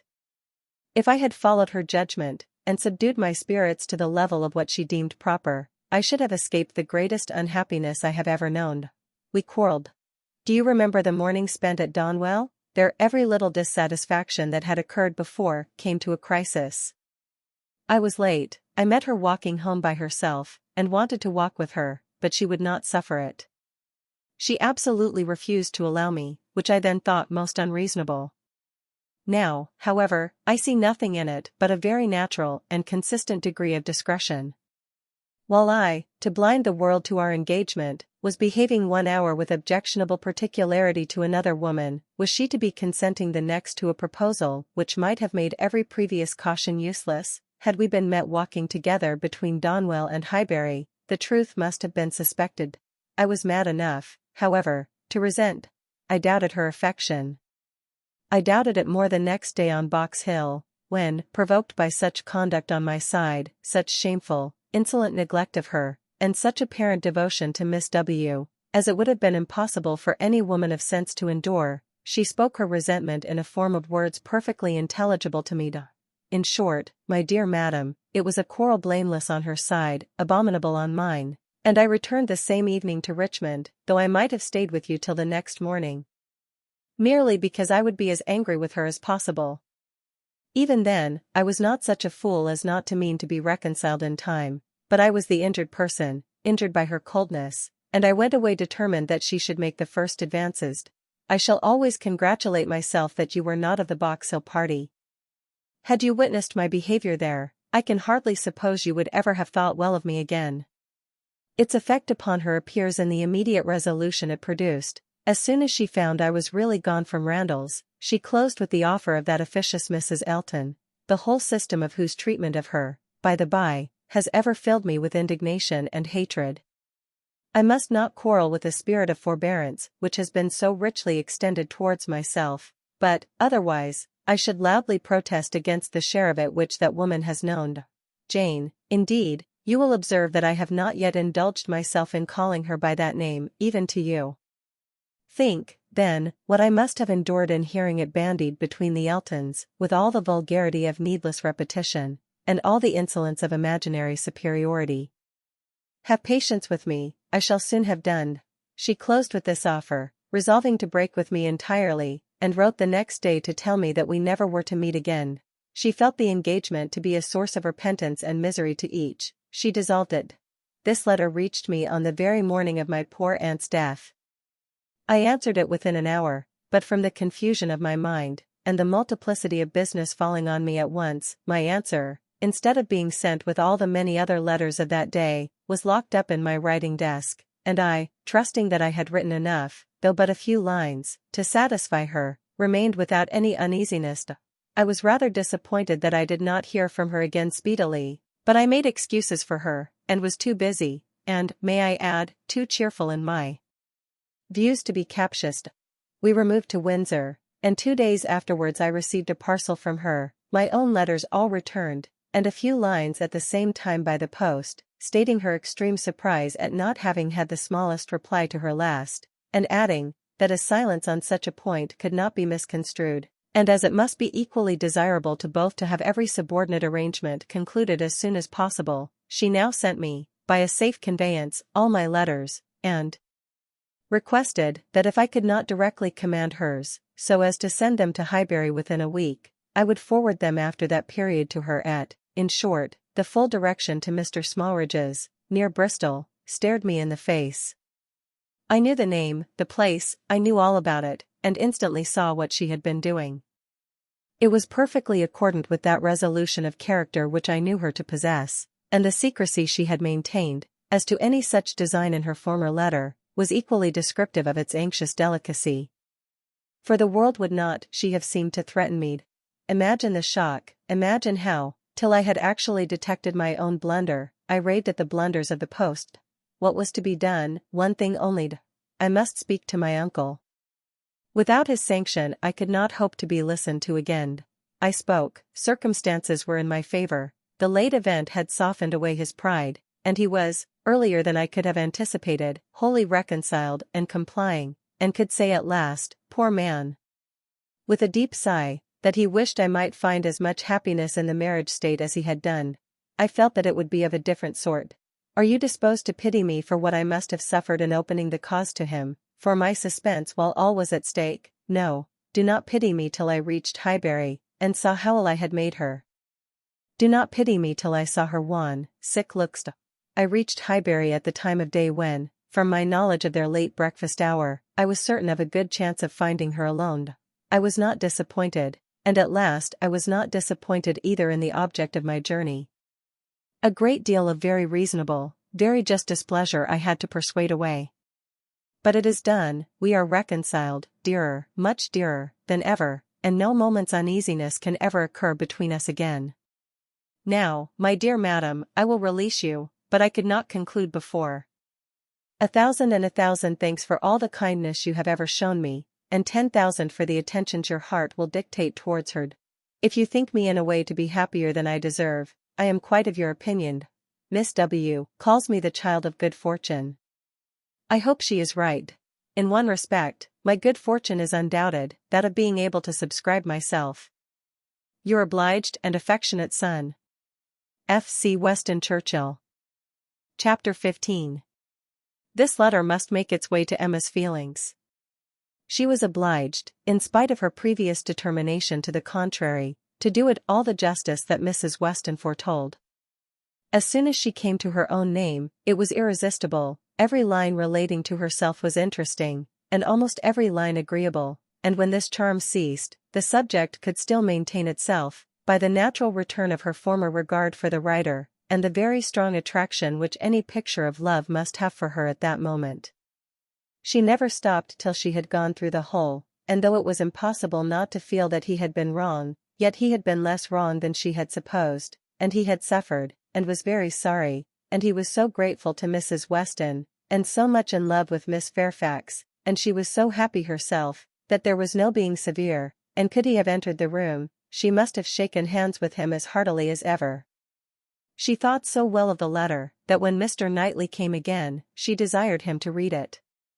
She was sure of Mrs. Weston's wishing it to be communicated, especially to one, who, like Mr. Knightley, had seen so much to blame in his conduct.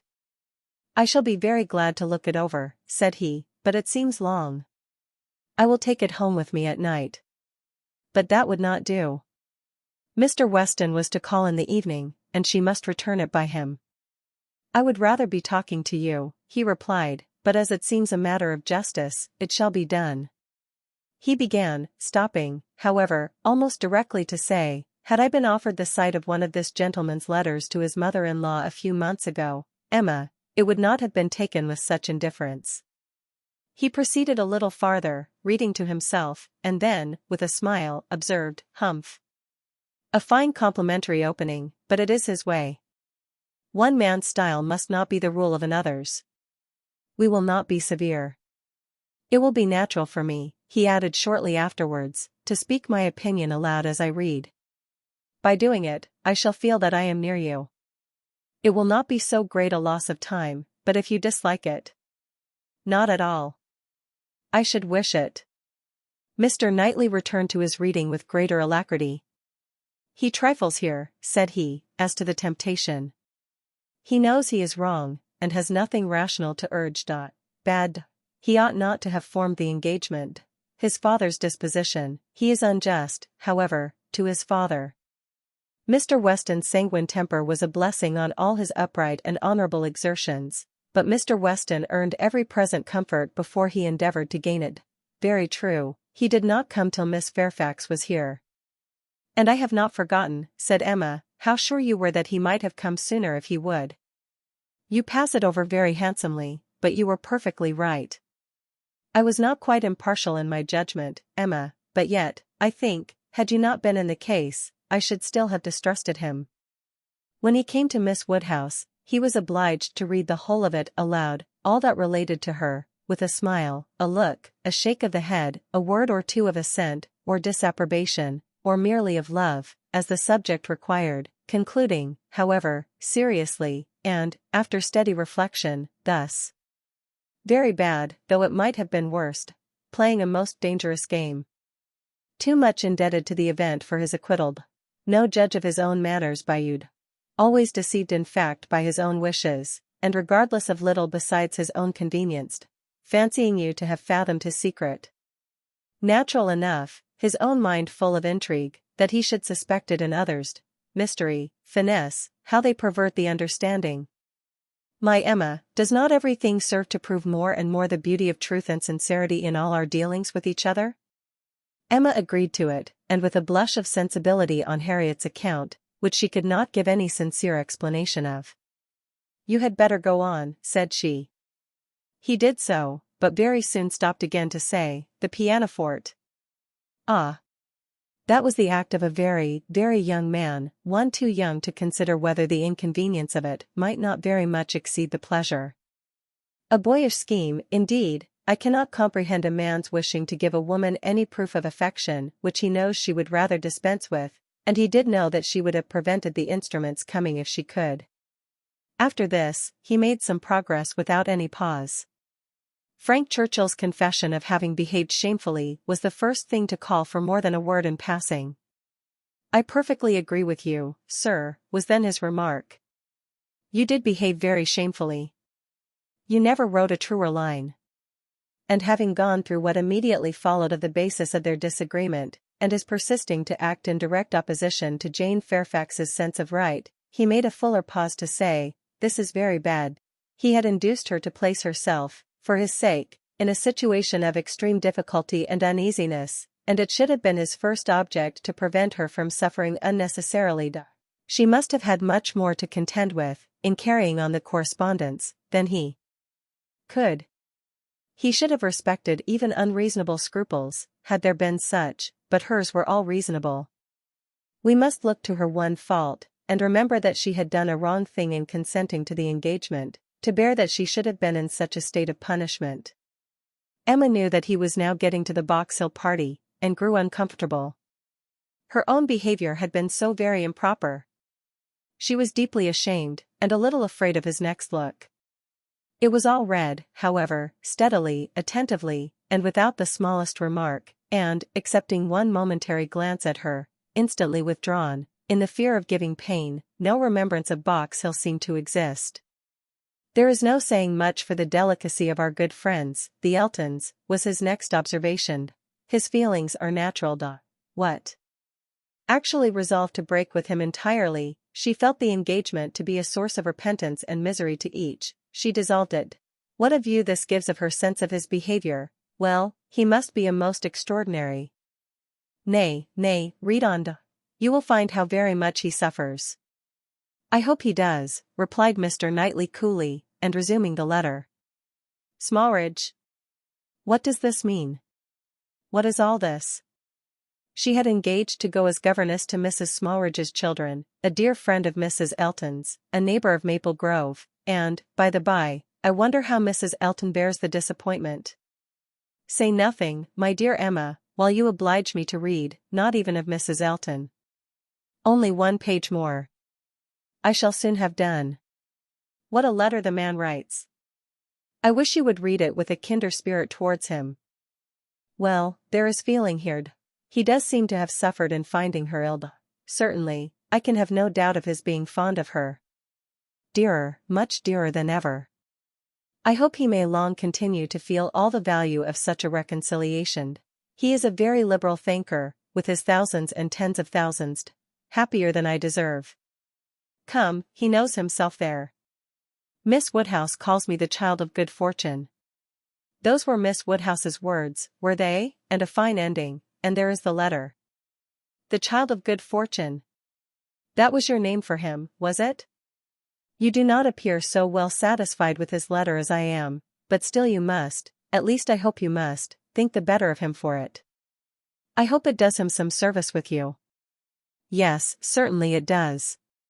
He has had great faults of inconsideration and thoughtlessness, and I am very much of his opinion in thinking him likely to be happier than he deserves, but still as he is, beyond a doubt, really attached to Miss Fairfax, and will soon, it may be hoped, have the advantage of being constantly with her, I am very ready to believe his character will improve, and acquire from hers the steadiness and delicacy of principle that it wants. And now, let me talk to you of something else. I have another person's interest at present so much at heart, that I cannot think any longer about Frank Churchill. Ever since I left you this morning, Emma, my mind has been hard at work on one subject. The subject followed, it was in plain, unaffected, gentlemanlike English, such as Mr. Knightley used even to the woman he was in love with, how to be able to ask her to marry him, without attacking the happiness of her father. Emma's answer was ready at the first word. While her dear father lived, any change of condition must be impossible for her. She could never quit him. Part only of this answer, however, was admitted. The impossibility of her quitting her father, Mr. Knightley felt as strongly as herself, but the inadmissibility of any other change, he could not agree to. He had been thinking it over most deeply, most intently. He had at first hoped to induce Mr. Woodhouse to remove with her to Donwell. He had wanted to believe it feasible, but his knowledge of Mr. Woodhouse would not suffer him to deceive himself long, and now he confessed his persuasion, that such a transplantation would be a risk of her father's comfort, perhaps even of his life, which must not be hazarded. Mr. Woodhouse taken from Hartfield, no, he felt that it ought not to be attempted. But the plan which had arisen on the sacrifice of this, he trusted his dearest Emma would not find in any respect objectionable. It was, that he should be received at Hartfield, that so long as her father's happiness, in other words, his life, required Hartfield to continue her home, it should be his likewise. Of their all removing to Donwell, Emma had already had her own passing thoughts. Like him, she had tried the scheme and rejected it, but such an alternative as this had not occurred to her. She was sensible of all the affection it evinced. She felt that, in quitting Donwell, he must be sacrificing a great deal of independence of hours and habits, that in living constantly with her father, and in no house of his own, there would be much, very much, to be borne with. She promised to think of it, and advised him to think of it more, but he was fully convinced that no reflection could alter his wishes or his opinion on the subject. He had given it, he could assure her, very long and calm consideration. He had been walking away from William Larkins the whole morning, to have his thoughts to himself. "Ah! There is one difficulty unprovided for," cried Emma. "I am sure William Larkins will not like it. You must get his consent before you ask mine." She promised, however, to think of it, and pretty nearly promised, moreover, to think of it, with the intention of finding it a very good scheme. It is remarkable, that Emma, in the many, very many, points of view in which she was now beginning to consider Donwell Abbey, was never struck with any sense of injury to her nephew Henry, whose rights as heir expectant had formerly been so tenaciously regarded. Think she must of the possible difference to the poor little boy, and yet she only gave herself a saucy conscious smile about it, and found amusement in detecting the real cause of that violent dislike of Mr. Knightley's marrying Jane Fairfax, or anybody else, which at the time she had wholly imputed to the amiable solicitude of the sister and the aunt. This proposal of his, this plan of marrying and continuing at Hartfield, the more she contemplated it, the more pleasing it became. His evils seemed to lessen, her own advantages to increase, their mutual good to outweigh every drawback. Such a companion for herself in the periods of anxiety and cheerlessness before her, such a partner in all those duties and cares, to which time must be giving increase of melancholy. She would have been too happy but for poor Harriet, but every blessing of her own seemed to involve and advance the sufferings of her friend, who must now be even excluded from Hartfield. The delightful family party which Emma was securing for herself, poor Harriet must, in mere charitable caution, be kept at a distance from. She would be a loser in every way. Emma could not deplore her future absence as any deduction from her own enjoyment. In such a party, Harriet would be rather a dead weight than otherwise, but for the poor girl herself, it seemed a peculiarly cruel necessity that was to be placing her in such a state of unmerited punishment. In time, of course, Mr. Knightley would be forgotten, that is, supplanted, but this could not be expected to happen very early. Mr. Knightley himself would be doing nothing to assist the cure, not like Mr. Elton.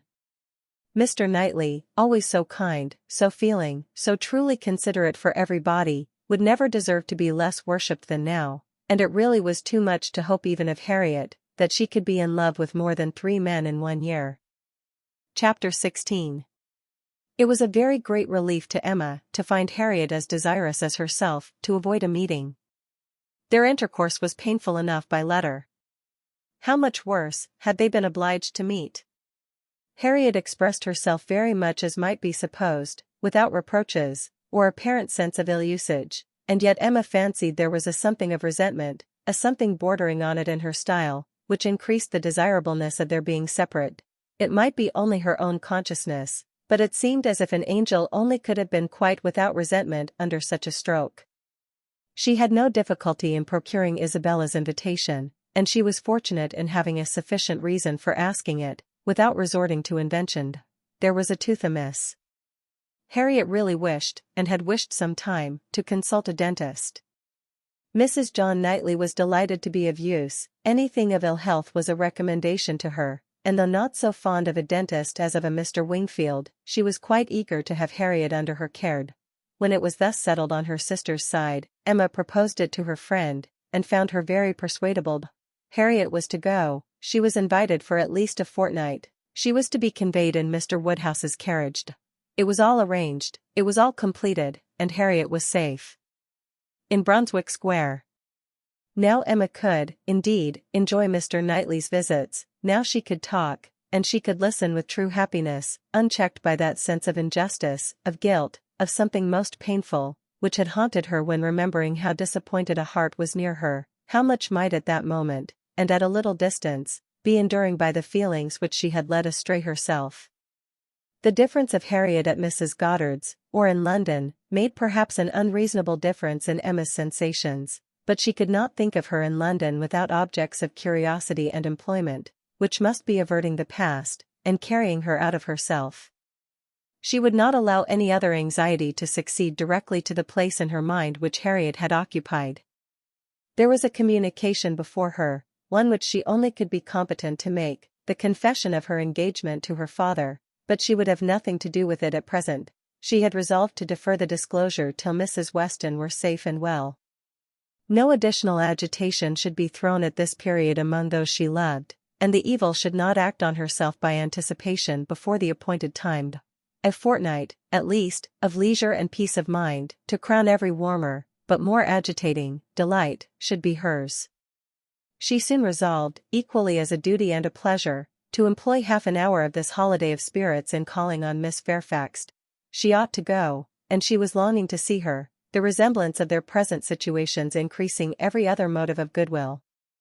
It would be a secret satisfaction, but the consciousness of a similarity of prospect would certainly add to the interest with which she should attend to anything Jane might communicate. She went. She had driven once unsuccessfully to the door, but had not been into the house since the morning after Box Hill, when poor Jane had been in such distress as had filled her with compassion, though all the worst of her sufferings had been unsuspected. The fear of being still unwelcome determined her, though assured of their being at home, to wait in the passage, and send up her name. She heard Patty announcing it, but no such bustle succeeded as poor Miss Bates had before made so happily intelligible. No, she heard nothing but the instant reply of, beg her to walk up, and a moment afterwards she was met on the stairs by Jane herself, coming eagerly forward, as if no other reception of her were felt sufficient. Emma had never seen her look so well, so lovely, so engaging. There was consciousness, animation, and warmth, there was everything which her countenance or manner could ever have wanted. She came forward with an offered hand, and said, in a low, but very feeling tone, "This is most kind, indeed, Miss Woodhouse. It is impossible for me to express. I hope you will believe, excuse me for being so entirely without words." Emma was gratified, and would soon have shown no want of words, if the sound of Mrs. Elton's voice from the sitting-room had not checked her, and made it expedient to compress all her friendly and all her congratulatory sensations into a very, very earnest shake of the hand. Mrs. Bates and Mrs. Elton were together. Miss Bates was out, which accounted for the previous tranquillity. Emma could have wished Mrs. Elton elsewhere, but she was in a humor to have patience with everybody, and as Mrs. Elton met her with unusual graciousness, she hoped the rencontre would do them no harm. She soon believed herself to penetrate Mrs. Elton's thoughts, and understand why she was, like herself, in happy spirits. It was being in Miss Fairfax's confidence, and fancying herself acquainted with what was still a secret to other people.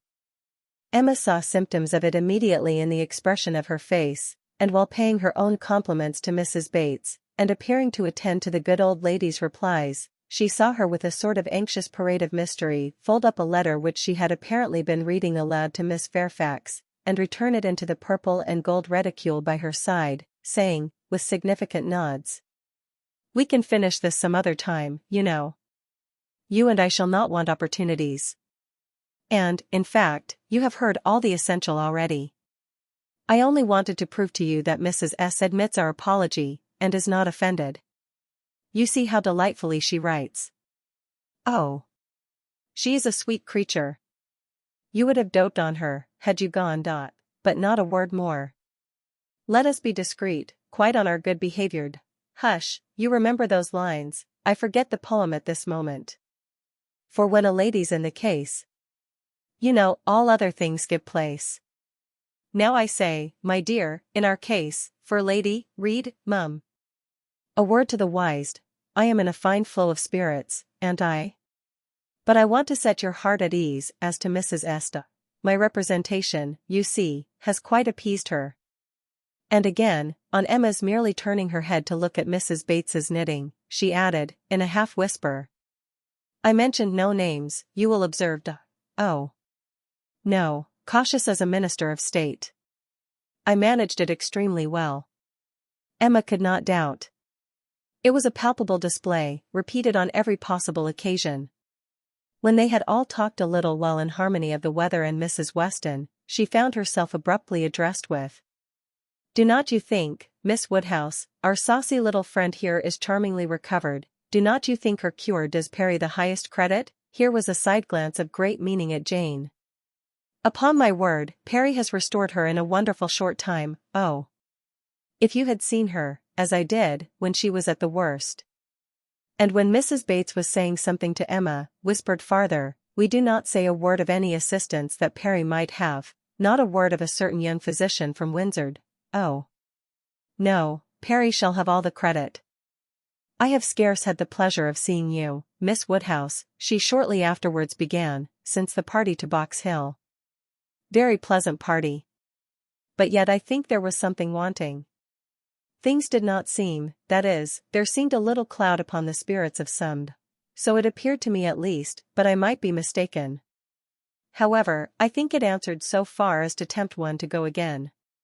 What say you both to our collecting the same party, and exploring to Box Hill again, while the fine weather lasts? It must be the same party, you know, quite the same party, not one exception. Soon after this, Miss Bates came in, and Emma could not help being diverted by the perplexity of her first answer to herself, resulting, she supposed, from doubt of what might be said, and impatience to say everything. Thank you, dear Miss Woodhouse, you are all kindness. It is impossible to say, yes, indeed, I quite understand, dearest Jane's prospects, that is, I do not mean but she is charmingly recovered. How is Mr. Woodhouse? I am so glad. Quite out of my power. Such a happy little circle as you find us here. Yes, indeed. Charming young man, that is, so very friendly, I mean good Mr. Perry. Such attention to Jane. And from her more than commonly thankful delight towards Mrs. Elton for being there, Emma guessed that there had been a little show of resentment towards Jane, from the vicarage quarter, which was now graciously overcome.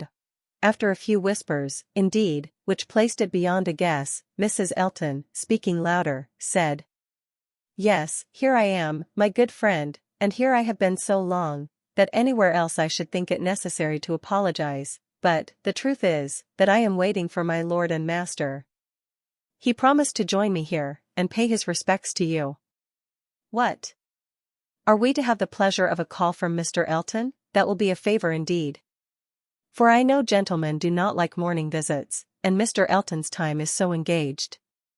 Upon my word it is, Miss Bates. He really is engaged from morning to night. There is no end of people's coming to him, on some pretence or other.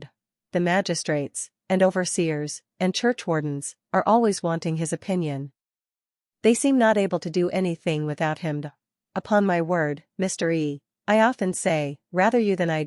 I do not know what would become of my crayons and my instrument, if I had half so many applicants.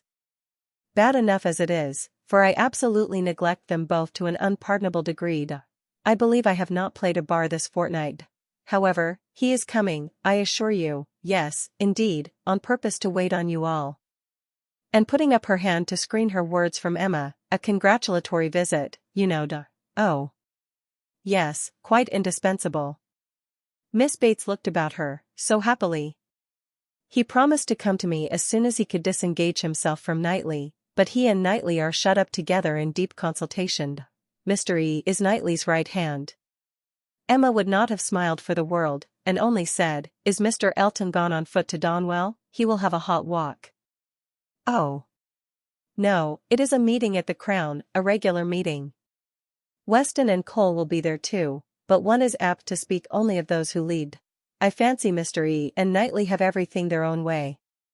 Have not you mistaken the day? Said Emma. I am almost certain that the meeting at the Crown is not till tomorrow. Mr. Knightley was at Hartfield yesterday, and spoke of it as for Saturday. Oh.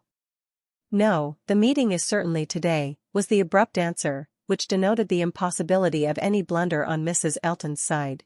"I do believe," she continued, "this is the most troublesome parish that ever was. We never heard of such things at Maple Grove." "Your parish there was small," said Jane. "Upon my word, my dear, I do not know, for I never heard the subject talked of. But it is proved by the smallness of the school, which I have heard you speak of, as under the patronage of your sister and Mrs. Bragg, the only school, and not more than 25 children." "Ah! You clever creature, that's very true. What a thinking brain you have! I say, Jane, what a perfect character you and I should make, if we could be shaken together.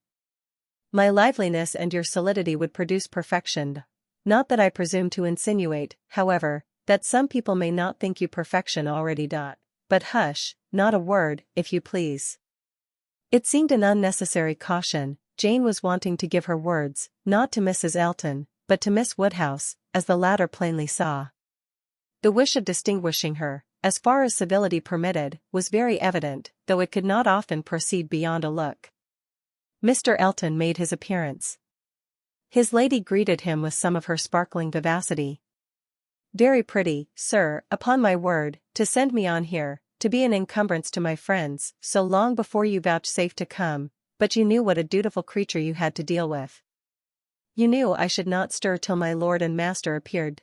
Here have I been sitting this hour, giving these young ladies a sample of true conjugal obedience, for who can say, you know, how soon it may be wanted." Mr. Elton was so hot and tired, that all this wit seemed thrown away. His civilities to the other ladies must be paid, but his subsequent object was to lament over himself for the heat he was suffering, and the walk he had had for nothing. "When I got to Donwell," said he, "Knightley could not be found. Very odd. Very unaccountable. After the note I sent him this morning, and the message he returned, that he should certainly be at home till 1. "Donwell," cried his wife. My dear Mr. E., you have not been to Donwell, you mean the Crown, you come from the meeting at the Crown. Very pretty, sir, upon my word, to send me on here, to be an encumbrance to my friends, so long before you vouchsafed to come, but you knew what a dutiful creature you had to deal with. You knew I should not stir till my lord and master appeared. Here have I been sitting this hour, giving these young ladies a sample of true conjugal obedience, for who can say, you know, how soon it may be wanted." Mr. Elton was so hot and tired, that all this wit seemed thrown away. His civilities to the other ladies must be paid, but his subsequent object was to lament over himself for the heat he was suffering, and the walk he had had for nothing. "When I got to Donwell," said he, "Knightley could not be found. Very odd. Very unaccountable. After the note I sent him this morning, and the message he returned, that he should certainly be at home till 1. "Donwell," cried his wife. My dear Mr. E., you have not been to Donwell, you mean the Crown, you come from the meeting at the Crown. No, no, that's tomorrow, and I particularly wanted to see Knightley today on that very account. Such a dreadful broiling morning. I went over the fields too, speaking in a tone of great ill usage, which made it so much the worse. And then not to find him at home. I assure you I am not at all pleased. And no apology left, no message for me. The housekeeper declared she knew nothing of my being expected. Very extraordinary, and nobody knew at all which way he was gone. Perhaps to Hartfield, perhaps to the Abbey Mill, perhaps into his woods. Miss Woodhouse, this is not like our friend Knightley, can you explain it?" Emma amused herself by protesting that it was very extraordinary, indeed, and that she had not a syllable to say for him. "I cannot imagine," said Mrs. Elton, feeling the indignity as a wife ought to do, "I cannot imagine how he could do such a thing by you, of all people in the world. The very last person whom one should expect to be forgotten, my dear Mr. E., he must have left a message for you, I am sure he must. Not even Knightley could be so very eccentric, and his servants forgot it." Depend upon it, that was the case, and very likely to happen with the Donwell servants, who are all, I have often observed, extremely awkward and remiss. I am sure I would not have such a creature as his Harry stand at our sideboard for any consideration. And as for Mrs. Hodges, Wright holds her very cheap indeed. She promised Wright a receipt, and never sent it. "I met William Larkins," continued Mr. Elton, as I got near the house, and he told me I should not find his master at home, but I did not believe him. William seemed rather out of humor. He did not know what was come to his master lately, he said, but he could hardly ever get the speech of him. I have nothing to do with William's wants, but it really is of very great importance that I should see Knightley today, and it becomes a matter, therefore, of very serious inconvenience that I should have had this hot walk to no purpose. Emma felt that she could not do better than go home directly. In all probability, she was at this very time waited for there, and Mr. Knightley might be preserved from sinking deeper in aggression towards Mr. Elton, if not towards William Larkins. She was pleased, on taking leave, to find Miss Fairfax determined to attend her out of the room, to go with her even downstairs. It gave her an opportunity which she immediately made use of, to say, "It is as well, perhaps, that I have not had the possibility. Had you not been surrounded by other friends, I might have been tempted to introduce a subject, to ask questions, to speak more openly than might have been strictly correct. I feel that I should certainly have been impertinent." "Oh," cried Jane, with a blush and an hesitation which Emma thought infinitely more becoming to her than all the elegance of all her usual composure, "there would have been no danger. The danger would have been of my wearying you. You could not have gratified me more than by expressing an interest. Indeed, Miss Woodhouse, speaking more collectedly, with the consciousness which I have of misconduct, very great misconduct, it is particularly consoling to me to know that those of my friends, whose good opinion is most worth preserving, are not disgusted to such a degree as to, I have not time for half that I could wish to say. I long to make apologies, excuses, to urge something for myself. I feel it so very due. But, unfortunately, in short, if your compassion does not stand my friend." "Oh! You are too scrupulous, indeed you are," cried Emma warmly, and taking her hand. "You owe me no apologies, and everybody to whom you might be supposed to owe them, is so perfectly satisfied, so delighted even. You are very kind, but I know what my manners were to you, so cold and artificial. I had always a part to act. It was a life of deceit. I know that I must have disgusted you. Pray say no more. I feel that all the apologies should be on my side. Let us forgive each other at once. We must do whatever is to be done quickest, and I think our feelings will lose no time there. I hope you have pleasant accounts from Windsor?" "Very. And the next news, I suppose, will be, that we are to lose you, just as I begin to know you." "Oh! As to all that, of course nothing can be thought of yet. I am here till claimed by Colonel and Mrs. Campbell. Nothing can be actually settled yet, perhaps," replied Emma, smiling, "but, excuse me, it must be thought of." The smile was returned as Jane answered, "You are very right, it has been thought of. And I will own to you, I am sure it will be safe, that so far as our living with Mr. Churchill and Enscombe, it is settled. There must be 3 months, at least, of deep mourning, but when they are over, I imagine there will be nothing more to wait for." Thank you, This is just what I wanted to be assured of. Oh! If you knew how much I love everything that is decided and open. Goodbye. Chapter 17. Mrs. Weston's friends were all made happy by her safety, and if the satisfaction of her well-doing could be increased to Emma, it was by knowing her to be the mother of a little girl. She had been decided in wishing for a Miss Weston. She would not acknowledge that it was with any view of making a match for her, hereafter, with either of Isabella's sons, but she was convinced that a daughter would suit both father and mother best. It would be a great comfort to Mr. Weston, as he grew older, and even Mr. Weston might be growing older 10 years hence, to have his fireside enlivened by the sports and the nonsense, the freaks and the fancies of a child never banished from home, and Mrs. Weston, no one could doubt that a daughter would be most to her, and it would be quite a pity that anyone who so well knew how to teach, should not have their powers in exercise again. She has had the advantage, you know, of practicing on me, she continued, like La Baronne d'Almaine on La Comtesse d'Ostalis, in Madame de Genlis Adelaide and Theodore, and we shall now see her own little Adelaide educated on a more perfect plan. That is, replied Mr. Knightley, she will indulge her even more than she did you, and believe that she does not indulge her at all. It will be the only difference. Poor child, cried Emma, at that rate, what will become of her? Nothing very bad, the fate of thousands. She will be disagreeable in infancy, and correct herself as she grows older. I am losing all my bitterness against spoilt children, my dearest Emma. I, who am owing all my happiness to you, would not it be horrible ingratitude in me to be severe on them?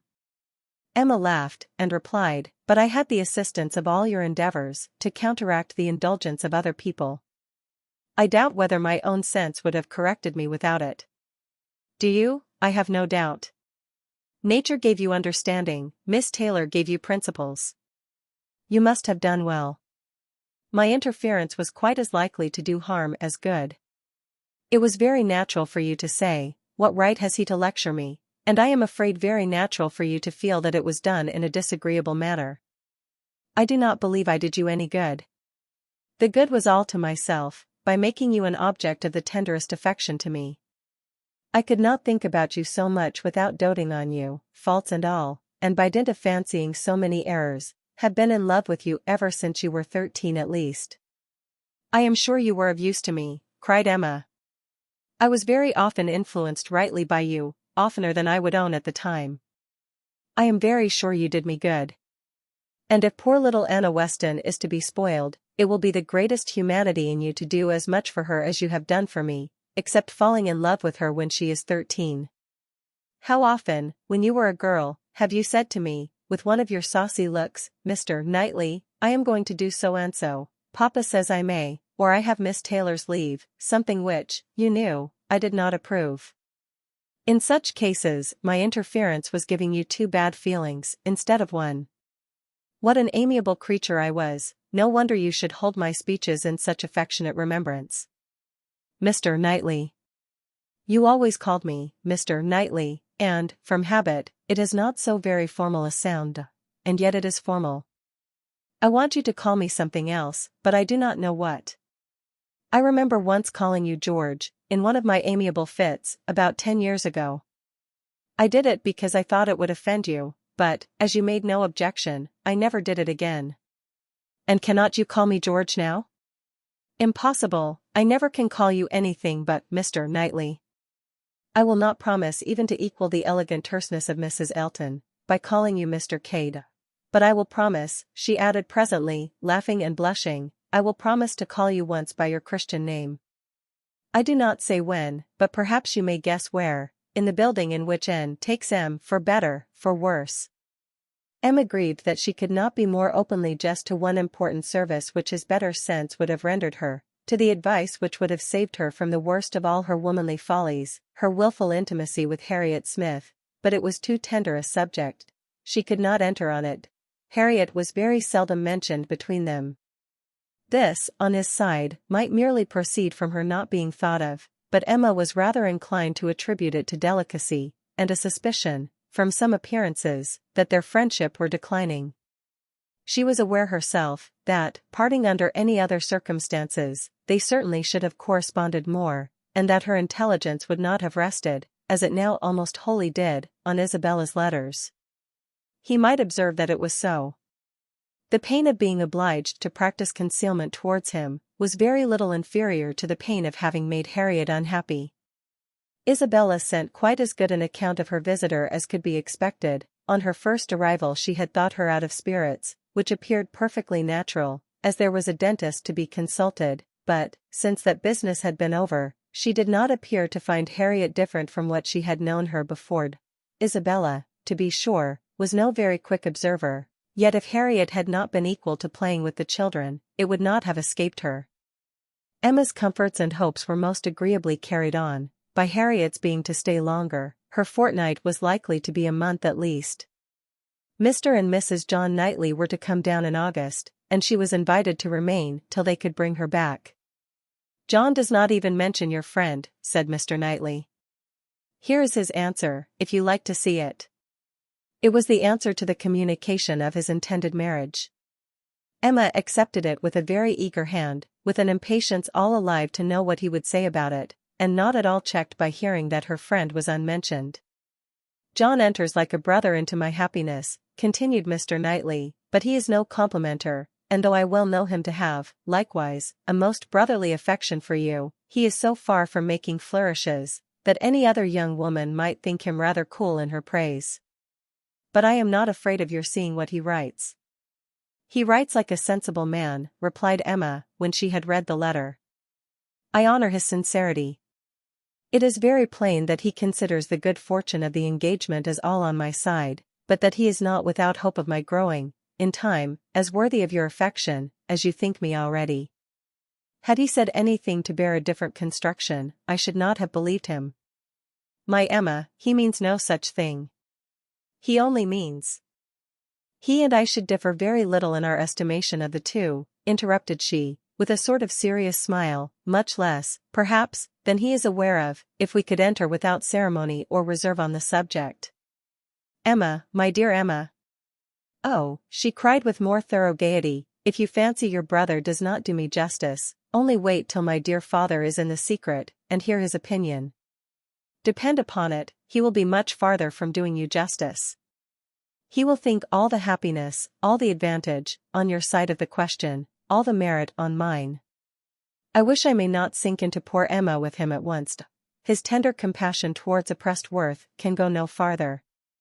Ah, he cried, I wish your father might be half as easily convinced as John will be, of our having every right that equal worth can give, to be happy together. I am amused by one part of John's letter, did you notice it, where he says, that my information did not take him wholly by surprise, that he was rather in expectation of hearing something of the kind. If I understand your brother, he only means so far as you're having some thoughts of marrying. He had no idea of me. He seems perfectly unprepared for that.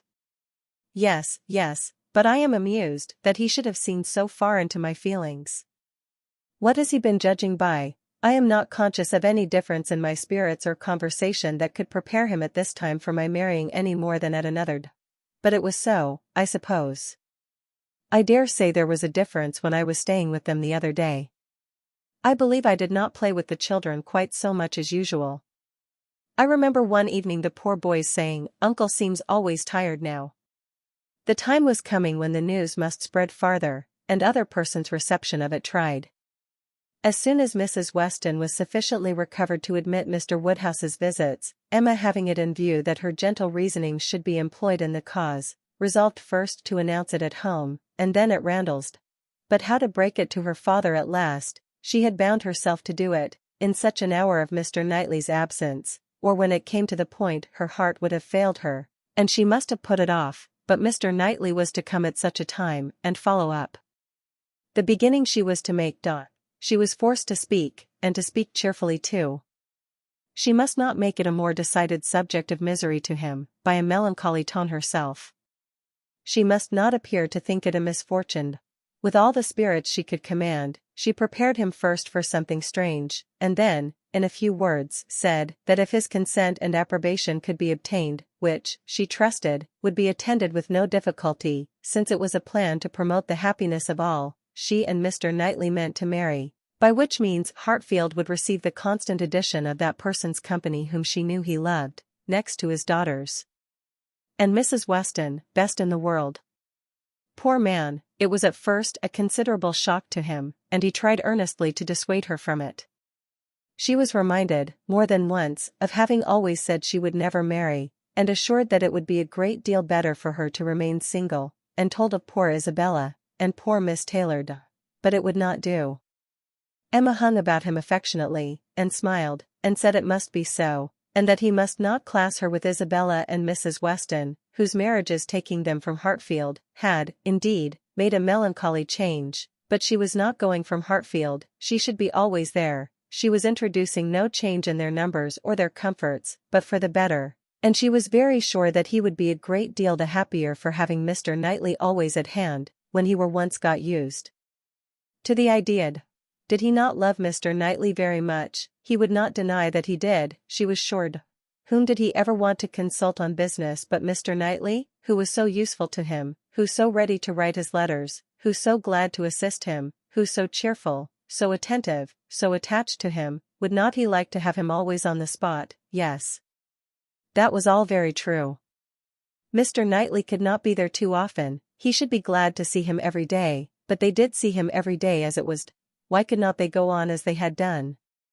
Mr. Woodhouse could not be soon reconciled, but the worst was overcome, the idea was given, time and continual repetition must do the rest.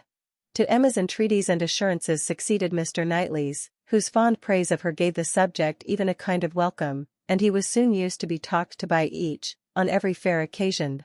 They had all the assistance which Isabella could give, by letters of the strongest approbation, and Mrs. Weston was ready, on the first meeting, to consider the subject in the most serviceable light, first, as a settled, and, secondly, as a good one, well aware of the nearly equal importance of the two recommendations to Mr. Woodhouse's mind.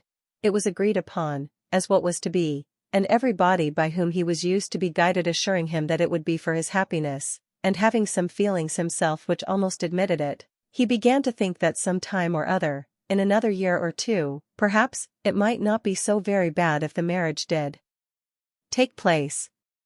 Mrs. Weston was acting no part, feigning no feelings in all that she said to him in favor of the event. She had been extremely surprised, never more so, than when Emma first opened the affair to her, but she saw in it only increase of happiness to all, and had no scruple in urging him to the utmost. She had such a regard for Mr. Knightley, as to think he deserved even her dearest Emma, and it was in every respect so proper, suitable, and unexceptionable a connection, and in one respect, one point of the highest importance, so peculiarly eligible, so singularly fortunate, that now it seemed as if Emma could not safely have attached herself to any other creature, and that she had herself been the stupidest of beings in not having thought of it, and wished it long ago. How very few of those men in a rank of life to address Emma would have renounced their own home for Hartfield.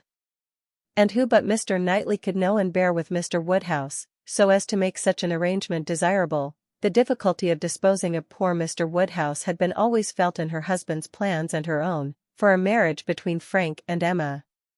How to settle the claims of Enscombe and Hartfield had been a continual impediment, less acknowledged by Mr. Weston than by herself, but even he had never been able to finish the subject better than by saying, "Those matters will take care of themselves, the young people will find a way." But here there was nothing to be shifted off in a wild speculation on the future. It was all right, all open, all equal.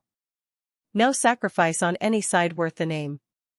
It was a union of the highest promise of felicity in itself, and without one real, rational difficulty to oppose or delay it. Mrs. Weston, with her baby on her knee, indulging in such reflections as these, was one of the happiest women in the world. If anything could increase her delight, it was perceiving that the baby would soon have outgrown its first set of caps. The news was universally a surprise wherever it spread, and Mr. Weston had his 5 minutes' share of it, but 5 minutes were enough to familiarize the idea to his quickness of mind. He saw the advantages of the match, and rejoiced in them with all the constancy of his wife, but the wonder of it was very soon nothing, and by the end of an hour he was not far from believing that he had always foreseen it. "It is to be a secret, I conclude," said he. "These matters are always a secret, till it is found out that everybody knows them.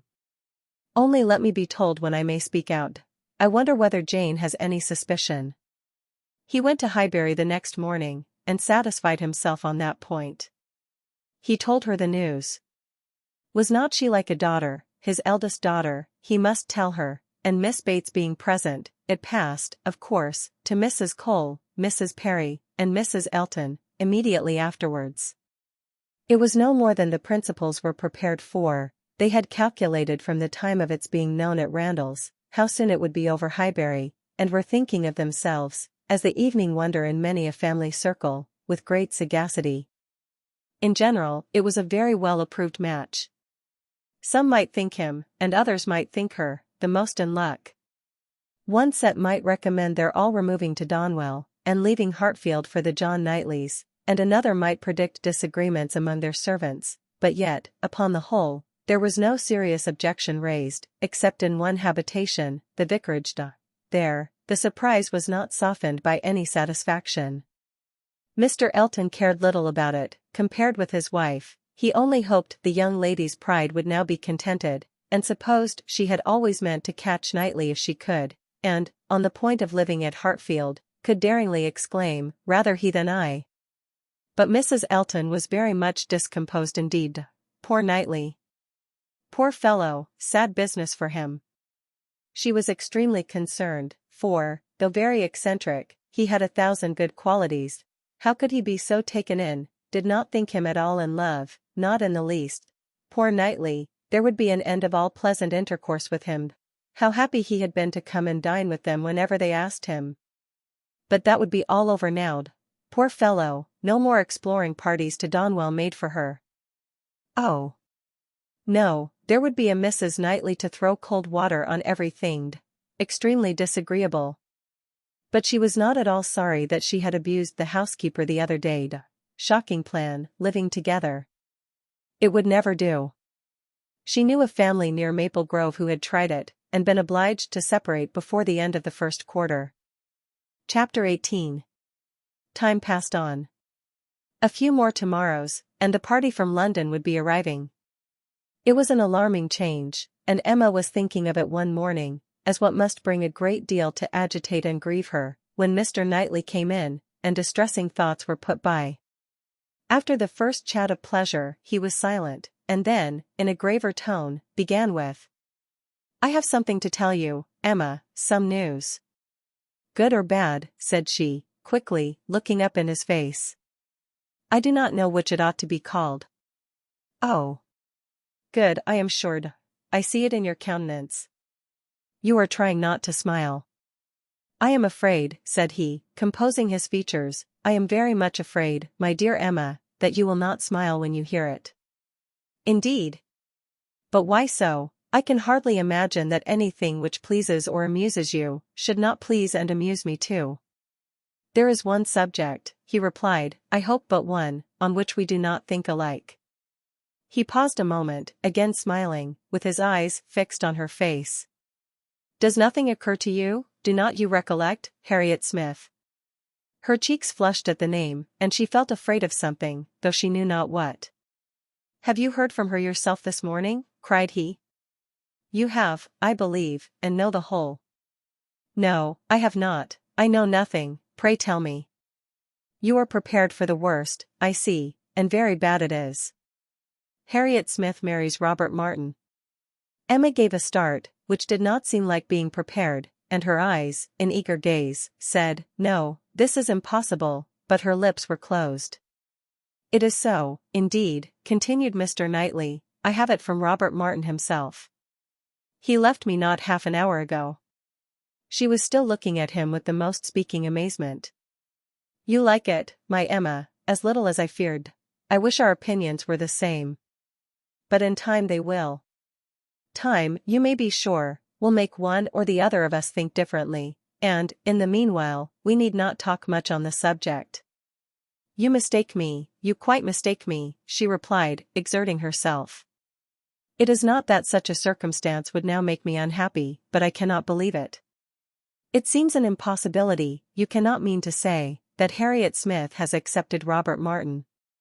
You cannot mean that he has even proposed to her again, yet.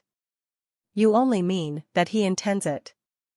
"I mean that he has done it," answered Mr. Knightley, with smiling but determined decision, "and been accepted." "Good God!" she cried. Well."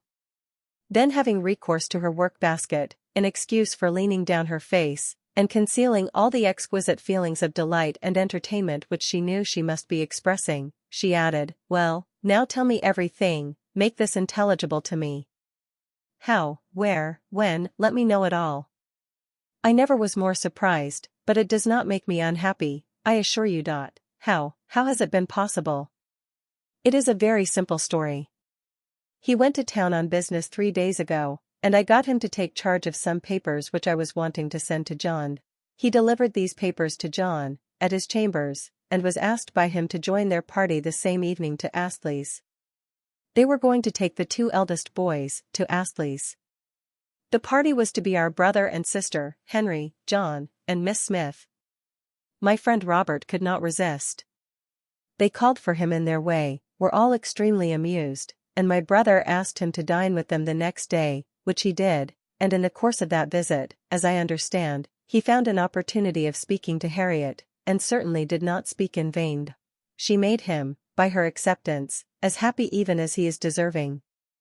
He came down by yesterday's coach, and was with me this morning immediately after breakfast, to report his proceedings, first on my affairs, and then on his own. This is all that I can relate of the how, where, and when. Your friend Harriet will make a much longer history when you see her. She will give you all the minute particulars, which only woman's language can make interesting. In our communications we deal only in the great. However, I must say, that Robert Martin's heart seemed for him, and to me, very overflowing, and that he did mention, without its being much to the purpose, that on quitting their box at Astley's, my brother took charge of Mrs. John Knightley and little John, and he followed with Miss Smith and Henry, and that at one time they were in such a crowd, as to make Miss Smith rather uneasy. He stopped. Emma dared not attempt any immediate reply. To speak, she was sure, would be to betray a most unreasonable degree of happiness. She must wait a moment, or he would think her mad. Her silence disturbed him, and after observing her a little while, he added, Emma, my love, you said that this circumstance would not now make you unhappy, but I am afraid it gives you more pain than you expected. His situation is an evil, but you must consider it as what satisfies your friend, and I will answer for your thinking better and better of him as you know him more. His good sense and good principles would delight you. As far as the man is concerned, you could not wish your friend in better hands. His rank in society I would alter if I could, which is saying a great deal I assure you, Emma. You laugh at me about William Larkins, but I could quite as ill spare Robert Martin. He wanted her to look up and smile, and having now brought herself not to smile too broadly, she did, cheerfully answering, You need not be at any pains to reconcile me to the match. I think Harriet is doing extremely well. Her connections may be worse than his. In respectability of character, there can be no doubt that they are. I have been silent from surprise merely, excessive surprise. You cannot imagine how suddenly it has come on me. How peculiarly unprepared I was, for I had reason to believe her very lately more determined against him, much more, than she was before. You ought to know your friend best, replied Mr. Knightley, but I should say she was a good-tempered, soft-hearted girl, not likely to be very, very determined against any young man who told her he loved her. Emma could not help laughing as she answered, Upon my word, I believe you know her quite as well as I do. But, Mr. Knightley, are you perfectly sure that she has absolutely and downright accepted him? I could suppose she might in time, but can she already? Did not you misunderstand him? You were both talking of other things, of business, shows of cattle, or new drills, and might not you, in the confusion of so many subjects, mistake him? It was not Harriet's hand that he was certain of, it was the dimensions of some famous ox. The contrast between the countenance and air of Mr. Knightley and Robert Martin was, at this moment, so strong to Emma's feelings, and so strong was the recollection of all that had so recently passed on Harriet's side, so fresh the sound of those words, spoken with such emphasis, No, I hope I know better than to think of Robert Martin, that she was really expecting the intelligence to prove, in some measure, premature. It could not be otherwise. Do you dare say this? Cried Mr. Knightley. Do you dare to suppose me so great a blockhead, as not to know what a man is talking of? What do you deserve? Oh, I always deserve the best treatment, because I never put up with any other, and, therefore, you must give me a plain, direct answer. Are you quite sure that you understand the terms on which Mr. Martin and Harriet now are? I am quite sure, he replied, speaking very distinctly, that he told me she had accepted him, and that there was no obscurity, nothing doubtful, in the words he used, and I think I can give you a proof that it must be so. He asked my opinion as to what he was now to do. He knew of no one but Mrs. Goddard to whom he could apply for information of her relations or friends. Could I mention anything more fit to be done than to go to Mrs. Goddard? I assured him that I could not. Then, he said, he would endeavor to see her in the course of this day. I am perfectly satisfied, replied Emma, with the brightest smiles, and most sincerely wish them happy. You are materially changed since we talked on this subject before. I hope so, for at that time I was a fool.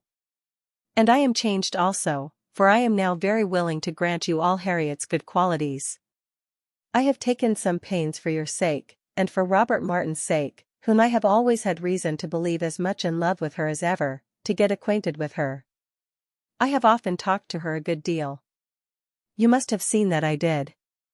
Sometimes, indeed, I have thought you were half suspecting me of pleading poor Martin's cause, which was never the case, but, from all my observations, I am convinced of her being an artless, amiable girl, with very good notions, very seriously good principles, and placing her happiness in the affections and utility of domestic life. Much of this, I have no doubt, she may thank you for. Me, cried Emma, shaking her head. Ah! Poor Harriet! She checked herself, however, and submitted quietly to a little more praise than she deserved. Their conversation was soon afterwards closed by the entrance of her father. She was not sorry. She wanted to be alone. Her mind was in a state of flutter and wonder, which made it impossible for her to be collected. She was in dancing, singing, exclaiming spirits, until she had moved about, and talked to herself, and laughed and reflected, she could be fit for nothing rational. Her father's business was to announce James's being gone out to put the horses to, preparatory to their now daily drive to Randalls, and she had, therefore, an immediate excuse for disappearing. The joy, the gratitude, the exquisite delight of her sensations may be imagined. The sole grievance and alloy thus removed in the prospect of Harriet's welfare, she was really in danger of becoming too happy for security. What had she to wish for? Nothing, but to grow more worthy of him, whose intentions and judgment had been ever so superior to her own. Nothing, but that the lessons of her past folly might teach her humility and circumspection in future. Serious she was, very serious in her thankfulness, and in her resolutions, and yet there was no preventing a laugh, sometimes in the very midst of them. She must laugh at such a close. Such an end of the doleful disappointment of 5 weeks back. Such a heart, such a Harriet. Now there would be pleasure in her returning, everything would be a pleasure. It would be a great pleasure to know Robert Martin. High in the rank of her most serious and heartfelt felicities, was the reflection that all necessity of concealment from Mr. Knightley would soon be over. The disguise, equivocation, mystery, so hateful to her to practice, might soon be over. She could now look forward to giving him that full and perfect confidence which her disposition was most ready to welcome as a duty. In the gayest and happiest spirits she set forward with her father, not always listening, but always agreeing to what he said, and, whether in speech or silence, conniving at the comfortable persuasion of his being obliged to go to Randalls every day, or poor Mrs. Weston would be disappointed. They arrived. Mrs. Weston was alone in the drawing-room, but hardly had they been told of the baby, and Mr. Woodhouse received the thanks for coming, which he asked for, when a glimpse was caught through the blind, of 2 figures passing near the window. "It is Frank and Miss Fairfax," said Mrs. Weston. "I was just going to tell you of our agreeable surprise in seeing him arrive this morning. He stays till tomorrow, and Miss Fairfax has been persuaded to spend the day with us. They are coming in, I hope." In half a minute they were in the room. Emma was extremely glad to see him, but there was a degree of confusion, a number of embarrassing recollections on each side. They met readily and smiling, but with a consciousness which at first allowed little to be said, and having all sat down again, there was for some time such a blank in the circle, that Emma began to doubt whether the wish now indulged, which she had long felt, of seeing Frank Churchill once more, and of seeing him with Jane, would yield its proportion of pleasure. When Mr. Weston joined the party, however, and when the baby was fetched, there was no longer a want of subject or animation, or of courage and opportunity for Frank Churchill to draw near her and say, "I have to thank you, Miss Woodhouse, for a very kind forgiving message in one of Mrs. Weston's letters. I hope time has not made you less willing to pardon. I hope you do not retract what you then said." "No, indeed," cried Emma, most happy to begin, "not in the least. I am particularly glad to see and shake hands with you, and to give you joy in person." He thanked her with all his heart, and continued some time to speak with serious feeling of his gratitude and happiness. "Is not she looking well?" said he, turning his eyes towards Jane. "Better than she ever used to do. You see how my father and Mrs. Weston dote upon her." But his spirits were soon rising again, and with laughing eyes, after mentioning the expected return of the Campbells, he named the name of Dixon. Emma blushed, and forbade its being pronounced in her hearing. I can never think of it, she cried, without extreme shame. The shame, he answered, is all mine, or ought to be. But is it possible that you had no suspicion, I mean of late? Early, I know, you had none. I never had the smallest, I assure you. That appears quite wonderful. I was once very near, and I wish I had, it would have been better. But though I was always doing wrong things, they were very bad wrong things, and such as did me no service. It would have been a much better transgression had I broken the bond of secrecy and told you everything. It is not now worth a regret, said Emma. I have some hope, resumed he, of my uncle's being persuaded to pay a visit at Randall's. He wants to be introduced to her. When the Campbells are returned, we shall meet them in London, and continue there, I trust, till we may carry her northward. But now, I am at such a distance from her, is not it hard, Miss Woodhouse, till this morning, we have not once met since the day of reconciliation. Do not you pity me? Emma spoke her pity so very kindly, that with a sudden accession of gay thought, he cried. Ah! By the by, then sinking his voice, and looking demure for the moment, I hope Mr. Knightley is well? He paused. She colored and laughed. I know you saw my letter, and think you may remember my wish in your favor. Let me return your congratulations. I assure you that I have heard the news with the warmest interest and satisfaction. He is a man whom I cannot presume to praise. Emma was delighted, and only wanted him to go on in the same style, but his mind was the next moment in his own concerns and with his own Jane, and his next words were, Did you ever see such a skin, such smoothness? Such delicacy, and yet without being actually fair. One cannot call her fair.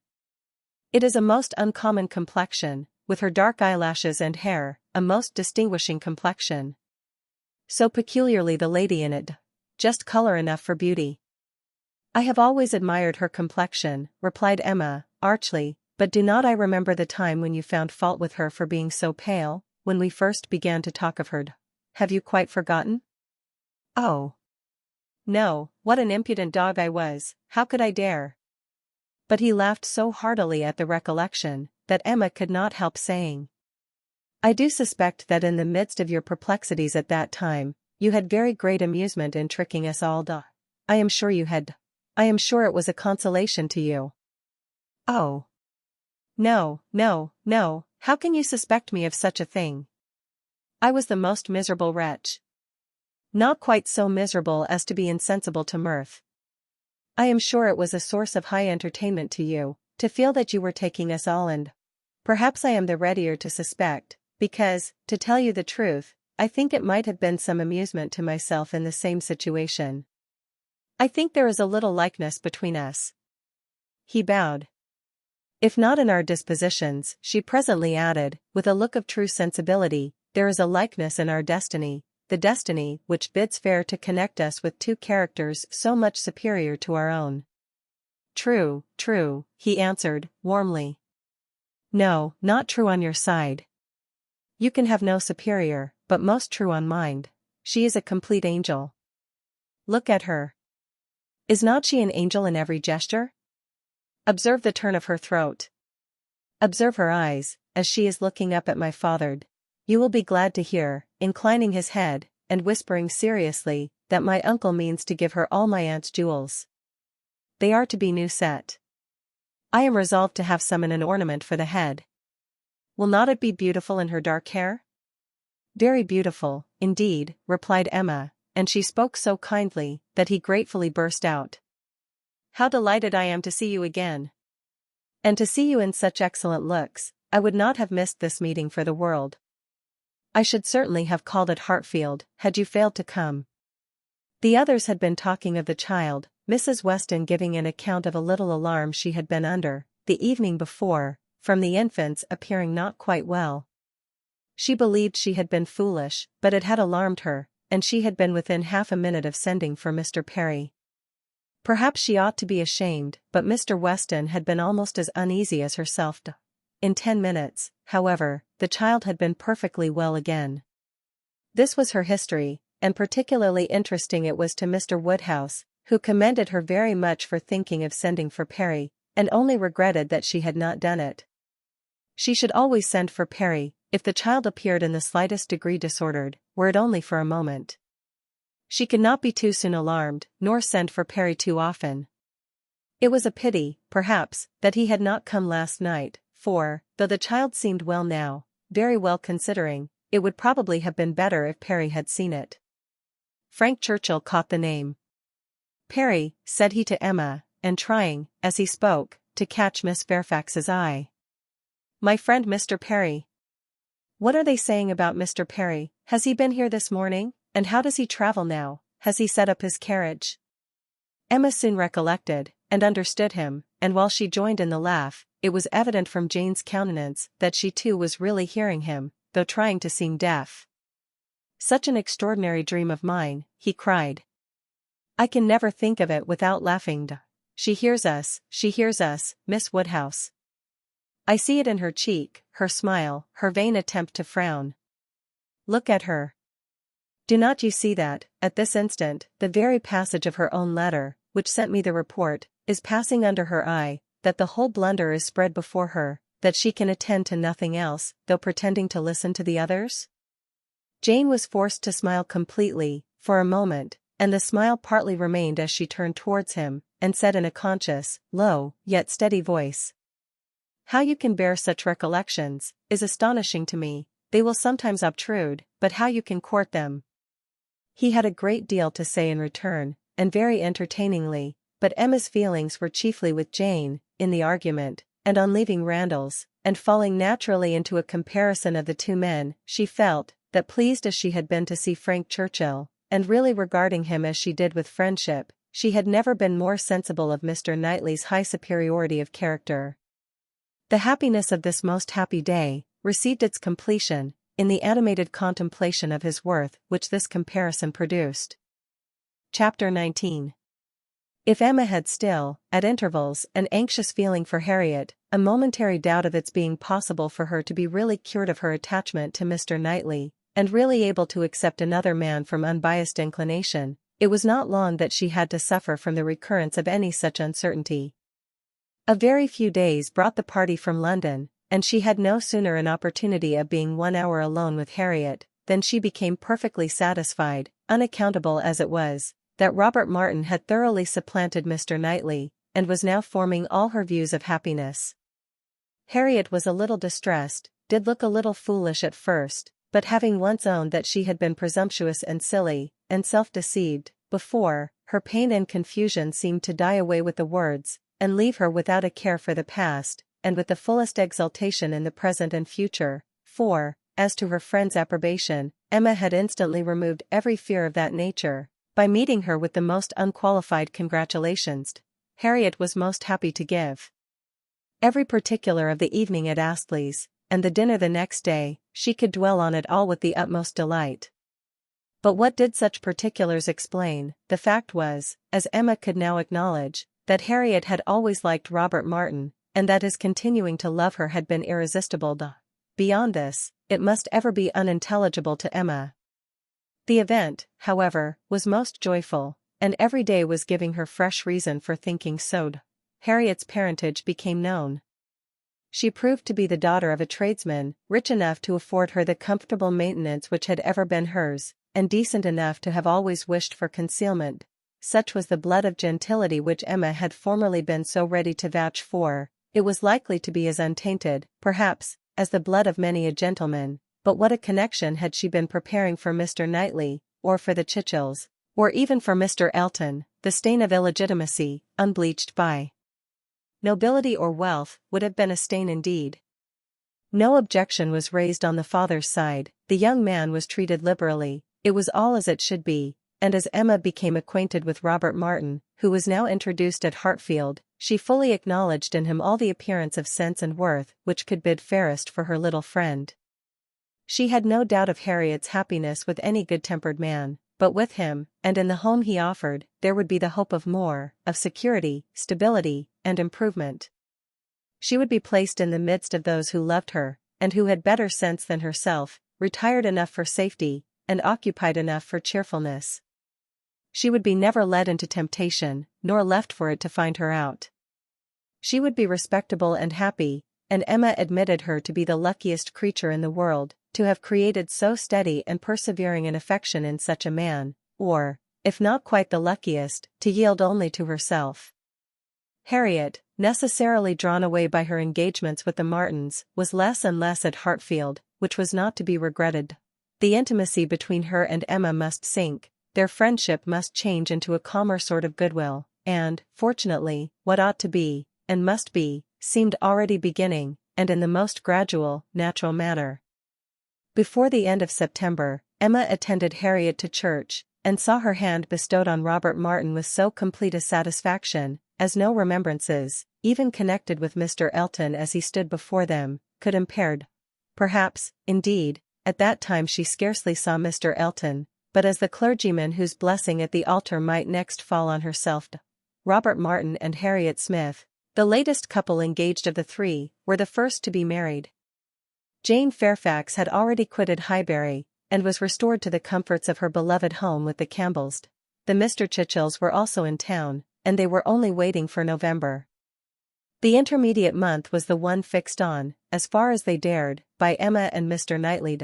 They had determined that their marriage ought to be concluded while John and Isabella were still at Hartfield, to allow them the fortnight's absence in a tour to the seaside, which was the plan. John and Isabella, and every other friend, were agreed in approving it.